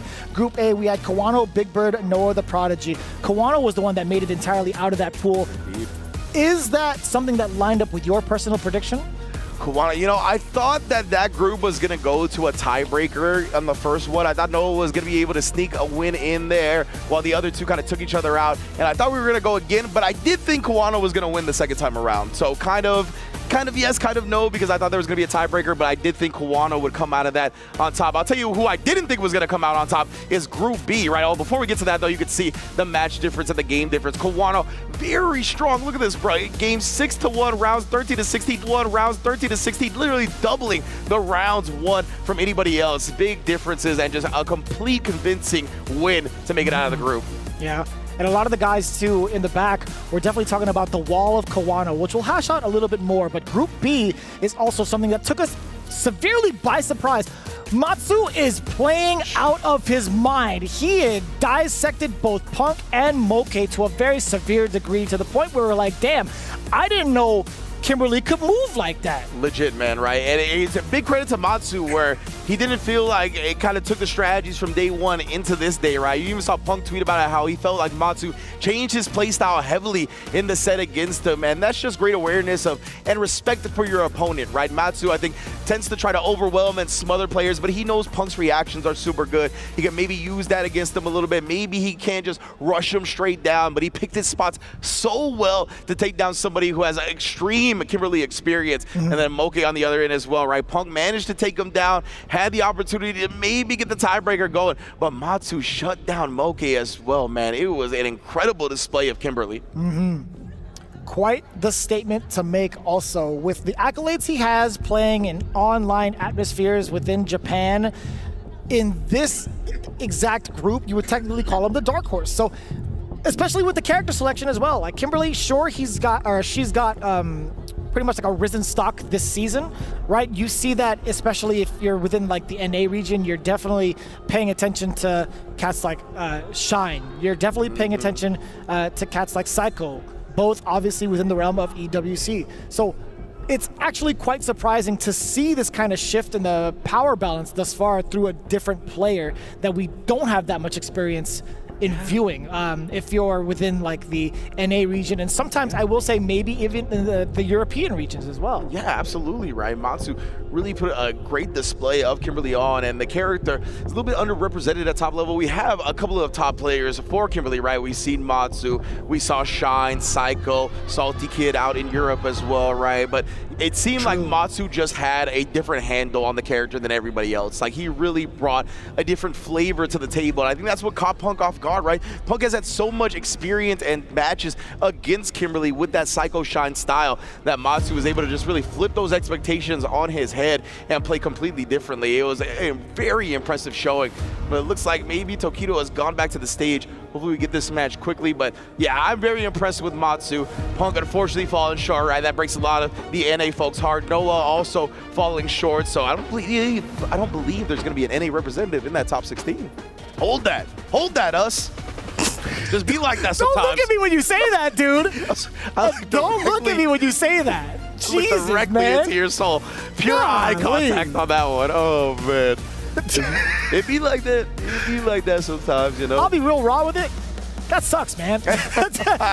we obviously don't like to show bias here, but at the end of the day, once they're out and eliminated, we can express our feelings, right? We're allowed to do that. Yeah, exactly. You know what I mean? But, of course, we have a bunch of phenomenal players that I'm looking forward to watch tomorrow in top 16. I love these players almost as much as the NA players, so it's definitely going to be a fun show tomorrow as we look to get settled here. It looks like we've got a stick working. We are going to get a quick button check before we actually get it all settled to make doubly sure that we're going to be good to go here. And again, Tokido versus NL is going to be the difference between a $15,000 and $10,000 reward. Of course, Falcons already secured the big dub. Maybe Tokido can get some points off a reject, but I think you have to get top 8. So, and because of that, it's not going to be any points gained from reject side as well. I could be wrong about that. Apologies if I am, but I think that's how it's going to work. We could get that confirmation later on. Yeah, absolutely. So with that in mind, again, still, despite the pressure not necessarily being like all the way for the, what in the heck is that, Mago? That does look like Mago. Okay. Sleepy Mago. Yeah, I was like, wait a minute. Thought process, yes. Despite not making it into top 16, right, there's still going to be so much more to kind of like gain in this exact atmosphere, like facing off against someone like NL. You have that footage, right? You're going to have extra money in the bank if you do get that W. But at the end of the day right now, it feels like there's just a bit of pride still. Like, I don't ever get to see like Tokido versus NL that often, right? Outside of like the big stages. Yeah, at the end of the day, nobody that's picking up a controller to play a fighting game wants to lose, right? So best believe both of these players are going to come into this one with full energy, full effort to take home the W. And it looks like we are going to get into it now. I believe our button check is over. We are back at it again. Tokido versus NL. The difference between 15 and 10K coming at you hot and heavy. Here we go. Battle of the Shotos, Game 1, Tokido versus NL. 3 out of 5. Indeed, here we already started slow, right? Nobody wants to overcommit. Just as I say that, though, NL will in the press the big heavy button. Knocking on the door a little bit. Does get the trade-off. Nothing big out of that. Tokido trying to bait out with reactions, right? Hence why the crouching light came out of nowhere. Just parrying up here, both players. Now looking for the overcommitment. Yeah, that was the OD. So Tokido got the perfect parry on the first hit, but didn't hold the parry. Oh, the jab, but no confirm afterwards. Oh, but that's going to be a pretty big confirm. Does clip the normal against NL. That was a counter hit. I was going to say, giving up the positioning already for some of the tricks. Yeah, Tokido, he definitely, you see, he kind of regretted that decision a little bit. And again, NL has been plotting on people perfect parrying the projectile, and then he wants to add him inflate your check. Good stuff from Tokido holstering it, but he's still in danger. Nice block on the shimmy call out. Oh, but that Fierce wasn't really going to amount to much. NL, despite being at that range, getting clipped by that Fierce, like, you know what, I can still take my turn. Yeah. Great recognition once again from NL here. Harassing, whittling down that drive meter as well, especially with Tokido spinning a bit of his own afterwards. Oh. Bad mistake. Yeah, the extended hurt box off of that parry for the throw specifically. And then the landing frame. I was going to say that felt a little late. And then what in the heck is happening? Alrighty then. Back into it, guys. Street Fighter 6 is in the building. Okay. Oh, and now we got the crouch medium kick. Let's take him to the corner. Oh my gosh. Yo, we are wilding with the decisions right now, and a beautiful perfect parry into the jump over. Fireball punish, and Tokido completes this one. That is a round on the board. Will do so with the level 1. Akuma got no chance to do the low life. Yeah, I want to say honestly, he's possibly the shift of peripherals for the side of Tokido, hence why we didn't get the jab into DP for level 3. I mean, that's pretty obvious, right? For sure.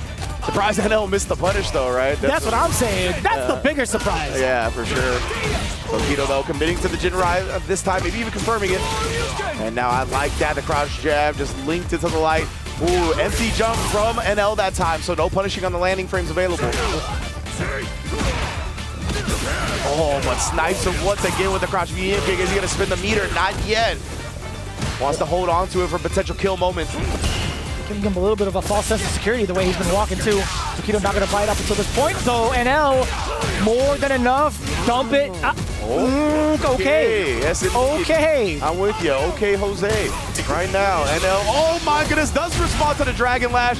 And that was so sick because he immediately reached for the water after he input that animation. He was like, I know you dead, bruh. He ain't gonna be in Street Fighter 7. That's the kind of statement that's been made. Possibly. Sorry, man. I didn't mean to catch you mid too. Yeah, at least I didn't choke on the water. And yeah, and you can see tap and parry in reverse as well. Tokido going with some big button presses back. Held the parry that time. I got a ton of drive meter. Okay. Oh. Fireball to the face, or so we thought. Drive push just immediately afterwards. We'll take it. Oh, Jesus!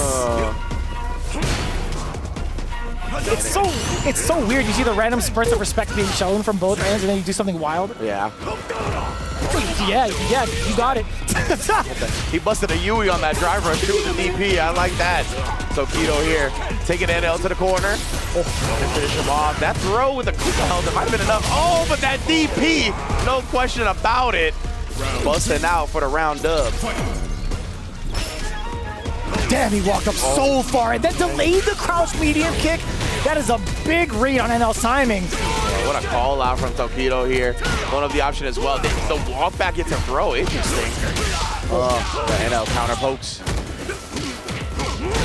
Just a jab to the face. Tokido was standing, by the way.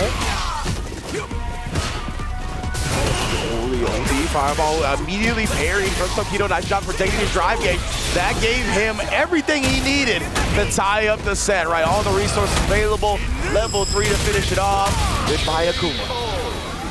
Tied up 1 game apiece. A couple of interesting mishaps that had happened between these two games, but as we've gone on, a little bit of a cleaner finish, at least from Tokido's side, catching some of the timings from NL. But how does the handshake happen? What are the first gambits here? The opening gambits. It's going to be a couple of fireballs from both ends.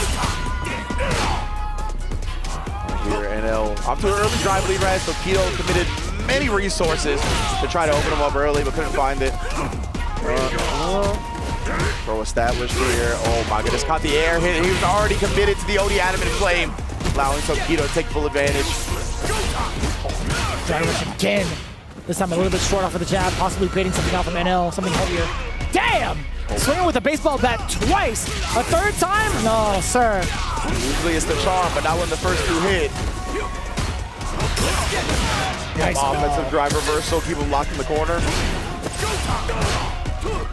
A lot of drive rushes into stand jab, level 2 past the fireball. You already know what it is. Pretty close to the corner as well. Yeah, the drive rush follow-up is available, and now not gonna let that one pass him by. Can I be real honest here? Yeah. I'm very surprised they gave him a wall spot off of level 2. Yeah, definitely. It's a very interesting route. Some cool stuff. Of course, Akuma always a saucy character. That's how they felt doing it. This time baits out the DP. And speaking of sauce, he starts with the adamant flame punish counter. Big damage. Jesus. Off of 2 bars? That's that lemon pepper wet combo. But this time we got the perfect parry as well. Come on, man. I'm sorry. Oh. Damn! Do it again! He tapped the parry. It was not looking for the overhead again, so the recovery got clipped. NL up 2-1 now. That is such a valid strategy. If you just think about what's intended there from the side of Tokido, like surely you get hit with an overhead, it's not going to be your turn, so you're looking for the fastest possible action and getting ready for it with the parry, right? So exactly. Really, really smart stuff from NL. Yeah, you think that the opponent is going to immediately fill the gap, right, with a button that's not that long a startup, but instead NL went right back to it, perfectly out-timed the tap parry, and now out-spacing the DP with the jump. Oh, boy. Oh, whoops. Oh. Yeah, I want to say that's, I guess, kind of a dead zone, but I mean, like, cross-jump DP alleviates that. Yeah. Big sweep punish, my goodness, NL showing out now. Oh. Stuffs the opportunity. Tokido, he didn't perfect parry that projectile, so he was locked into more blocks than I think he was expecting. And now below that 3-bar threshold, didn't want to commit the drive rush cancel. Oh my goodness, you really feeling yourself off? I bet you he does it again. Oh my, I thought he was, bro. Quick little burnout only to get sniped out. And now, set point. A lot of mileage coming in from these crouching medium punch, specifically from that previous round. Tokido, how do you come back from that? Changing up the time. Oh, the uppercut, disrupting it all together from NL. No way, brother. Indeed, and those are the sneakiest DIs, right? When the corner's not actually on screen, but you're still in range to get wall splat. NL doesn't like that. Yo, DI him again. Let it rip. Okay, maybe not now. Maybe not now.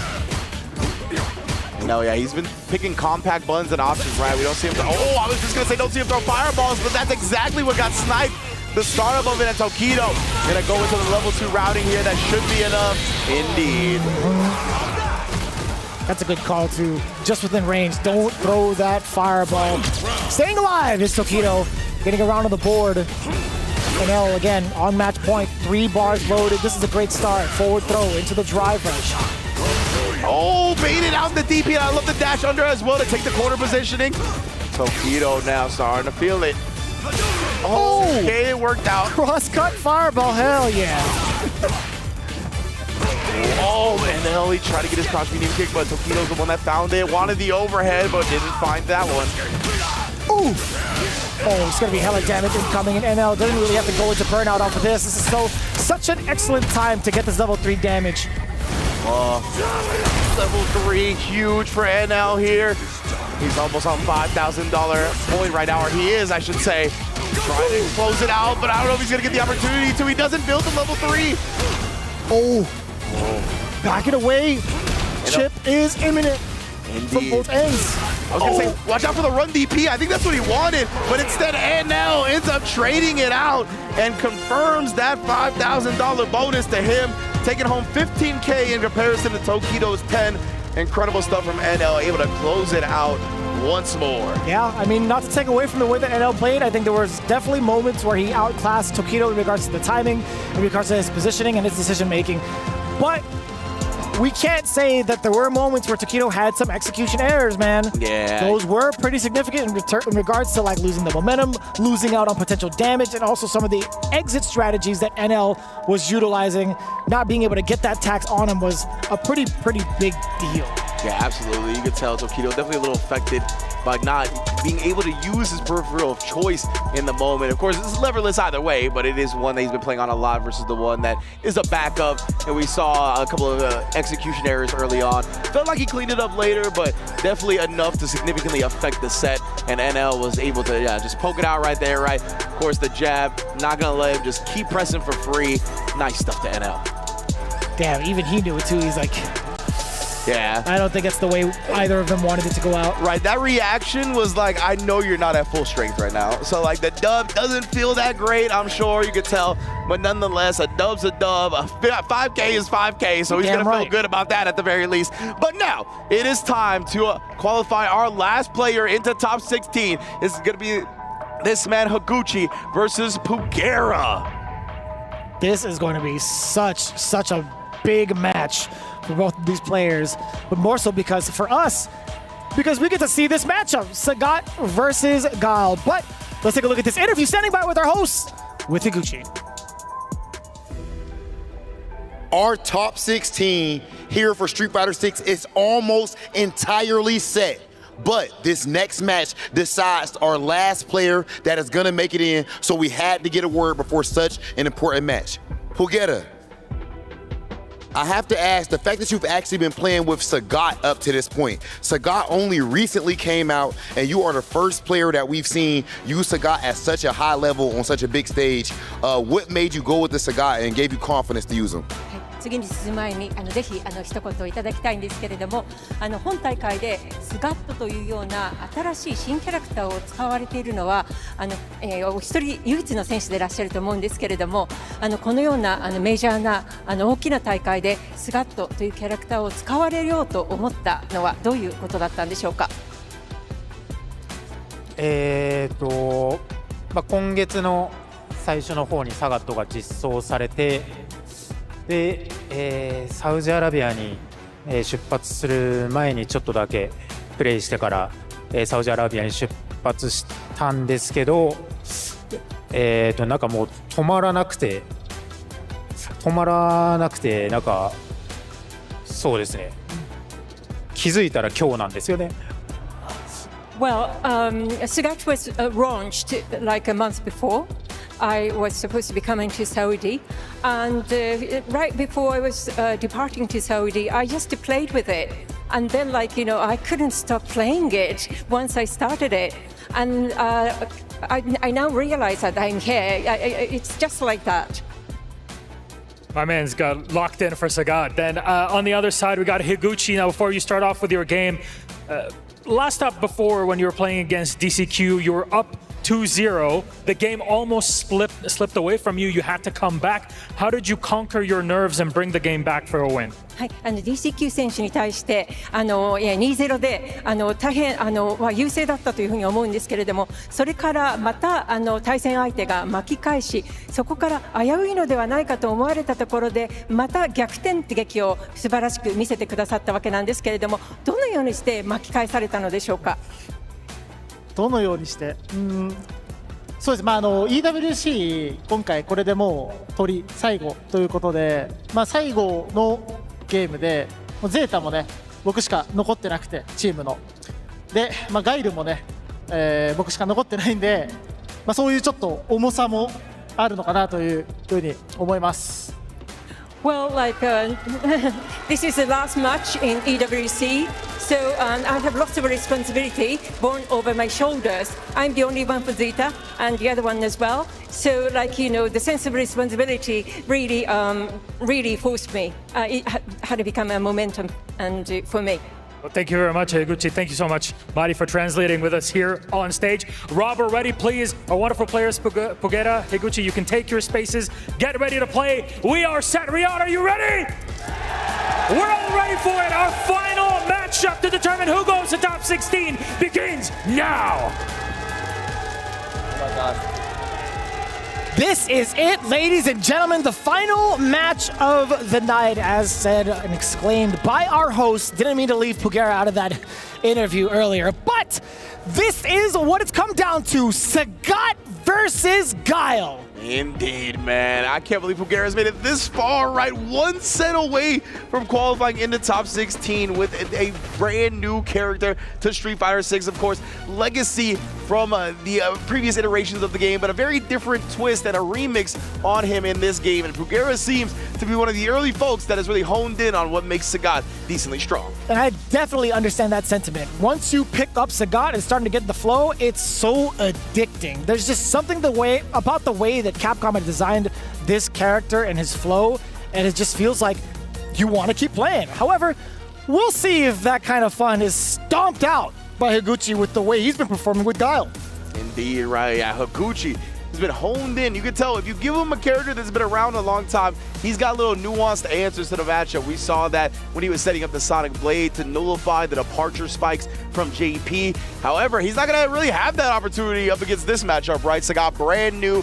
I'd be very surprised if he had some nuanced answers to this character. I don't really like the Tiger Shot game against the Sonic Booms because of the startup of the high Tiger Shots and also being able to reset the timer inherently just based off of like whether or not you're standing or crouching right. If you just duck it, guess what? You have a chance to kind of inch your way forward. Yeah. And also if you're within closer proximity, you could get the sweep punish. So I don't really feel like that projectile is going to be a part of the equation per se, unless it's going to be via OD from a block string, right? So my big question is, and also the big threat is, how does Pugera navigate around that? How does he maintain close quarters? He doesn't have the best walk speed. He has pretty decent sizable normals for with punishes or even advancing normals as in with like the step low kick, step high kick, etc.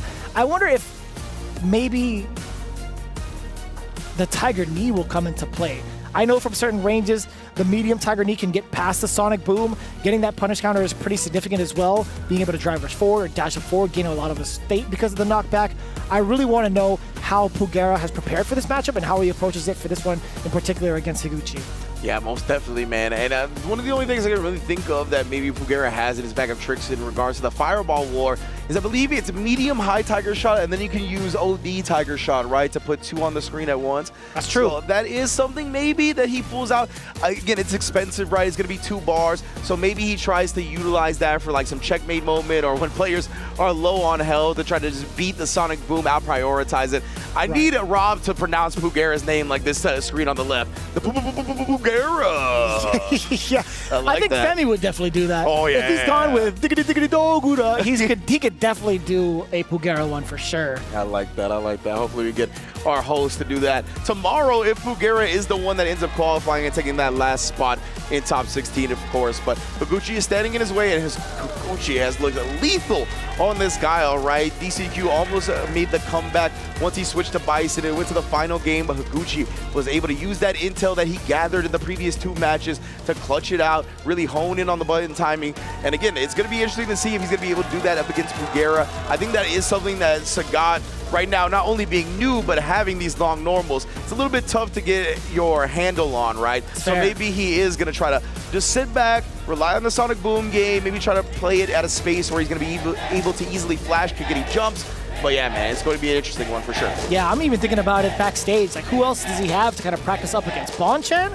I mean, granted, he is the king of the king, in my opinion, but as it stands statistically, Pugera might be taking that title because of how far he's made it into EWC and also actually playing the character, right? So I think from a very, like, shallow, like, perspective, too, Bonchan can only give him like the gist of what Sagat's about and what to look out for, but the way that Pugera's been playing, it's going to be very hard to put it all together at this stage of the game. Yeah, definitely. And it's been a bully style of game from Pugera, right? That's one of the things that's interesting to me about seeing Pugera Sagat play so far is that it feels like he's not trying to be too deep, right? He's not trying to put some shenanigans on the screen and make you worry about it. I don't see like Tiger Nexus almost ever for him. Like, it's really just him playing the simple strategy, using the strong normals, confirming with the drive rush cancel with the big damage, and just relying on his superior ground game, honestly, as a player, not really as a character. Interesting, too. I want to see how often some of the longer limbs outreach Guile going forward. I want to see whether or not Higuchi's going to be like if he's going to fall susceptible to some of the spacing traps that Pugera can implement going forward with his character, because he's going to be pretty brand new to it as well. Yeah, absolutely. By default, everybody's going to be brand new to it. Yeah, exactly right. I think that's why Pugera has been focusing on this simple style, right? He doesn't want to overload his brain with things that maybe is niche specific in a matchup. He's just trying to, I think, really one note, play a general strong gameplay style. But against Guile, that is extremely hard, right? He's gonna be able to put up the Sonic Boom game. It's tough, and when Guile makes you come to him, it's not easy. You can't just rely on that play style that you've had before, because you have to alter it, because Guile can just sit back and throw booms all day. That's going to be the biggest nuance of this matchup going forward for sure. Let's see if that's going to be the opening gambit for Higuchi, whether or not he's going to, get into the Matrix. But not only that, if he's going to try to establish all the momentum just based off of that alone. Let's find out. Sagat coming through. Again, this is going to be our last match for the day at EWC. Winner goes in the top 16, and my man Pugera already trying to call out the Sonic Booms nice and early with that jump. Yeah, and I like that too. Utilizing that low medium kick to check Higuchi walking back. Talking about those projectiles a little bit earlier on. Drive rush forward, already establishing the mix off of this blocked standing medium punch. Indeed, right. Oh, and then that hesitation. Pugera has done such a good job really honing in on the button times of his opponents.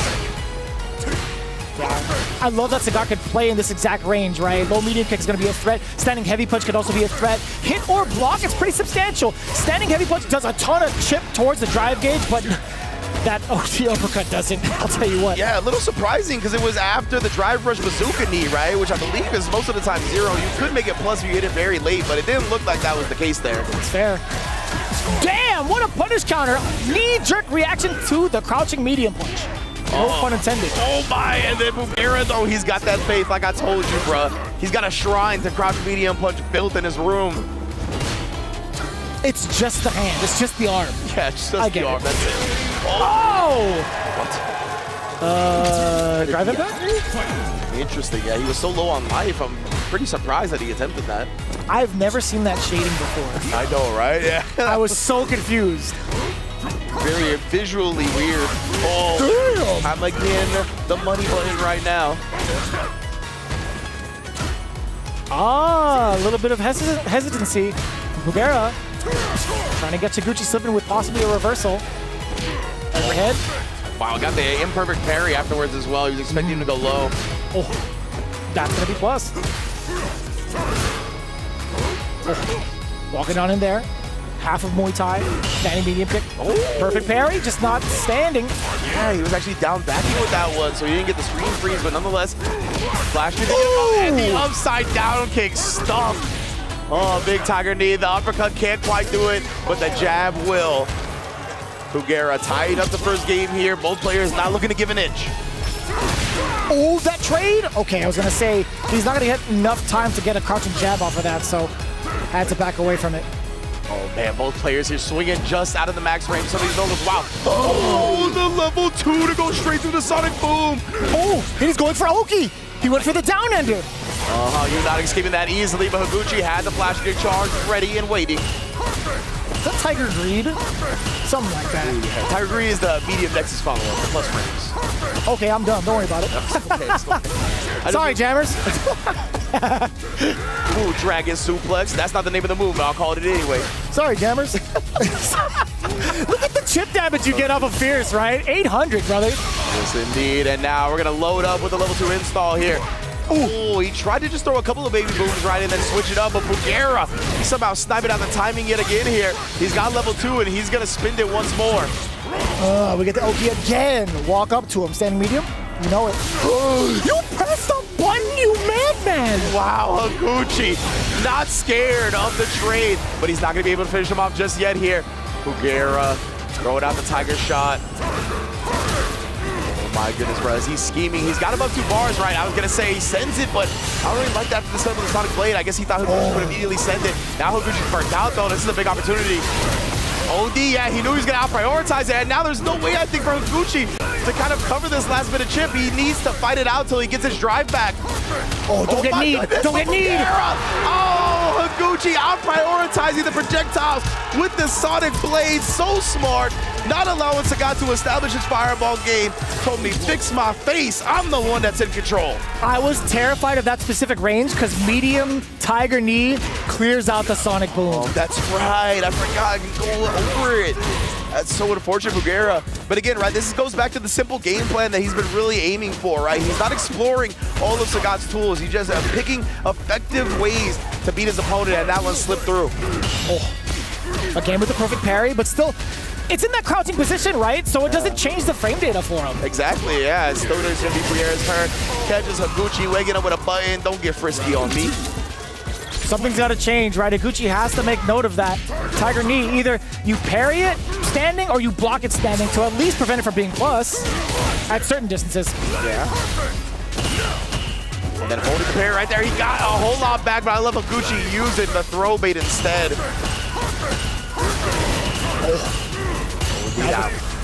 The shots raining coming in from Pugera, spending that meter to kind of disrupt the timing against the sonic booms from Higuchi. Again, you saw the screen shake. Yeah, he tried to bait out a flash kick, I imagine, after that one. Higuchi was very healthy on the drive bar, so wouldn't have been too much of a surprise if he did it. But the backdash, beautiful way to outspace the drive rush approach. Higuchi looking clean. As good as that button is on its own, I feel like using it as a drive rush, as short as it is, a little questionable, right? Yeah. Again, showing out with it right there, the OD flash kick. Higuchi's done such a good job not relying on it defensively, just peppering it in when he can. The burnout is imminent. Yeah, Pugera not even opting to go for a parry on it. Damn! Shots fired. Exactly. Sonic Boom is going to rule the screen here. Pugera, maybe he's going to try to get close for a level 2, right? And Higuchi, I love this. He's switching it up. He's not just throwing Sonic Booms. He's backing up a little bit. Doesn't want to be in that level 2 range. DI after the quick backup. Caught Pugera trying to escape via jump. Higuchi, he's got another drive rush cancel to his name. He built a level 1 as well. This should be a 2-0 lead for the Guile. Yes. I'll say it outright. I don't think there's anything cooler than Guile Booms. Yeah. Genuinely. The execution behind is really cool. The sequencing is just fun to watch. I guess you could say it's like not fun to be on the receiving end of it. That's definitely true. You just gotta sit there and watch your life whittle down slowly. Yeah. I do get impressed though. Like if I do get caught with it, I'm like, man, you got it like that? Right, you got it. Yeah. You deserve it. It is one of the impressive execution things in this game, so gotta give you credit. Yeah. When you put it that way, I want to discredit them, honestly. They're the ops, man. Okay. No, you can't. You cannot. If anything, punish counter, you could go on like crouching medium punch. Could possibly get like a medium uppercut or like actually heavy uppercut. You could. Disastrous start to this round, honestly, for Pugera. And Higuchi, he's one match away, remember, from qualifying into that top 16. So that is a beautiful start for him. No Muay Thai here. Not opting to go for the rest of that target combo because of the range. Tiger knee, I like that. Maybe looking represented a bit more now, because as you mentioned, goes over the Sonic Booms, can nullify some of them, and get right in Guile's face. He tried it, the boom just beat him to the knees. Yeah, you still gotta time it specifically, right? It's not just the end-all, be-all answer. So I like that from Higuchi, really recognizing the range where it's not that easy. Delayed throw tech right there to try to bait out the reversal, and if Higuchi teched immediately, Pugera would have got the meter. We get the solid puncher intact, forcing the burnout against Pugera. We still got more meter though. We got OD on top of it. He could chip out. He doesn't want to throw it now. Yeah, you see him buffering the level 2 right there. He doesn't want to just give it to him while he's in range. And he sets up shop perfectly to get Pugera to jump. And now Higuchi is one round away from top 16 EWC. The booms have been just such a problem for Sagat. The different speeds, the different ranges that Higuchi's been throwing them at. Not even Tiger Knee has been able to stop it, nor his own Tiger shots. Here, and then cutting him off at the pass with a crouching medium kick. Counter hit confirm as well. Higuchi is really playing perfect right now. And again, right there, the upside down kick had the charge ready. Super. You know that was super. Oh, you're right. Trying to combo into the level 1. That hurts so bad for Pugera now, because he would have been able to build back some of that drive meter if that level 1 came out, but instead he just burnt out in the corner, feeling a little helpless, just outside level 2 range. Yeah. What are you supposed to do, bro? He has to just hold it. Nope, that's okay. I lied to you. Yes, we get the side switch. Oh, right into the kitchen sink, throw him in the corner. Once again, the flash kick. Higuchi, he smells the blood. He smells the bag as well. But wait a minute, Pugera not going quietly into the night. Gonna throw? No, it's medium punch. Big trade. Too far of a pushback? I guess so. And now he's gonna look for the burnout. He waited for it. Higuchi, you're so smart, man. What a call out to get in the top 16. You even saw the little nod he did. He was like, yeah, I knew you was gonna drive reversal away because the level 2 was gonna take your drive meter either way. He gave him the limp handshake too. He's like, no, I got it. Yeah, he's like, finish up. Like you thought you were gonna get close, but nah. Brother. Can we talk about the decision making too? So here's the thing. Standing medium punch was mad close. Yeah. It should have traded into the crouching medium punch. I want to know what button Higuchi used to force the counter hit trade that caused that much of a pushback. Yeah, that's a good point, right? That's something like a very nuanced part of the game, right? Where you can press certain buttons and the way they trade pushes the opponent back far enough to where they won't actually follow up their usual button in a combo. And yeah, man, it really felt like that was one of those moments right there where Pugera got caught off guard. He had been so consistently recognizing the ranges of all his options. And it just in that moment, it kind of went weird, went sideways, allowed Higuchi to take advantage. And I love the cognizance of where Pugera's at on the screen with how much super he has on him, right? That really dictated the pace as to what boom he wanted to shoot out on a certain part of the screen. That was actually so intelligent of him. His spatial awareness and his game sense overall, despite not having that much experience with the character, he's like, you know what? I understand what I could do, what kind of damage I could do with my booms. Higuchi with the double nod. He definitely knew exactly what was going to happen. And of course, our top 16 is in the books, and we'll be back to give you a preview of tomorrow. Don't go anywhere.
Reach your impossible, Lenovo Legion.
Welcome back to the studio. It's the Esports World Cup 2025 Street Fighter 6 and Phase 2 has completed. We now know all 16 players that will be in Saturday's playoffs final.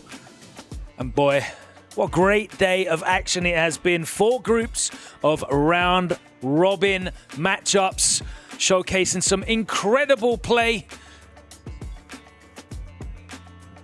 There you see some of the player reactions, and big credit as well to not only the Reject fans, but also the Zeta Division fans that have all been out here, been involved, and bringing a real unique energy to this crowd. After seeing all of the Falcons support over the last 2 years, it's great to have some more organizations filled with fanatics in the crowd. And it was great to see some of the players and some of the broadcast team as well getting amongst it. Did any of you guys have a chance? I know we saw you, Cola, out there having a great time. Did any of you guys have an opportunity to get out there amongst the arena yet? I haven't done it yet just because every time when we finish this, we're just in the back watching the matches. So I haven't done it yet, but I could see that it's crazy. Cola, like you were there, you had some expressions on there, especially when Tokido lost. Yeah, unfortunately, I mean, I was a Reject fan, but Tokido could not reject those DIs. Wait, you said you was, so you're not anymore? Oh. All right. I know what you're about now. Formerly, I know what he's about now.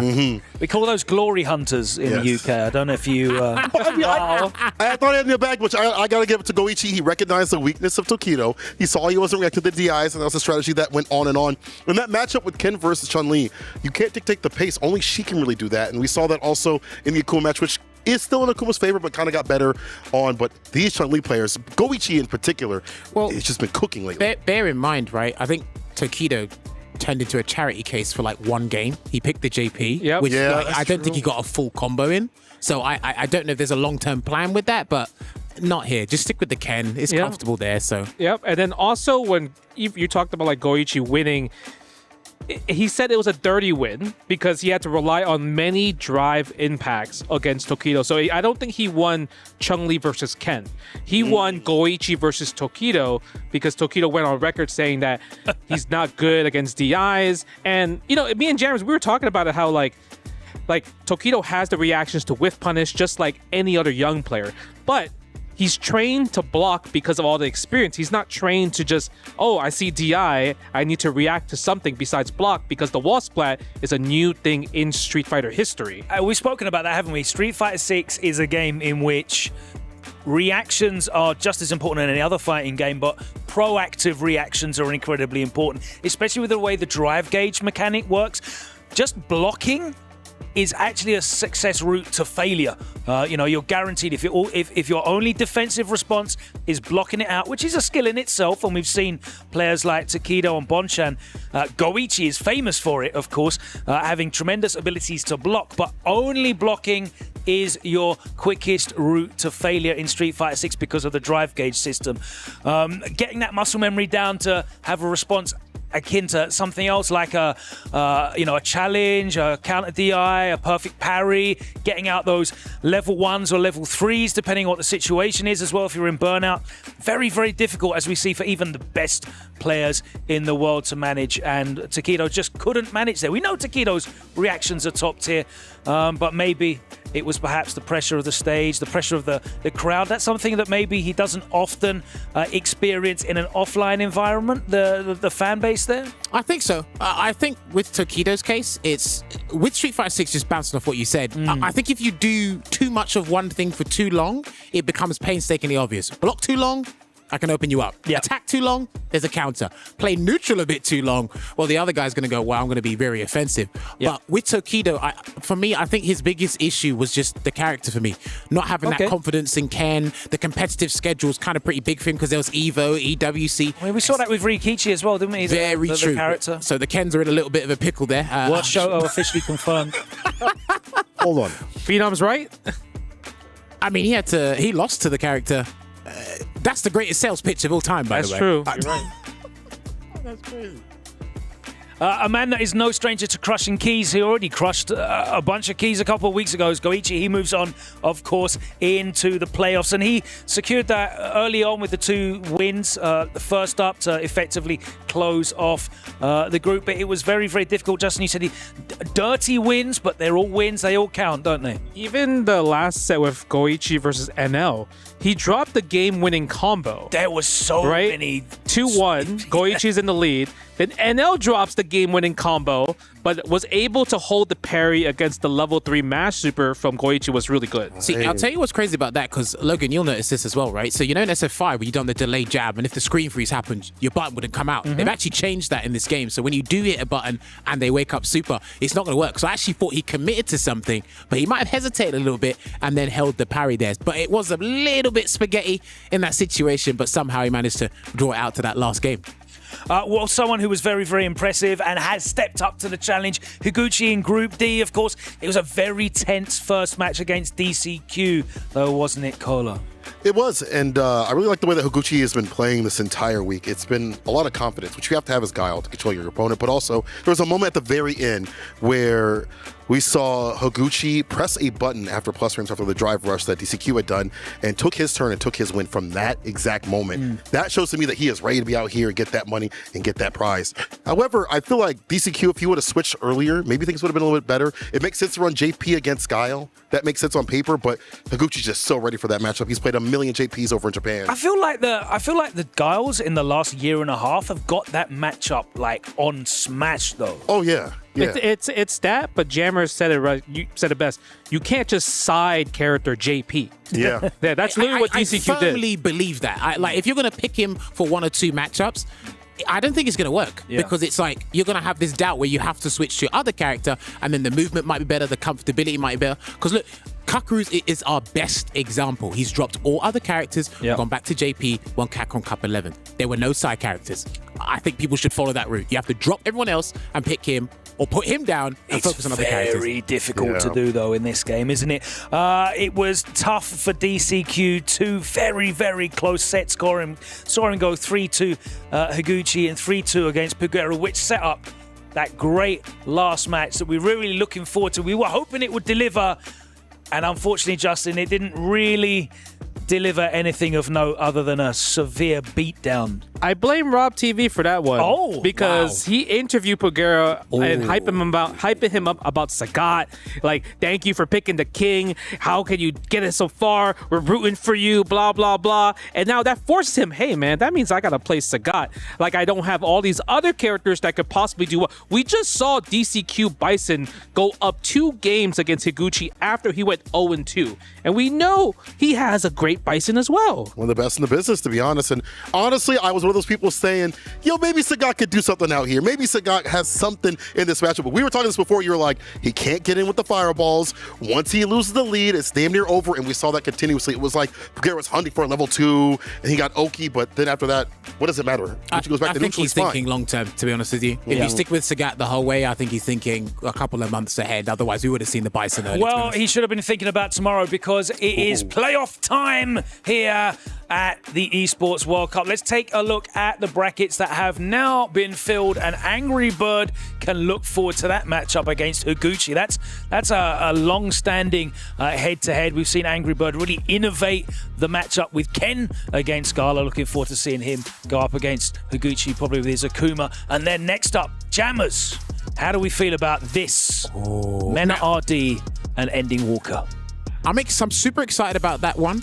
They have played before. I can't remember if it was when Mena won Cream City Convergence or later. I think they played at Blink as well. Did they do that? It was Ryu versus Blanca at that point? I think that was last year, though. I think that's the one I remember. I'm pretty sure Problem X has been on the phone with him and it's like, look, we need to break this down. Let's try and find out 1 or 2 strategies. But that could be a match of the day tomorrow. It could be. Justin, what are you looking forward to tomorrow on those fixtures? All right, I'm going to tell you what I want to see. Okay. So, the next set of quarter brackets. Yeah. You have Zen versus Goichi. Goichi, yeah. Okay. And then you have right on the bottom is Zhao Hai. I need Zhao Hai and Goichi to win the first match so they go to quarterfinals so we could see the run back in Street Fighter 6 because they were the finalists Fatal Fury in Fatal Fury. Okay. I want to see that a lot because I think that is cinema right there. Guys, I've got great news as well. It's first to 5 tomorrow. Single elimination. There will be no arguments about the results. The best player will win. How much have we been enjoying the longer sets as well? The adaptation, the way the strategy has changed. Justin, obviously longer sets are something that, as a professional player, you're always a fan of. It's definitely shown out here that it's been really preferable for the entertainment and the expression of the skill of these players. I love longer sets in general because you have two sets of players, right? You have like top players and then you have tournament players. Tournament players who thrives in 2 out of 3 settings, but first to 5, you can see the back and forth. You can see the adjustment. And we've already seen that in the first to 3 setting. So imagine we'll get a bounce back of first to 5, back and forth, back and forth. That's what I can't wait to see. Jammers, what are you particularly looking forward to tomorrow in the playoffs? Drive gauge management, because we've seen a lot of drive gauge mismanagement thus far. So there's a little bit more time to breathe and do some other things. So I want to really see people's defense tested and how they're going to handle each other in burnout. Because you're not going to panic because there's less games, there's more. So it's like, all right, let me spend a round. Let me allow him to stun me. Let me look forward to the next round. It's like, okay, let's see if he does that next game. There's actually more room for creative strategies to come in these first to 5 sets. Cola, tomorrow, playoffs. What are you looking forward to? 2 things. I want to see Lashar and Kawano, obviously. I want to see the rotation of characters that's presented, because I've been hearing that Lashar might have issue with Akuma, but I also want to see what Xiao Hai does. What are you prepared to do, Xiao Hai, when someone comes into your house, opens up your fridge, takes out your money? What are you prepared to do to defend your title? Is this my Let me find out. Is it my arena? Is it my arena? Ooh, it might be his. Well, the action continues tomorrow. Same place, same time. The matches start from 5. We'll be here from 4:30 p.m. local time here in Riyadh. You can check your local listings. And of course, check out the Esports World Cup website and you can find out exactly how to watch along all of that action. 16 players remain in the playoffs. It's first to 5 the whole way through, single elim. It is going to be an absolute feast of Street Fighter 6 action. One player will be crowned as the Esports World Cup champion for Street Fighter 6. Will Xiao Hai do it again? Will Goichi do what has never been done before? Or will one of these other 14 players take their place and claim their spot in history on that totem to be commemorated for all time? We'll find out tomorrow. We'll see you there. Thank you so much for joining us today. That is the end of day 3. One more day remains. We'll see you right here, 5 p.m. local time for the finals. Playoff day. Take care. See you.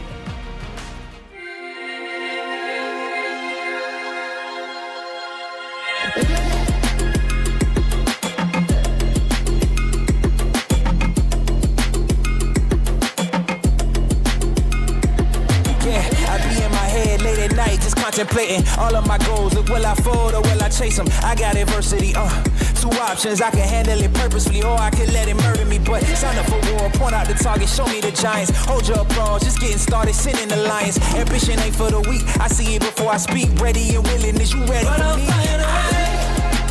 With or without your end. Oh, you try to make me say, now there's nothing you can say, 'cause I'm finding a way. With or without my sins. Oh, you try to make me say, now there's nothing you can say, but I'll find a way.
get